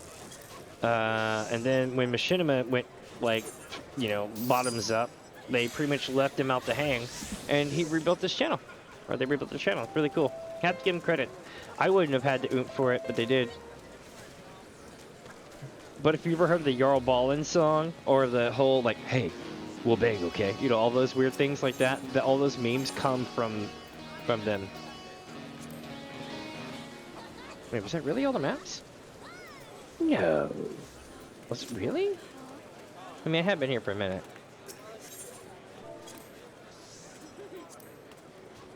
Yep, guess so. Oh, well.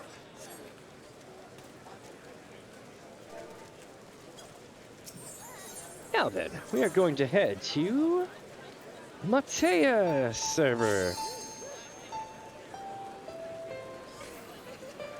Okay. What about Dragon Age Origins? I promise I won't do any crazy stuff like have people get done by werewolves. It's totally doable in that game.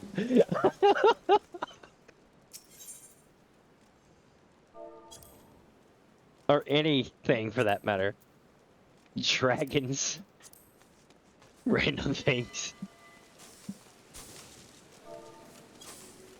Oh man, this server has no good prices. They keep their prices high. Like my cat on catnip. Zalera. That'll be the next one. Speaking of which, I wonder what our bun friend is up to. They had a really funny hippo video out. Nova Fun Bun. Really good video.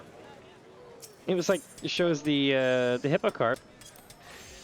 And like, if you sit in the hippo cart, all you see is like the hippo's butt. It's like, I was like, that's so good. Oh. Cool, we got good prices here.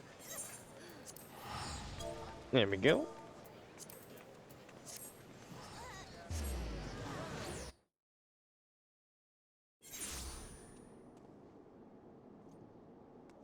Oh yeah. Yeah, they can't say shit about those now. I'm that person who likes to craft theoreticals to the point where I'm gonna eventually get my ass manned.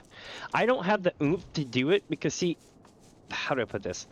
I would love to test a lot of this stuff out, not to run the meta, but as a troll slash joke, right? Like scientifically testing like Nile Red or something equivalent. I want to be like, so you can't do a hot tub. So what happens when you have this, this, and this happen? Is it technically a hot tub stream? Is it this or is it something else? And then they'll be like, test the water, see if you get banned. I would totally be that way. And I'm glad that I'm older now and don't want to do that. Because I wouldn't actually do that myself. I would just like set up the situation to see if it happens. Like, for instance, the thing with everyone's ass is absolutely hilarious. So you can't really show cleavage. I guess that's still a rule here. So you can't really show cleavage, but you sure as shit can show cleavage in video games. How is that different? Because if you're controlling the character, then you're puppeteering your character. And if you're puppeteering a VTuber, then that means it should be the same rule. It's like I don't understand that. And that's me totally being on the side of the VTubers. And it's a very good logical argument. Which is like I could probably get away with playing DOA volleyball before I did anything with a VTuber. And it would still probably be okay. Which makes no sense.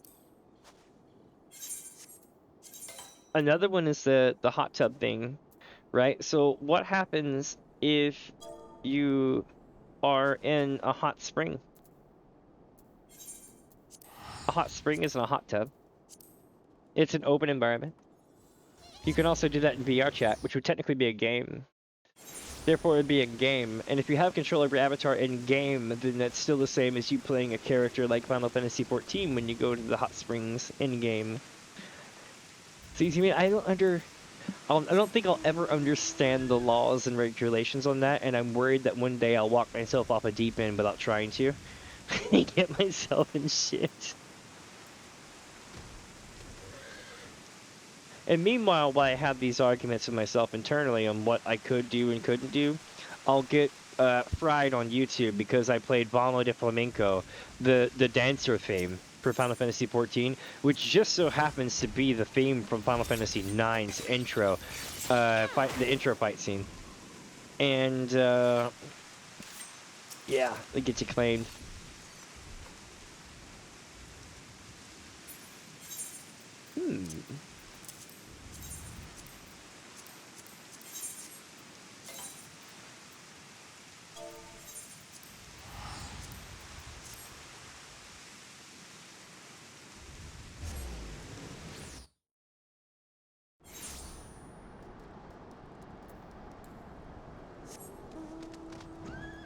I think the one with people's like yoga pants and that are dyed blue and using it for a blue screen or a green screen, I think that is absolutely gross but hilarious.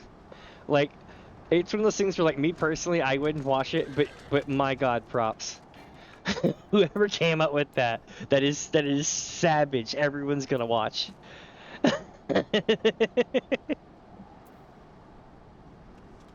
Like, absolutely savage.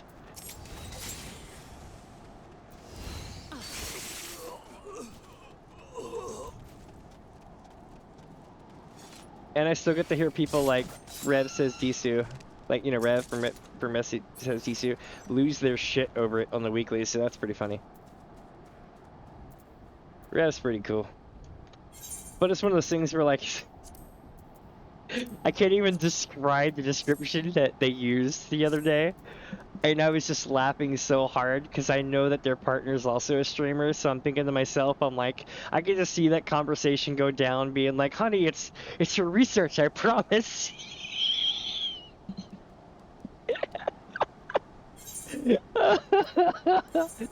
Oh, damn. Ah, loud noises. I do apologize. And welcome, my friends, who are just joining in. do consider giving it a follow as well. I am very much new to Twitch and building a religion, as it were. Let's see. Ooh, cool Goku outfit. When did I send my shout out? I don't want to spam these folks. They're really nice. Hey, it's people.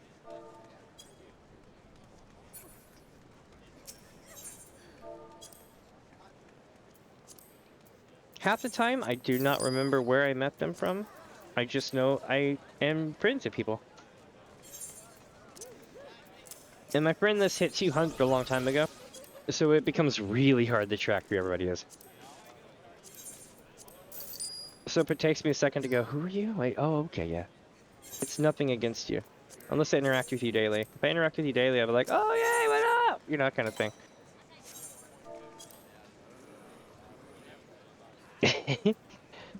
What server you on, normally?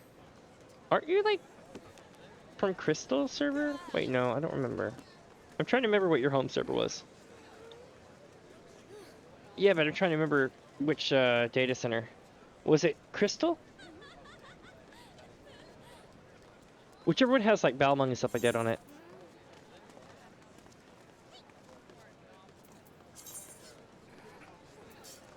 I know mine's Aether. That's the only reason I can remember mine. And I know Dynamis because the character that goes, Dynamis!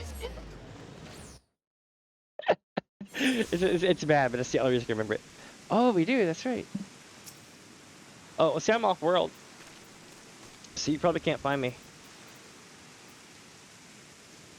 I am currently on... What server is this? Zalera. Which means I'm about to hop to another world center in just a few. I believe I'm on Zalera. I could be tripping.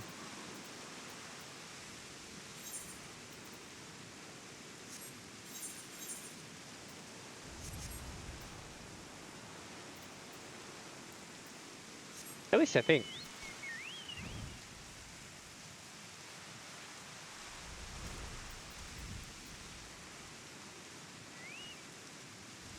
Oh, damn. Hold on.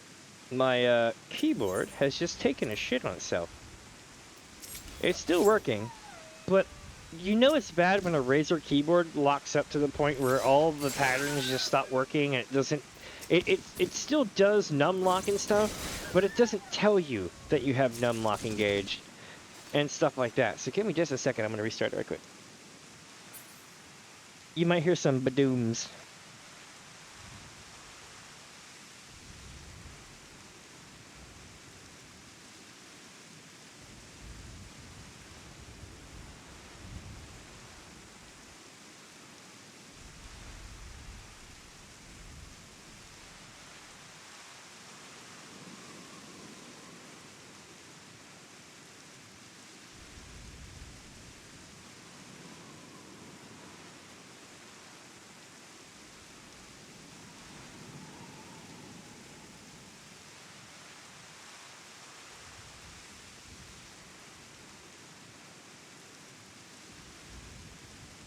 All right.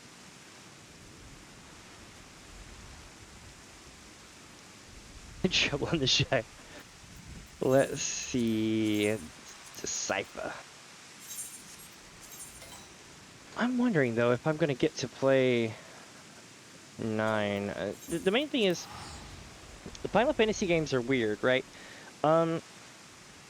You can get away with streaming them just fine. VODs, however, VODs are finicky. What I want to know is how people get away with playing radio music and shit on their streams. And how people get away with playing Grand Theft Auto with the radio on. Like, if somebody could tell me how to do that on Twitch, I would effing be there, like, in 20 seconds. I would literally figure out a way to get the game and I'd be like, we're going. We're going now. Oh no, I'm doing that now. Right? So like at the end of my stream, you won't have any other music playing. You'll just hear dead sound and me talking in the game without any music. I call it the bring your own music live stream. But if that's how they do it, that'd be fantastic. But how do you separate the in-game music? Unless there's a toggle or mod for it, I guess. Even then, that'd be risky as shit. Or maybe you just can't save the VOD, right? Like, you have to set it so that the VOD just goes poof at the end of the stream. I just don't want it to be a thing where they freak out on me and strike me. Because, see, here's the problem I have with Twitch versus YouTube, right? If you have a problem, if they have a problem with you on Twitch, I mean on YouTube, right? You can just mute the shit or cut it out or delete it and be fine, right? Usually. On Twitch, you get a strike outright. And that sounds terrifying because there's no cure for that, right? There's no way to rectify that once it pops that I know of. So that's what kind of scares me, that I don't want to F around and find out to see what happens.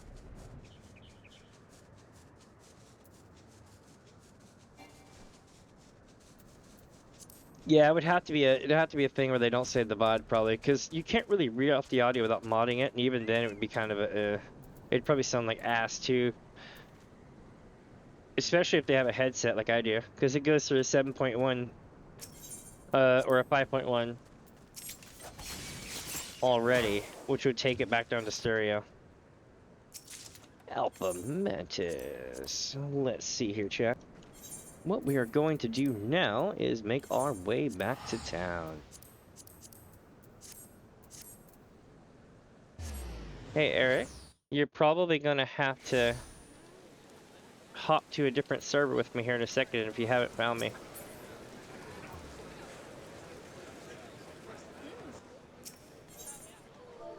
I stay moving. It's silly how much I stay moving in this game.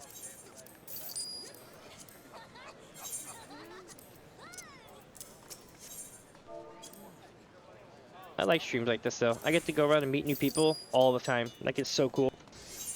I get new people that follow the channel all the time. Basically helps me grow everything, introduce myself to the world, so to speak. I also play other things, like lots of games with 2s in it, like Left 4 Dead 2, Quake 2, Portal 2. I play games that aren't with 2s in them as well, but that seems to have been the running trend. See, some games edit the songs enough so that they aren't copyright, like with Crab Champions.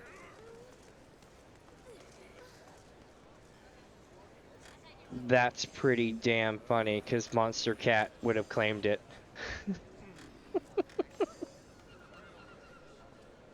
That's pretty funny.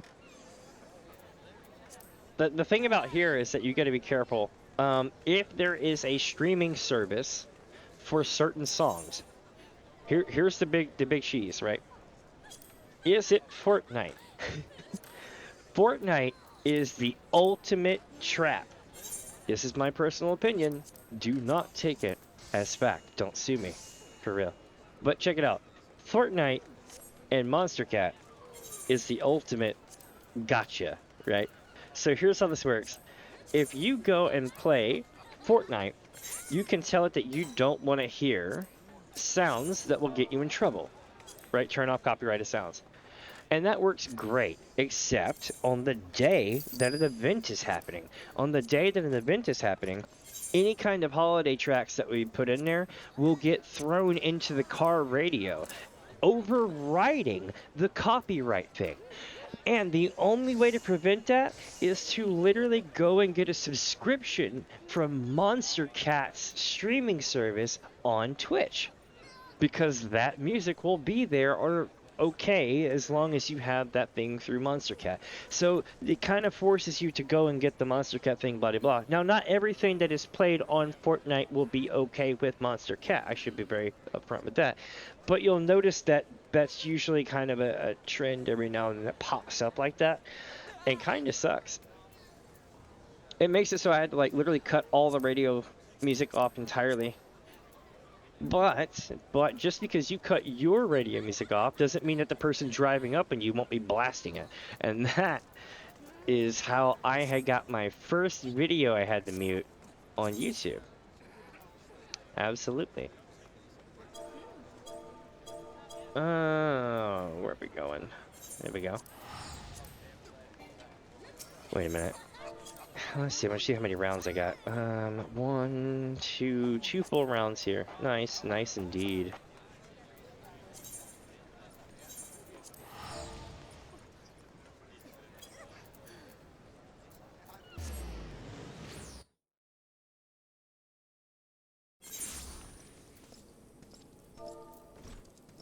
Well, the name change isn't going to keep them from getting sued. It's going to be some kind of jingle and pitch change. That might have worked years ago, though. Like, if this came out, like, a while ago, maybe.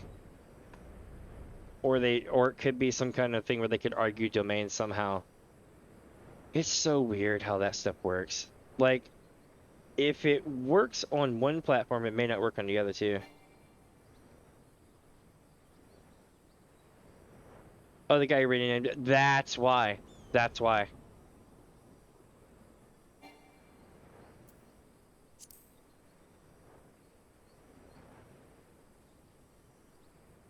It's crazy how this shit works. That shit works. The rules are insane for that. I actually had a spat. I'm gonna not poke any names here because I don't want to catch any shit. But I actually told someone politely off the other day because I had asked for permission to use their music and was given permission to use their music and use their music. And then 6 months later, they signed to a label, told that label that they didn't have any prior engagements, and then the label came after my ass. And I'm like, hell no, dude, I got the chat right here, bro. I'm like, So, needless to say, I got that fixed, but I also have agreed not to use that artist anymore. But it was one of those things where it was a nasty little falling out, because I really liked their stuff.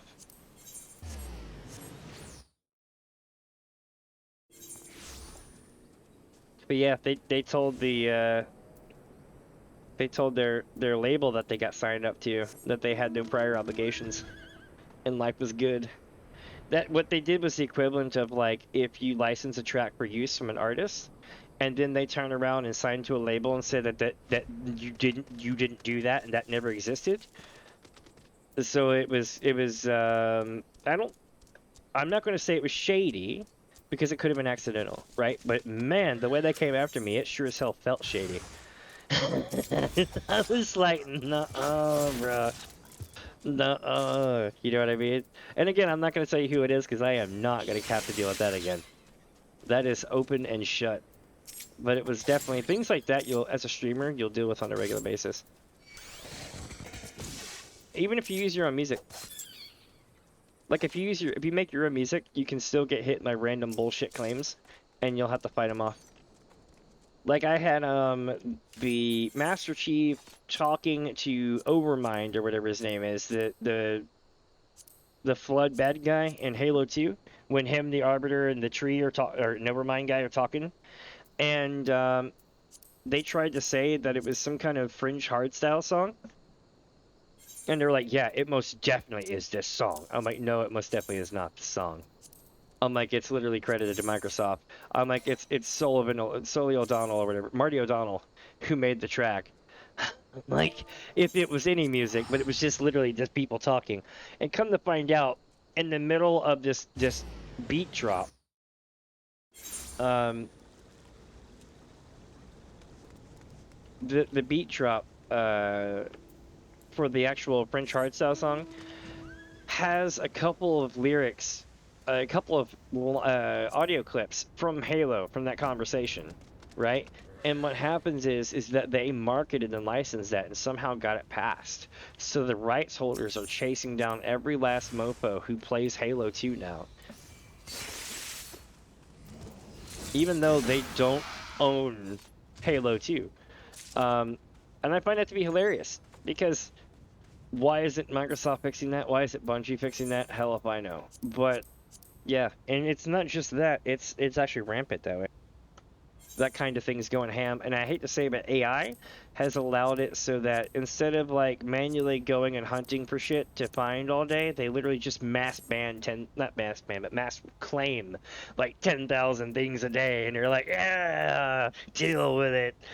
And then you'll spend like 30 days trying to fight it, in a dispute, even if you're absolutely in the right, like even if they are just wrongly claiming you, and then they'll try to scrape 30 days of ad revenue off of you, and it goes 30 days, the video is pretty much dead. So it's one of those ways of saying, we believe that you are infringing upon our artist's rights, and even if we're absolutely wrong, we're still gonna shank you 5 freaking times so that you can't do shit about it on the way out the door, because we still think we're right, even though we lost. And that's how it feels, because after 30 days, your video is pretty dead in the water. So it's kind of like, what do I do now with this video? If you re-release it, don't worry, they'll claim it again and pretend they had no prior knowledge of the previous shit happening in 30 more days, bro. I shit you not. That's what it's like dealing with YouTube sometimes. And I had somebody hit me with like 100 of those out of nowhere, and it was absolute bullshit because I had full use of the music. It was it was crazy. I can't really go into it. It's kind of ironic, but I can't tell you why. The thing is that I had a license to use it in perpetuity. And it was like something like 16, 17 claims on a single video or some shit. And I'm like, holy hell. And then they were like, oh, this was your background music for like 50 different videos. And it was like, let's claim it 16 times a video, 50 times. And I'm like, what the like, it was bad. And I learned that just because you have a license to use it in perpetuity does not mean that you're not going to have to fight the claim every single time to prove that you do. I mean, yes, they could put your name in a thing so that it doesn't happen anymore. But I mean, what are you going to do? Chase on the guy who gave you free music and then make him do that? It's not always possible.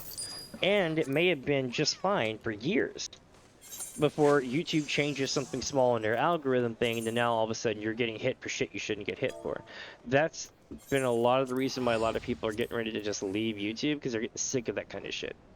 It's unfortunate, because I would be the first one to tell you I would prefer to be on YouTube because I can get high-res live streams. Really, really high-res. I mean, there's no data limit. I can go 8K if I wanted to. No one's even got the ability to really watch 8K, but you get the idea. You can even do, I think it was like, what, 120 FPS or some stupid shit's coming up soon? And I know Twitch is getting cool stuff like that, but you get the idea, right? The ability to do all that would be really nice. But it's not worth dealing with all the drama. So what I do now is I stream here, and I send my VODs there, I do my videos, my shorts, things like that over there. But I'm streaming here. And so far it's been a very welcoming community, very wonderful community. I have not been more wrong about how this would go. I honestly thought it would be terrible. But no, it's actually been, and this is actually kind of ironic, it has been better for me here already than it has been for the entirety of me growing my channel for a year at YouTube.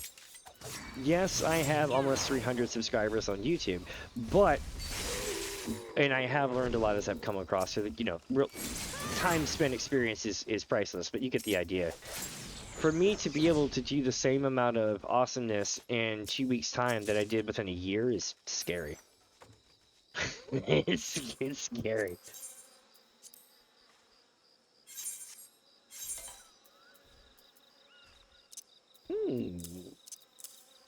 Where am I gonna go now? I wonder if the new Monster Hunter game that's coming out is going to be the same way as Dragon's Dogma.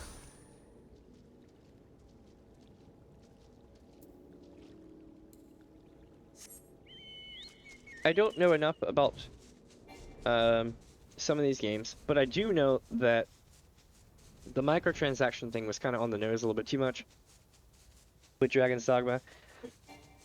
Like buying the town portal. Monetizing the town portal for the win. Oh, damn. But, or for the loss, but I mean for the win trolling wise.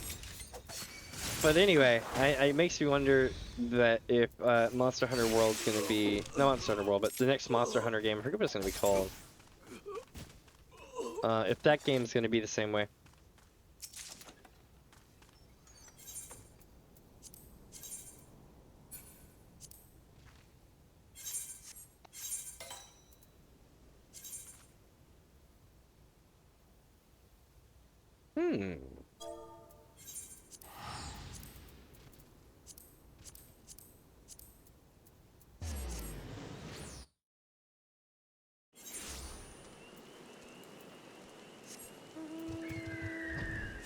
Alright, let's see here.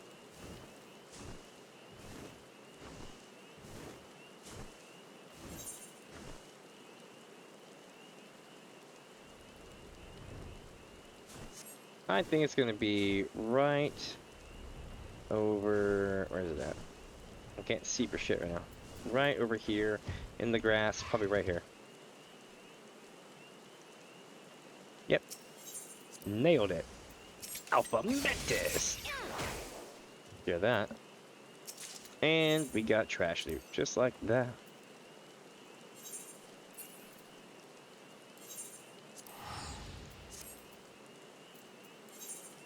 I think I was going in the middle of no shit for a second. I was like, whoops.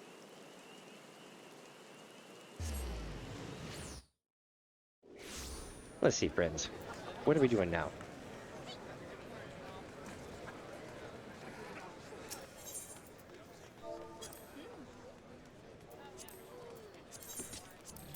All right.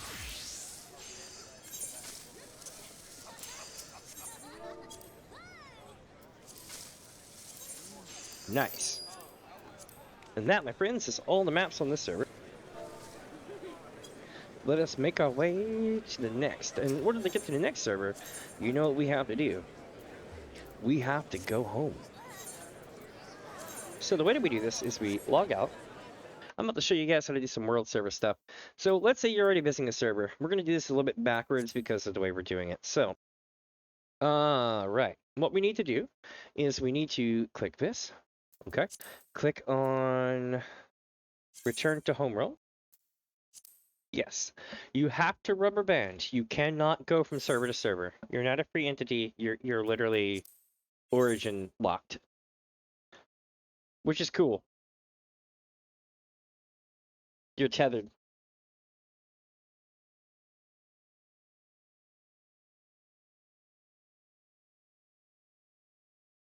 Usually it's about 15 seconds to 30 seconds, but it can go up to a minute. I've never had it take longer than 1 minute, 10 seconds. Now that says a lot though, because we've not had this experience yet. Not with the way post Endwalker. Or not before Endwalker. So like during all the nasty times, this wasn't a thing. This all came later. All the world center change stuff. I think a lot of it became a thing because of all the drama that we did go through.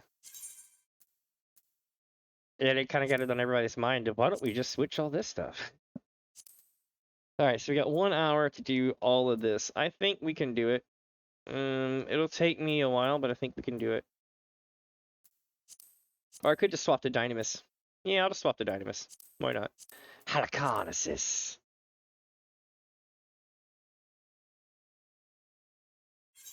If I understand this correctly, at 8 p.m., okay, so in like an hour and 7 minutes or less, right? That list that you just saw is going to have an extra step in it. It's going to have Oceania. And that's what I'm hoping for. If that's the case, it'll be super easy. I didn't read the details on how this beta is going to work, but at 8 o'clock, if it doesn't pop up, I'm going to be reading everywhere. If anybody knows if there's a different thing for that, let me know, and I will adhere to the different stuff. I just want to be able to go buy everybody's stuff and run it. That's my goal. Gil Farm-a-Thon worldwide. That's how we roll. I do this about once every 10 days or so. Nothing special. I'm tenacious as hell, and I can get away with doing this for 8 hours without going insane. Luckily, because I stream with y'all and stuff like that. If not, I'd be watching various boring shit like Simon Whistler or some other stuff. Maybe some like Nova Fun Bun or YouTube. Occasionally I watch some streams, just like everyone else. But since I've been streaming, I decided to make this part of my thing. So far, it's been a really great experience. I get to meet a lot of people on every server I go to, including people like y'all. Let me see. I am going to do a show.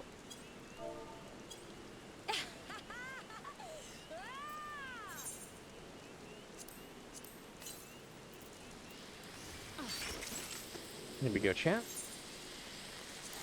to Limbs with us. I don't know if Limbs is a big server here, or a big town here, but we're gonna find out.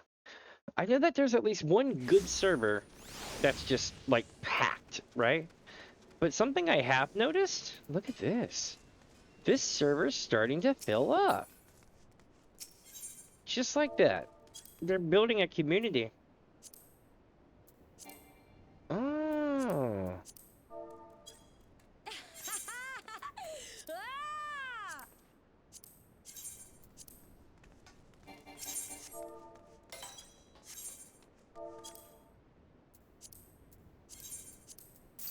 Alright, on to the next server.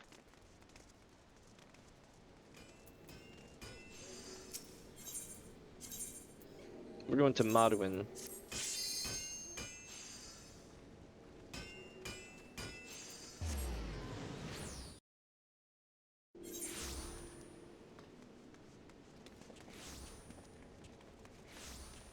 There we go.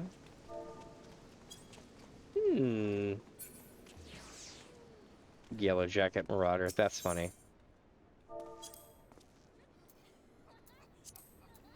The Crab Rave song is really good. Every time I hear that, though, it reminds me of this really gross thing that was around in the 90s, in 2000 area. No, not the 90s, 2000s, right? There was this, like, website that was dedicated to, like, at least jokingly, like, you could, like, pay to send people, like, crabs, and I don't mean the edible kind. And I guess it would be considered, like, bio-warfare, and probably an act of terror, but, man, the 2000s were a weird time. I remember seeing this on, like, the precursors to, like, 4chan, and I was like, wow, this is a real thing. Holy shit. I never dealt with the website, but it was just things like that where I was like, wow, that's terrifying. So now every time I hear Crab Rave, it kind of reminds me of that. I'm like, that's gross. But the song, the Crab Rave song is really good.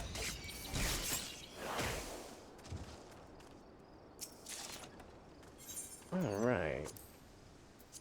By the way, we're at 5 mil return right now, and we spent a few mil, for sure. But I think it's like a mil and a quarter, or something like that. But we've also had a really low return today compared to some of the other ones. The other day I had 13 of these damn things before I even left Aether server. Which was insane.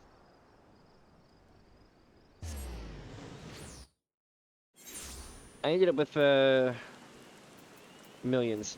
And then I spent a whole bunch of it getting mounts and shit. I bought every mount that wasn't extremely expensive, so like $1 million and below. I bought every mount, every hairstyle, every chocobo barding, and that I didn't have. I intend to do the same with orchestrion rolls, if I haven't done it already. I forget.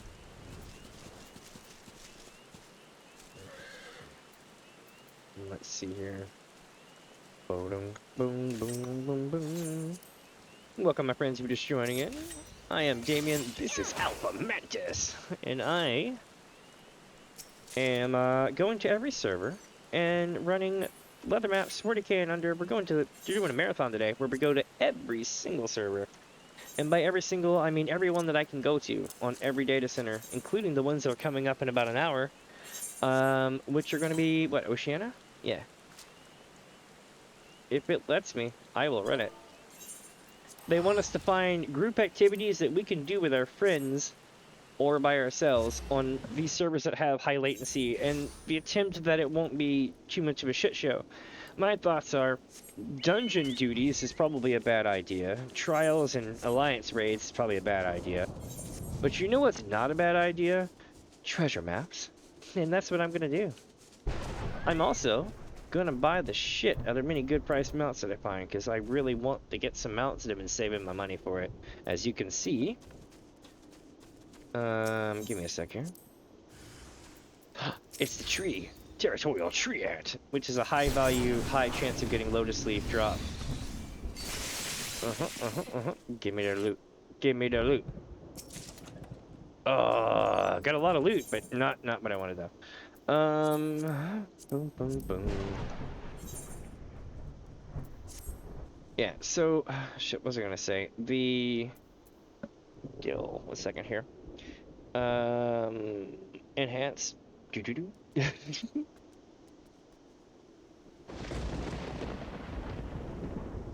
There we go. Ba-da-da-da. So yeah, let me roll this back here so it fits. There we go. Coolies. So we're going back to Lindsay. The idea is we're just gonna keep running maps, keep running maps, keep running maps until we run through them all. I do this once every 7 to 10 days. It lets me meet new people, grow the channel, that kind of thing. I also play a lot of Final Fantasy games, a lot of Elder Scrolls games, a lot of other games. Lately I've been playing Quake 2 and Left 4 Dead 2. Left 4 Dead 1 as well. And I've been doing, what is it, an MSQ playthrough? Replay? Where I play through all the story, I read it off and everything on Final Fantasy XIV. We started with level 1 characters, and we've made it all the way to post Shadowbringers. We're going to be doing the Yorha raids, you know, the near raids, and then we're going to go and do part 4 of the replay, which is everything leading up to Endwalker. You know, all, the last, like, 20 MSQ. After that, we're going to be doing Endwalker. And then I'm going to attempt to do everything all over again one more time. And it's going to be pretty cool. And, yeah. I'm glad that I have y'all here. Hopefully y'all can make it to some of those as well. I stream almost all the time. I'm kind of stuck at home, so I'm always available for streaming. Like, for reals. I'm like, hey, it's 2 a.m. Let's play a horror game. Like, that kind of shit. I love doing stuff like that. And currently right now it's 7 p.m. where I'm at. I'm in the same time zone as people like Pirate Software Guy. The difference is I bounce all around the time zone. I could do a midnight to lunchtime stream like he does. The difference is while there's more people on Twitch, there's almost nobody in Final Fantasy XIV. So I would be like, hey guys, let's sit around and not run anything. That sounds like it'd be a terrible stream. So I don't want to do that to people. That's why I'll start at like 6 in the morning at the earliest, kinda, is because it'll be 9 p.m. I'm sorry, 9 a.m. on the East Coast, right? So it's not the end of the world. Plus, people are actually running stuff. If you look in the bottom left of your chat box, it will usually tell you how many people are running dungeons and parties are running dungeons that match your search conditions or whatever. If it says 12 or less, then don't even bother trying to start something that you're gonna have to queue for a bunch. Like normal raids are probably not something you need to be running when there's only like 13 parties on the whole world center running for the thing. But you know, you can wait till noon and then it'll be like 210 parties and you'll be like, all right, now we're talking. Because at that point you can damn near insta queue as a light mage or a tank. Or, you know, just a healer or a tank in general.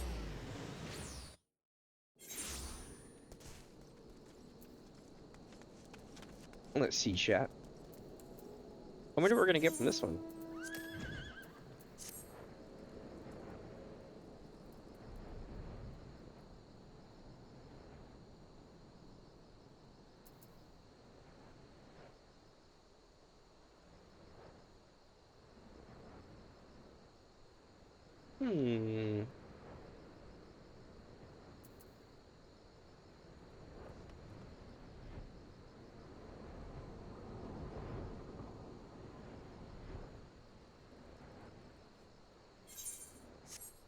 Almost there.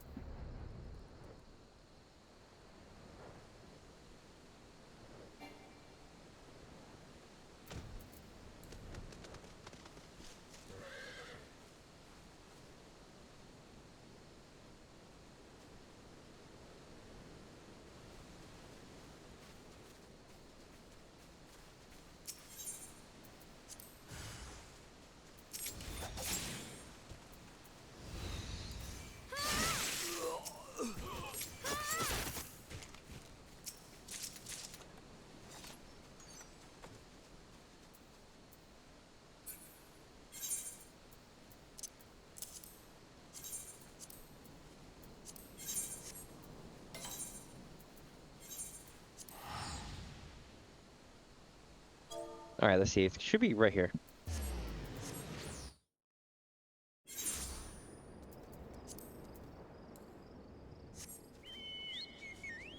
Let me see. Chat, where are we heading now?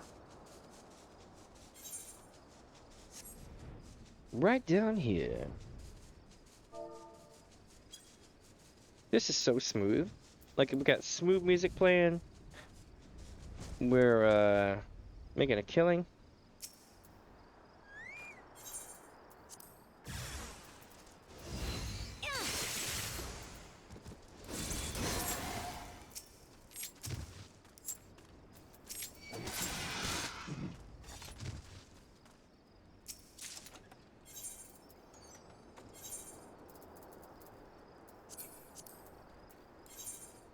Alright, back to town we go.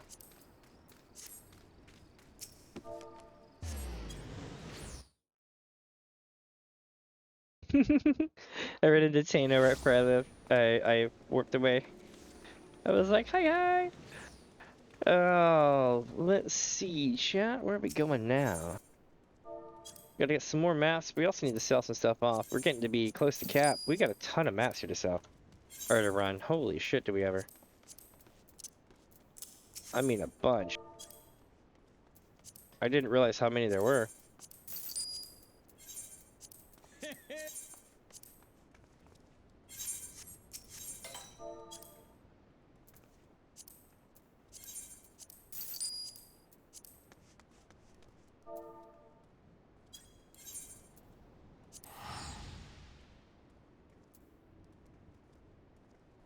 I'm gonna do a shout thingy. Then we'll go from there.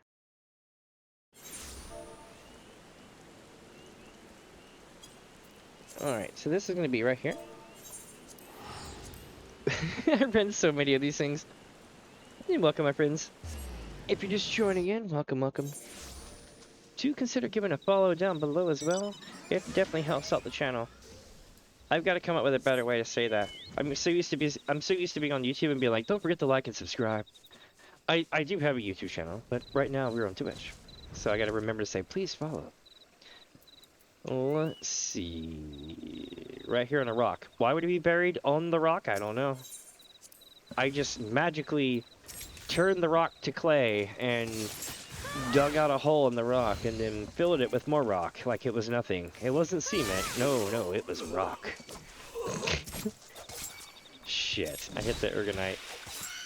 We're gonna get extra loot we don't want. Wait a minute. It's a water sprite. I'll take that. Give me all your shards. Denied. Lotus leaf? Hell yeah. Chat, that's why we're here. We now have 11 lotus leaf. For those wondering, I've been going to every single server there is, and I have been making it a point to run all the treasure maps. That's right, all the treasure maps that are level 40 and under in their leather treasure maps.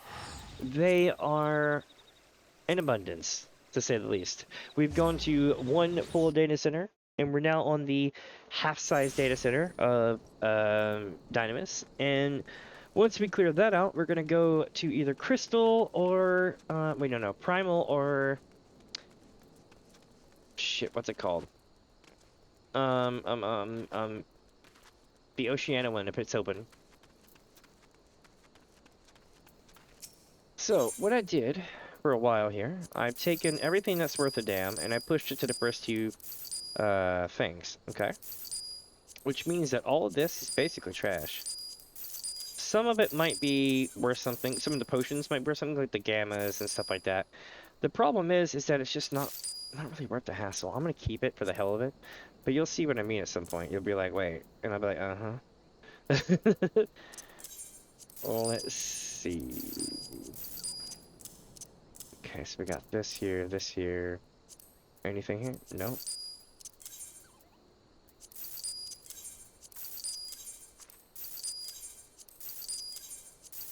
Hey, babe. Could you hand me, an naproxen?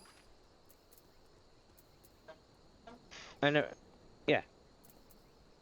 I'm like yelling at the mic. I'm like, can you hand me an naproxen? Thought I had the button on, but I thought I had the mic off, but I guess I didn't. My bad.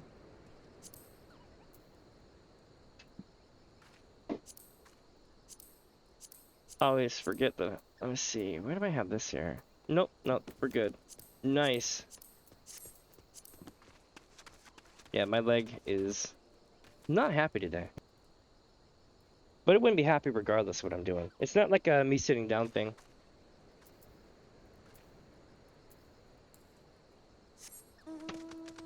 Let's see.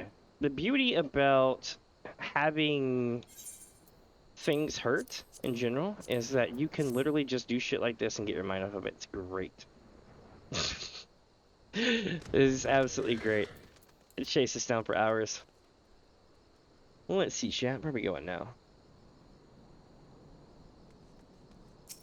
Ba-bow.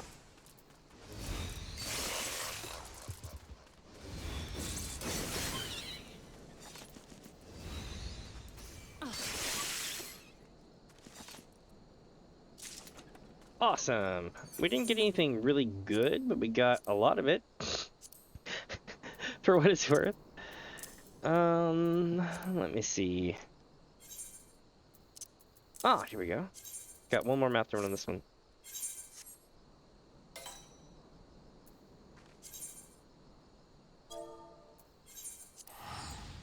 I wonder what's gonna be the next thing that we end up getting for loot. Will it be Lotus, or will it be trash?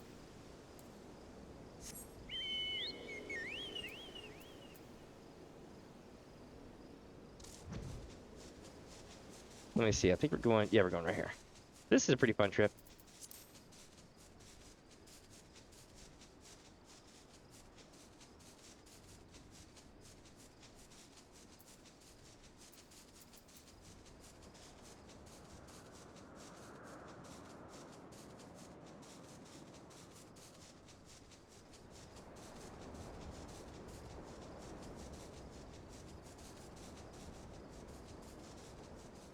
All right.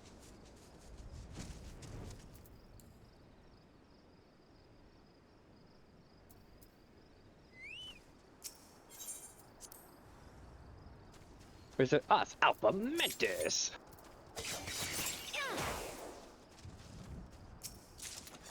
Lotus Leaf, hell yeah. That's what I'm talking about. Got the 12 and counting, which is pretty freaking dope. Now we just need to get more maps. I believe. Maybe, maybe not. We'll see.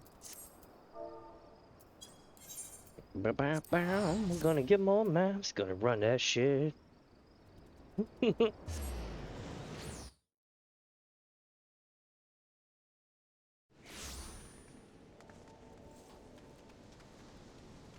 Okay, so we're gonna head this way.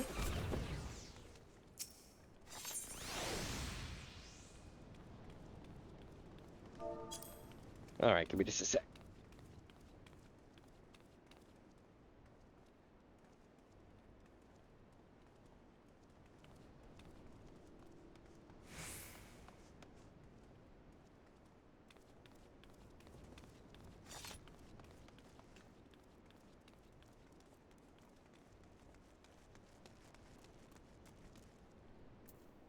Alright, here we go. Nice. There's just so many of them here. I love it.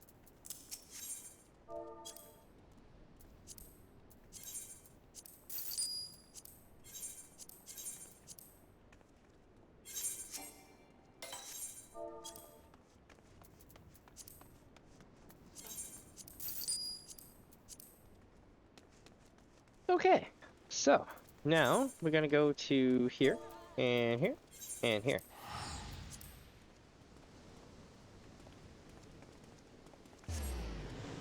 It's great because I've been doing this for so long. It's just like, oh, here they are, that kind of thing.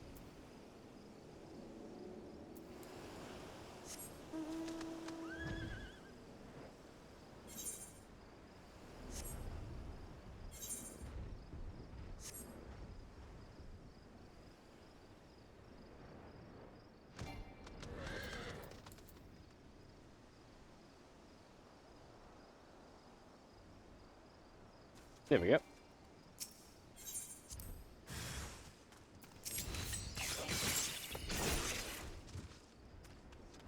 Alpha Mentis. Alright, so we got this one gonna go soon. Any second now. Yep, yep. There we go. Aha! So, chat, this is what I do to make Gil. What are some things that you do to make Gil? No, I'm not gonna go step in your lane, I promise. I'm just interested. I've done this and like 2 other things in the game to make money the entire time I played. I stumbled upon it when I was really low level, and I would hear all these people being like, "Oh, I farmed all these trials for like freaking all day, and I got the 99 totems for the mount, but I only got like 5 of these drops from the trial, and they were like 300k or 400k a piece." And I'm like, "Okay, so you made like 2 mil." And they're like, "Yeah," and I'm like, "Okay." And I'm like, "But what if I could make 7 mil in the time it took you to do that with half the work?" And then they're like, but, and I'm like, mm-hmm. To either grind away on dailies or sell the elegant silver pieces from retainers. Yes, there you go. Also, the elegant silver pieces, you can take those and the... Well, you can just take enough of those. Up to the, Domain Liberation. And, or you know what I mean, the Domain, Renovation Project or whatever? Restoration Project. By the time you get done with it, you can once a week take 20k worth of silver up there, and they'll give you, or anything actually, but the silver, elegant silver pieces come out really handy for that. Take 20k up there, and you'll get 40k back. Look, this map is in the same location. Hell yeah, doesn't get much better than that.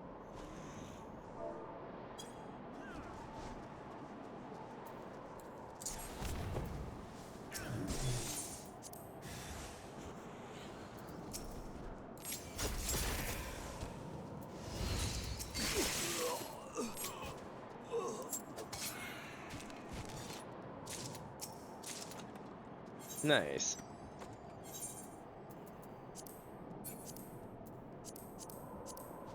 Felt bad for a friend of mine. They wanted to, they wanted to grow a whole bunch of stuff, like Fabnarian onions and shit. Fabnarian onions do not produce profit, which is unfortunate. But the amount of work that goes into those is almost Final Fantasy XI, like OG Final Fantasy XI. It's like, yo, let's go tend to the crops just like this, plant just this way, and just this time, blah blah blah. It's not that hard per se, but there's a lot at risk.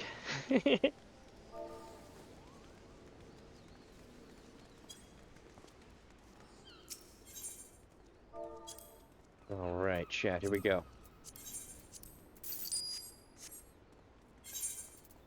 I'm enjoying this. We are going to every single server that we can.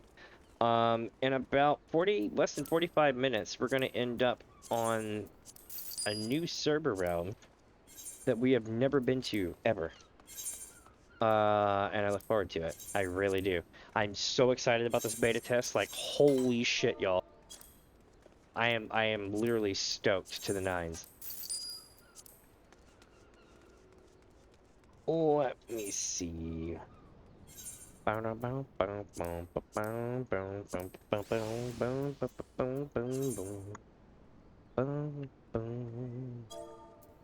gonna go here. And away we go, my friends. We're off on a newfound adventure lacking only an object permanence. Nope, nope, nope, nope. Chicken treats. No! Hold on. What's up, buddy? Give me the pets. Good boy. Or girl. I forget what chicken treats is. Doesn't matter, though. Withdraw. Cool. We're gonna go with this. Oh, I got this today. The reason why I don't have my chocobo out for these is because I want to make sure that the bad guys run towards me. It makes it quicker and easier overall because I know the placement of where everything's going to be for the most part at this point. It's all like gut reactional type shit.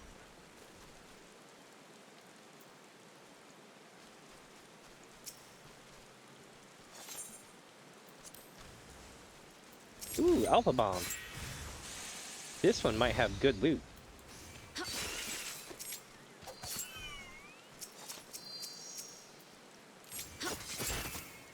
Got him.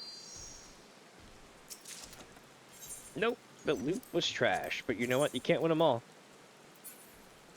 Just so you know, it's kind of like, it's RNG hell, right? So like, if I run 100 of these, I'm going to have made money. And the question is, will I have made twice the amount, 3 times the amount, 4 times the amount, or maybe even 5 times the amount? Don't ever plan for that. So what ends up happening is yeah, that kind of thing. And it's a thing.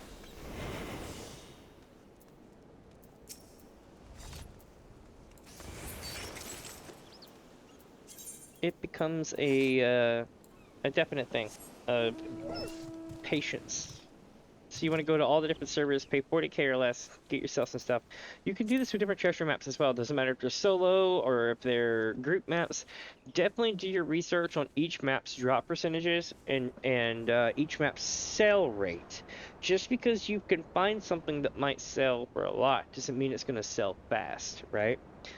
I've got that beautiful sweet spot with what I have right now. And there are other things like this in the game, but you definitely want to be able to figure out a cost effectiveness for selling.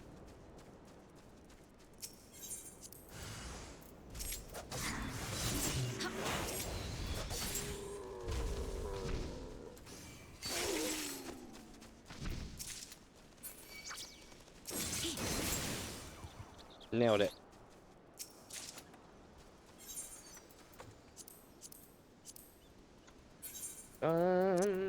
Let's do this one. Bow.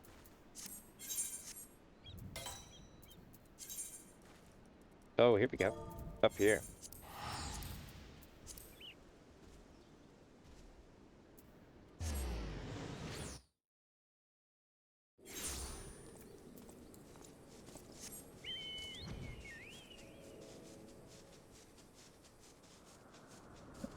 I'm enjoying this. It's such a chill experience too. Like, oh my god, is it ever?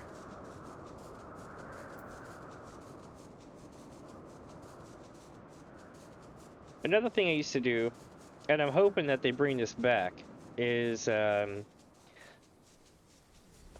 a while in Endwalker and in Shadowbringers, anytime there was a patch that updated older content, right? They would add at least one old song as a drop in the dungeon that they would modify, right? So you could run that dungeon and have like a 1 out of 10 chance of getting the music thing to drop.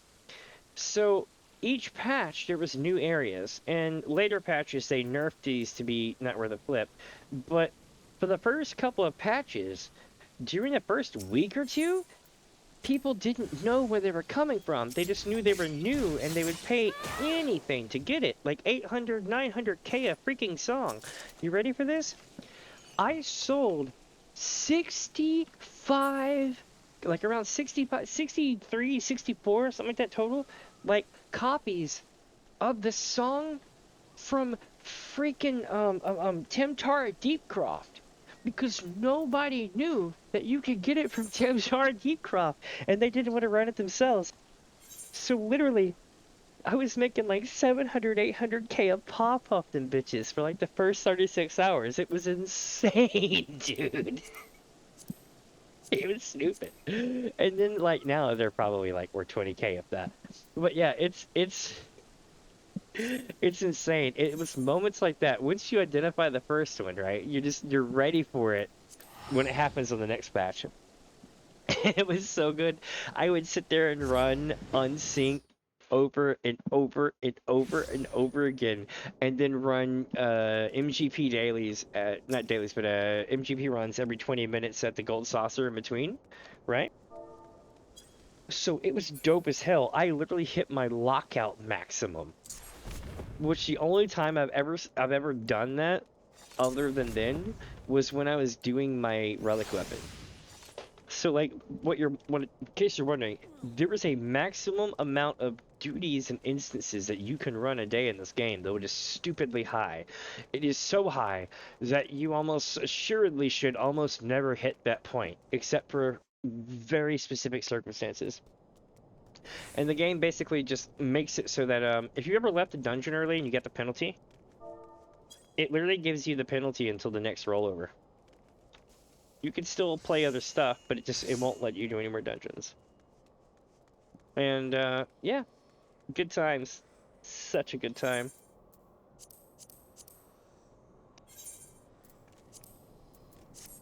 Let's see, my friends, and if you're just joining in, welcome, welcome. I am Damien, and this is Damien's Adventure. What I am doing is going to every single server that I have access to. So I guess in the world now, for the most part. Kinda, sorta.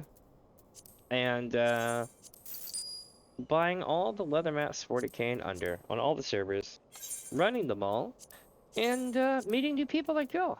I don't do this all the time. I do this about once every 7 to 10 days or so. I try not to destroy the markets, you know, give them time to recover, if not suffer that much. But yeah, it's a thing. I do play a bunch of Final Fantasy XIV, but I also play other games as well.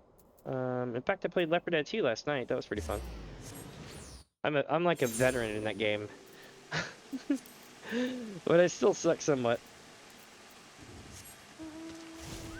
But I did something super epic. For those who know about Left 4 Dead 2, I carried Noam Chomsky on an advanced game to the helicopter.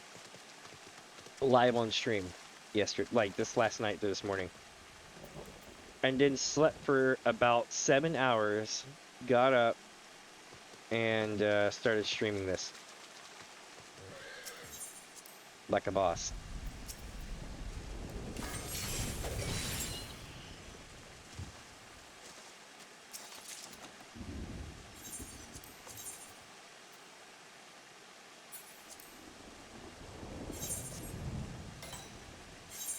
Alright, got this one.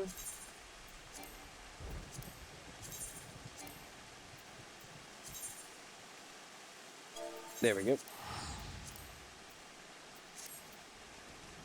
It's crazy that I know where every one of them are.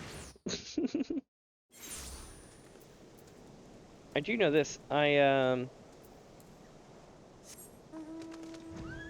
definitely gonna be getting ready to take a break here in a few. What I do is because this stream is going to go for hours on end without stopping, I'm probably going to take like a 5-minute break at some point soon. I still got lots of maps to do before then, but nonetheless, we're coming up on the nitty-gritty for 8 o'clock. 8 o'clock is when the other servers open up, and we are going to be first in line, my friend. Unless they've already opened it. I can see them doing some shady shit like that, like opening it 30 minutes early. And then they would send a note out to the launcher, and because I'm not in the launcher, I'm in the game, I wouldn't get it. That shit happens. Especially in maintenance. That happened last week. So last week there was a patch, right, that got rid of all the restrictions. And I was like, dude, people are going to be so ready to raid. Yeah, that's happening today, the 24th at 8 p.m. Unless they changed it. So literally in like 30 minutes, they're going to open up the servers.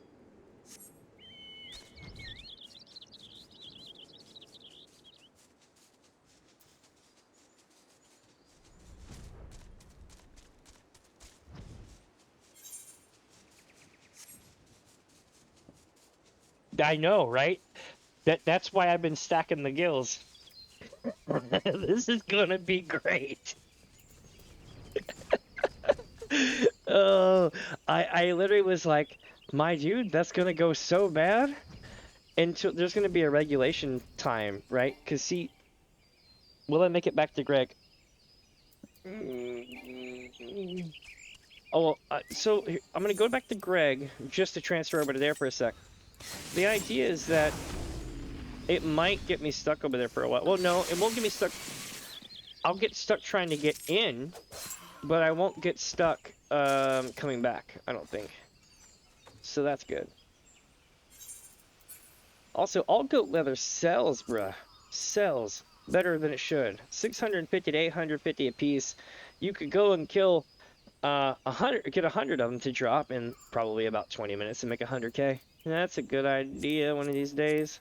Of course, you're paying for repair costs at that point too, so make sure you run around naked or something. Like just get like a really nice weapon and keep the rest of your Lobby gear on.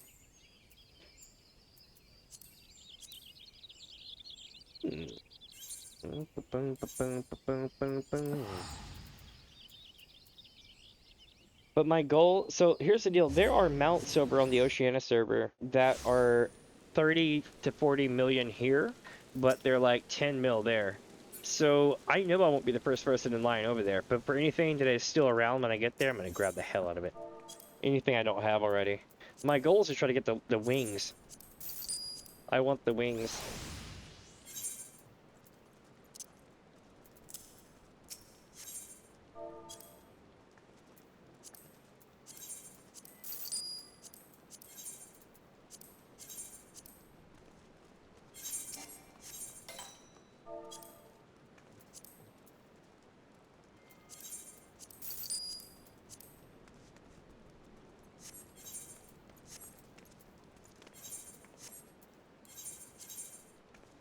Right there.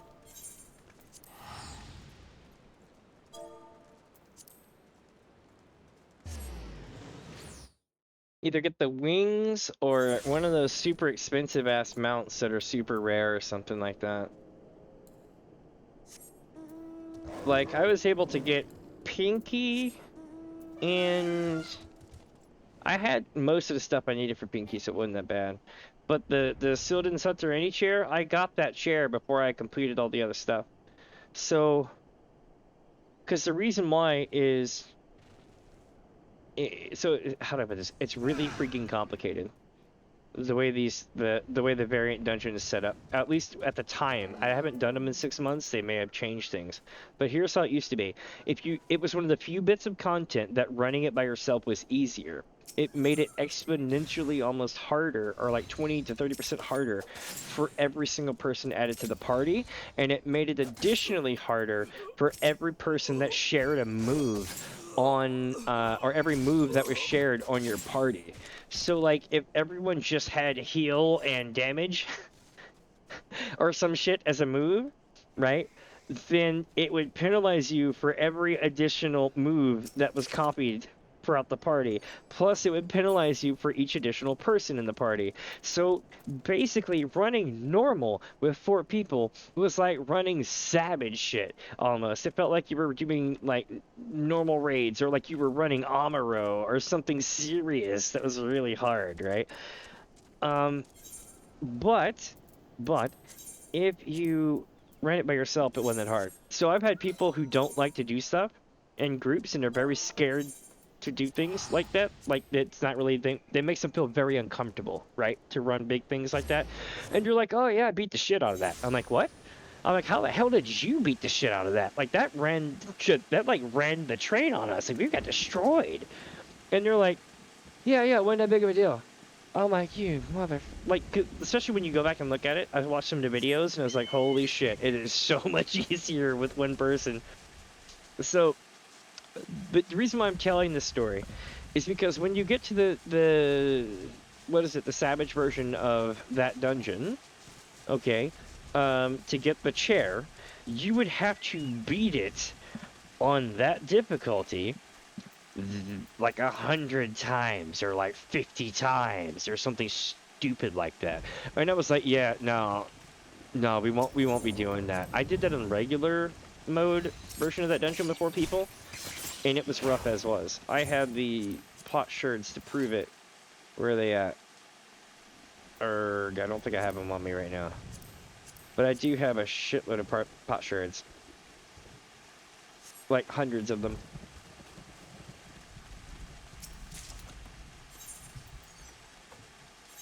So I got the chair.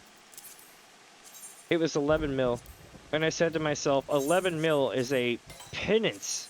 A small, just like pennies on the dollar compared to running that much content for that long for that little of a reward. I couldn't do it. I couldn't bring myself to do that. That would be like, you know how you could run Savage to try to get your entire set, but you do it over like a 90 days thing? That would be like adding in another one of those to do just for the mount. It would be almost distasteful. But it was fun to do a couple of times to get some of the other shit, though.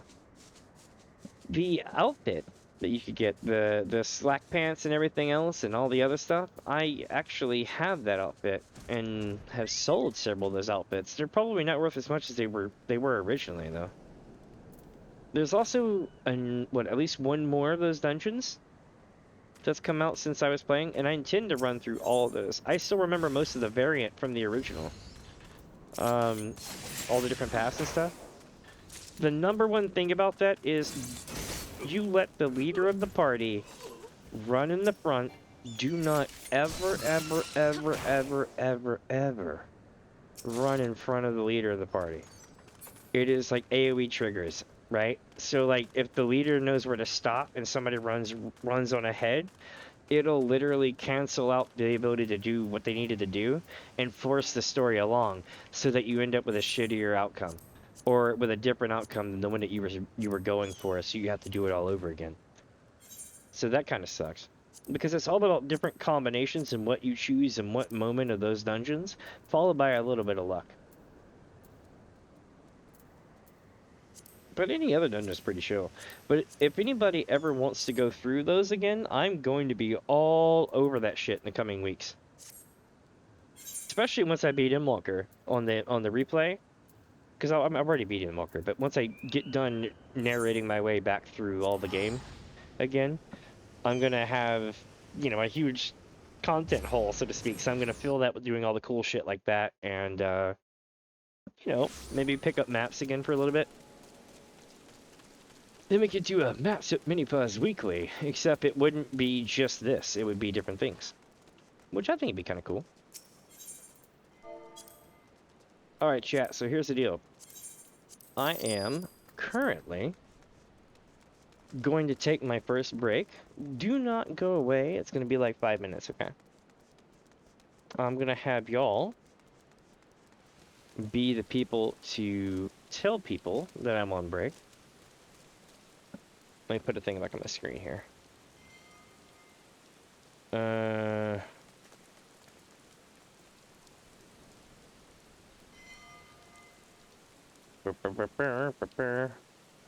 I was like, well, I'll do something better. I'll just fix it myself here. So I will copy this by cutting it, and we'll go.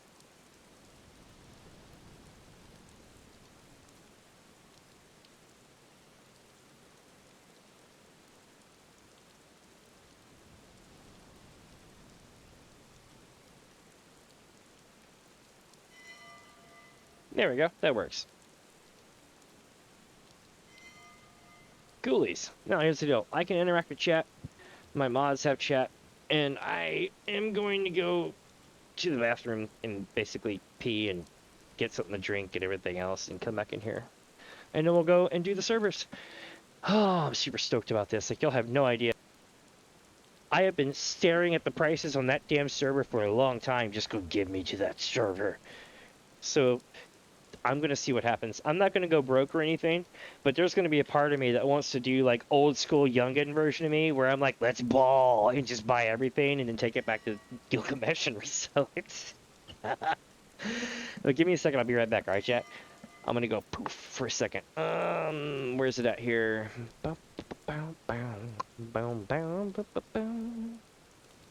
I will stand here. Where's my PNG? There we go. Boosh. And boosh. Alright, I'll be right back.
Alright, Chad, I'm almost back.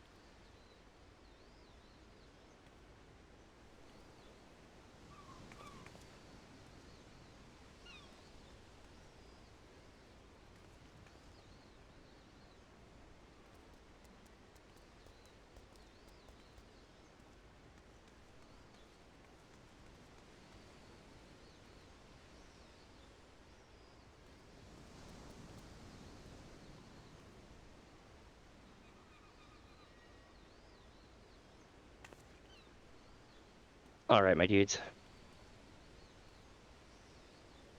Let me get this back up and going again for y'all.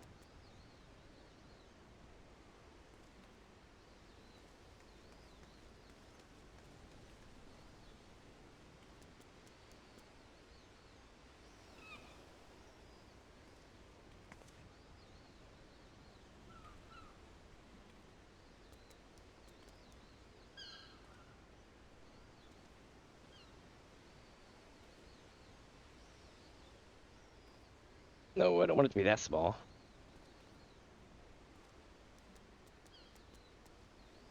That works.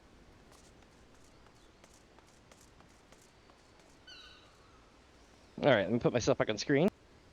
Boosh. Alright, chat, let's rock. Welcome, welcome, my friends. Let's do this, shall we? So, we have a couple maps to run, I think, at that. I'm not sure. I'll have to look and see. But we have 10 minutes, which means we really need to focus on getting back to Gilgamesh while we still can. Because the world server switch thing is going to get bogged down real soon. So we need to make our way back to Gil. Let's do that. So, what we do is we're going to world hop back to Gil. This is actually fairly easy. If you haven't done this before, it's pretty chill. I'll show you how. I'm also going to run to the kitchen and grab something to drink as fast as possible. Don't go away.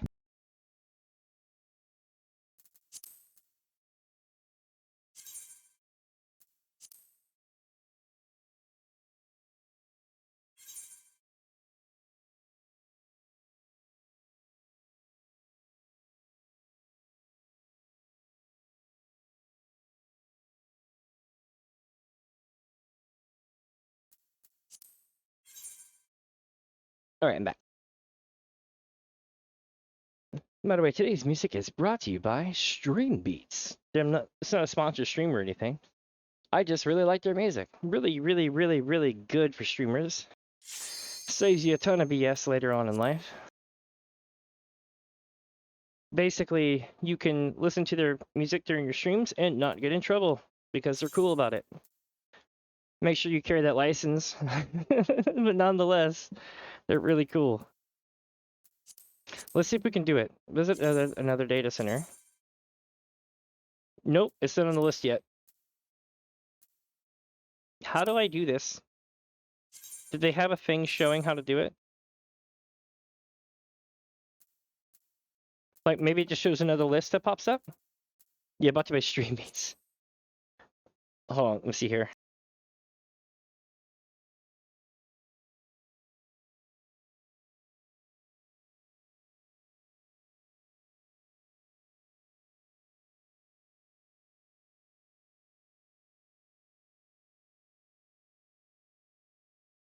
So now, let me see. I'm gonna look up the website and we're gonna read about it together.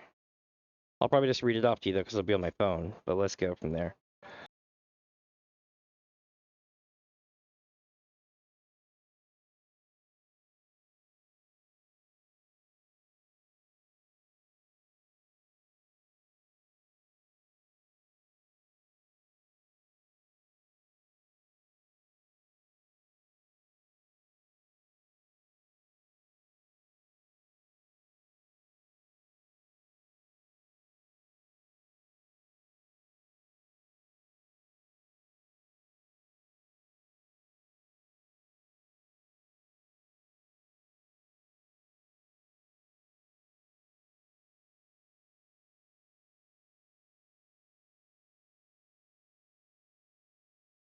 Yeah, see, March 24th at 8 p.m.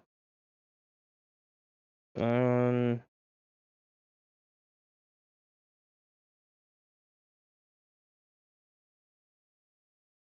be able to travel recently created Oceania Data Center. Okay. This feature doesn't say. Maybe we can find the Final Fantasy XIV site and go from there.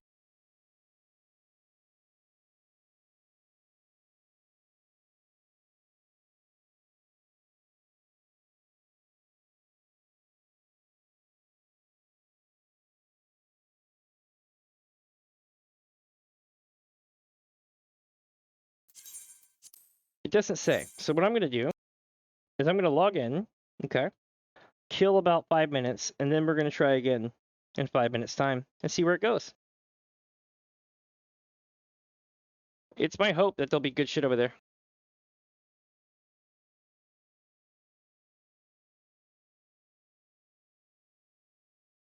It's going to be rough there for a little bit. At least that's my thoughts.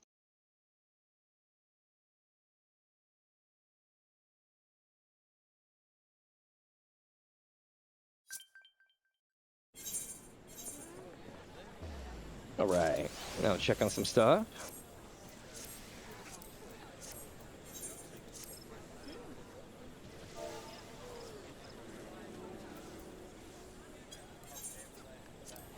We'll run to the FC house real quick.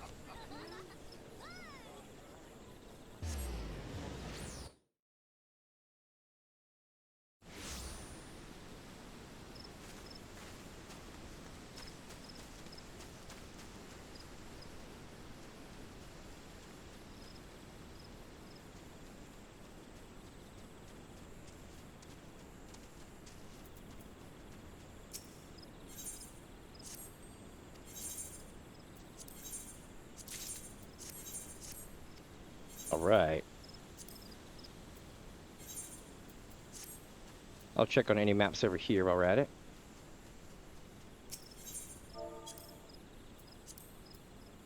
Nope. All right, give me just a second. We're on my desk. Gotta do something right fast, and I'll be right back. I'm still here. I'm just like AFK for a sec.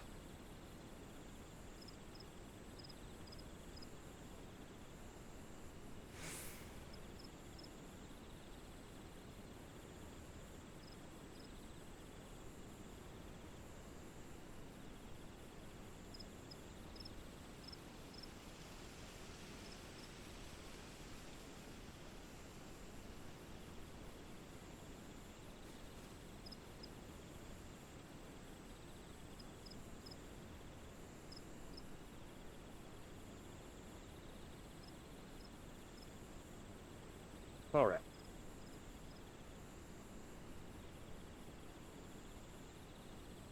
Hi there. Welcome, welcome. Well, what we did, it depends on what server you're on. Are you on Gilgamesh?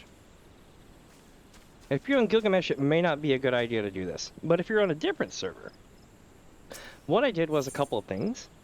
I farmed a ton of leather maps, and like what we're doing now, got a bunch of Lotus Leaf. Sweet, okay, you're on Seraph, this is a gold mine for you. Okay, so what you're gonna do is you're gonna go to all the servers that you have access to, and you're gonna run leather maps that are 40k and under. And when that happens, you will get a bunch of Lotus Leaf and maybe some unhidden leather maps. You might want to run the unhidden leather maps, although it varies whether or not you're going to make anything off those. They won't sell in the market very fast either, so it's better to just run the map. But leather maps will get you crap loads of Lotus Leaf if you're willing to run like the whole data center's worth, right? And then you take that Lotus Leaf with a level 80-ish goldsmith, and you make, hold on. You make these, and the materials will probably cost about 2 to 3k, probably, per, maybe even 5k per craft, right? So you're taking a 400k item, crafting something on it for like, crafting it for about 4k more. So we're going to say 400, if you bought it in the market, it'd be 400k plus, 4k. And you can sell it for up to 700k depending on server. I'm probably going to be selling mine for the next few days, but then after that I'm going to be taking a week or two off of this. So I highly recommend checking it out. I'll show you what they look like though. Hey, anytime. Check this out. So you see this right here? This is what we build. This is why they sell like candy. It's one of the coolest items in the game.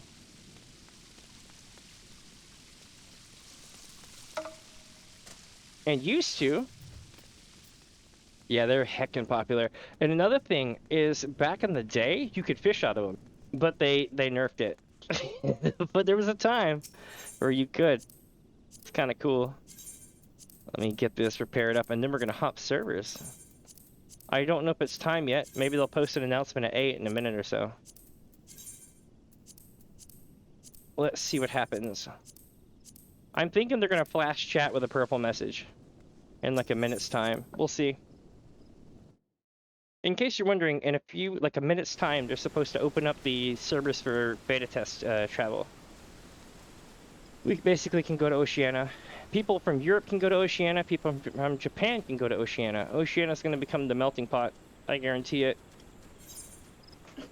Let's see what happens. Alright, so it's 8. Let's see if this happens. Usually the servers are about half a minute behind my PC clock.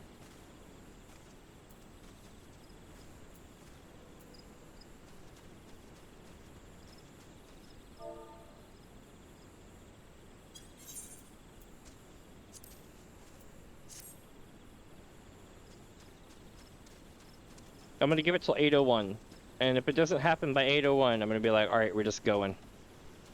So we've got like what, 30 more seconds?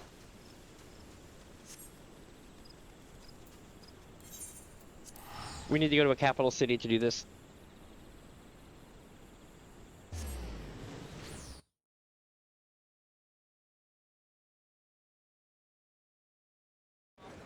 Oh yeah, something's going down.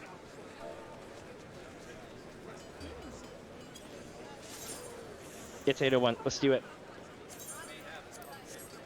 It's time. Let's see if it worked. Orange name. It's true. I did see an orange person. Was that you? Or actually, I think that was Puster. I could be wrong. Or Big McLarge Huge. Was it another data center? Yes. There it is, chat. Holy shit, there it is. We're going to Bismarck. Frick yeah. It starts. Oh my god.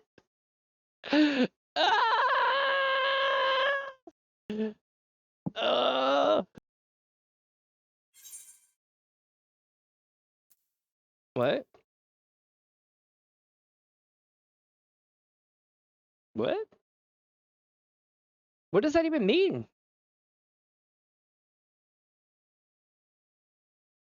At least one unused character slot. I do have an unused character slot. What? What does that even mean?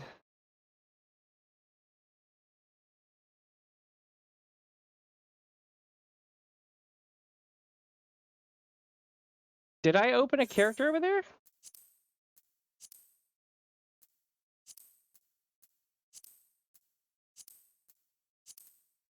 Let me see if I have a character over here.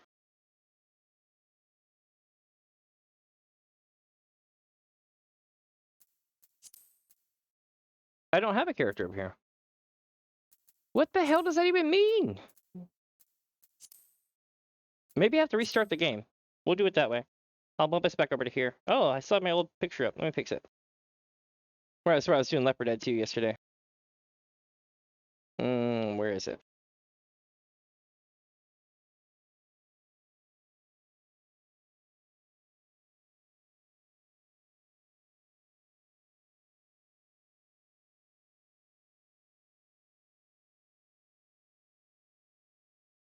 Yeah, I'd definitely say that Final Fantasy XIV is having some problems.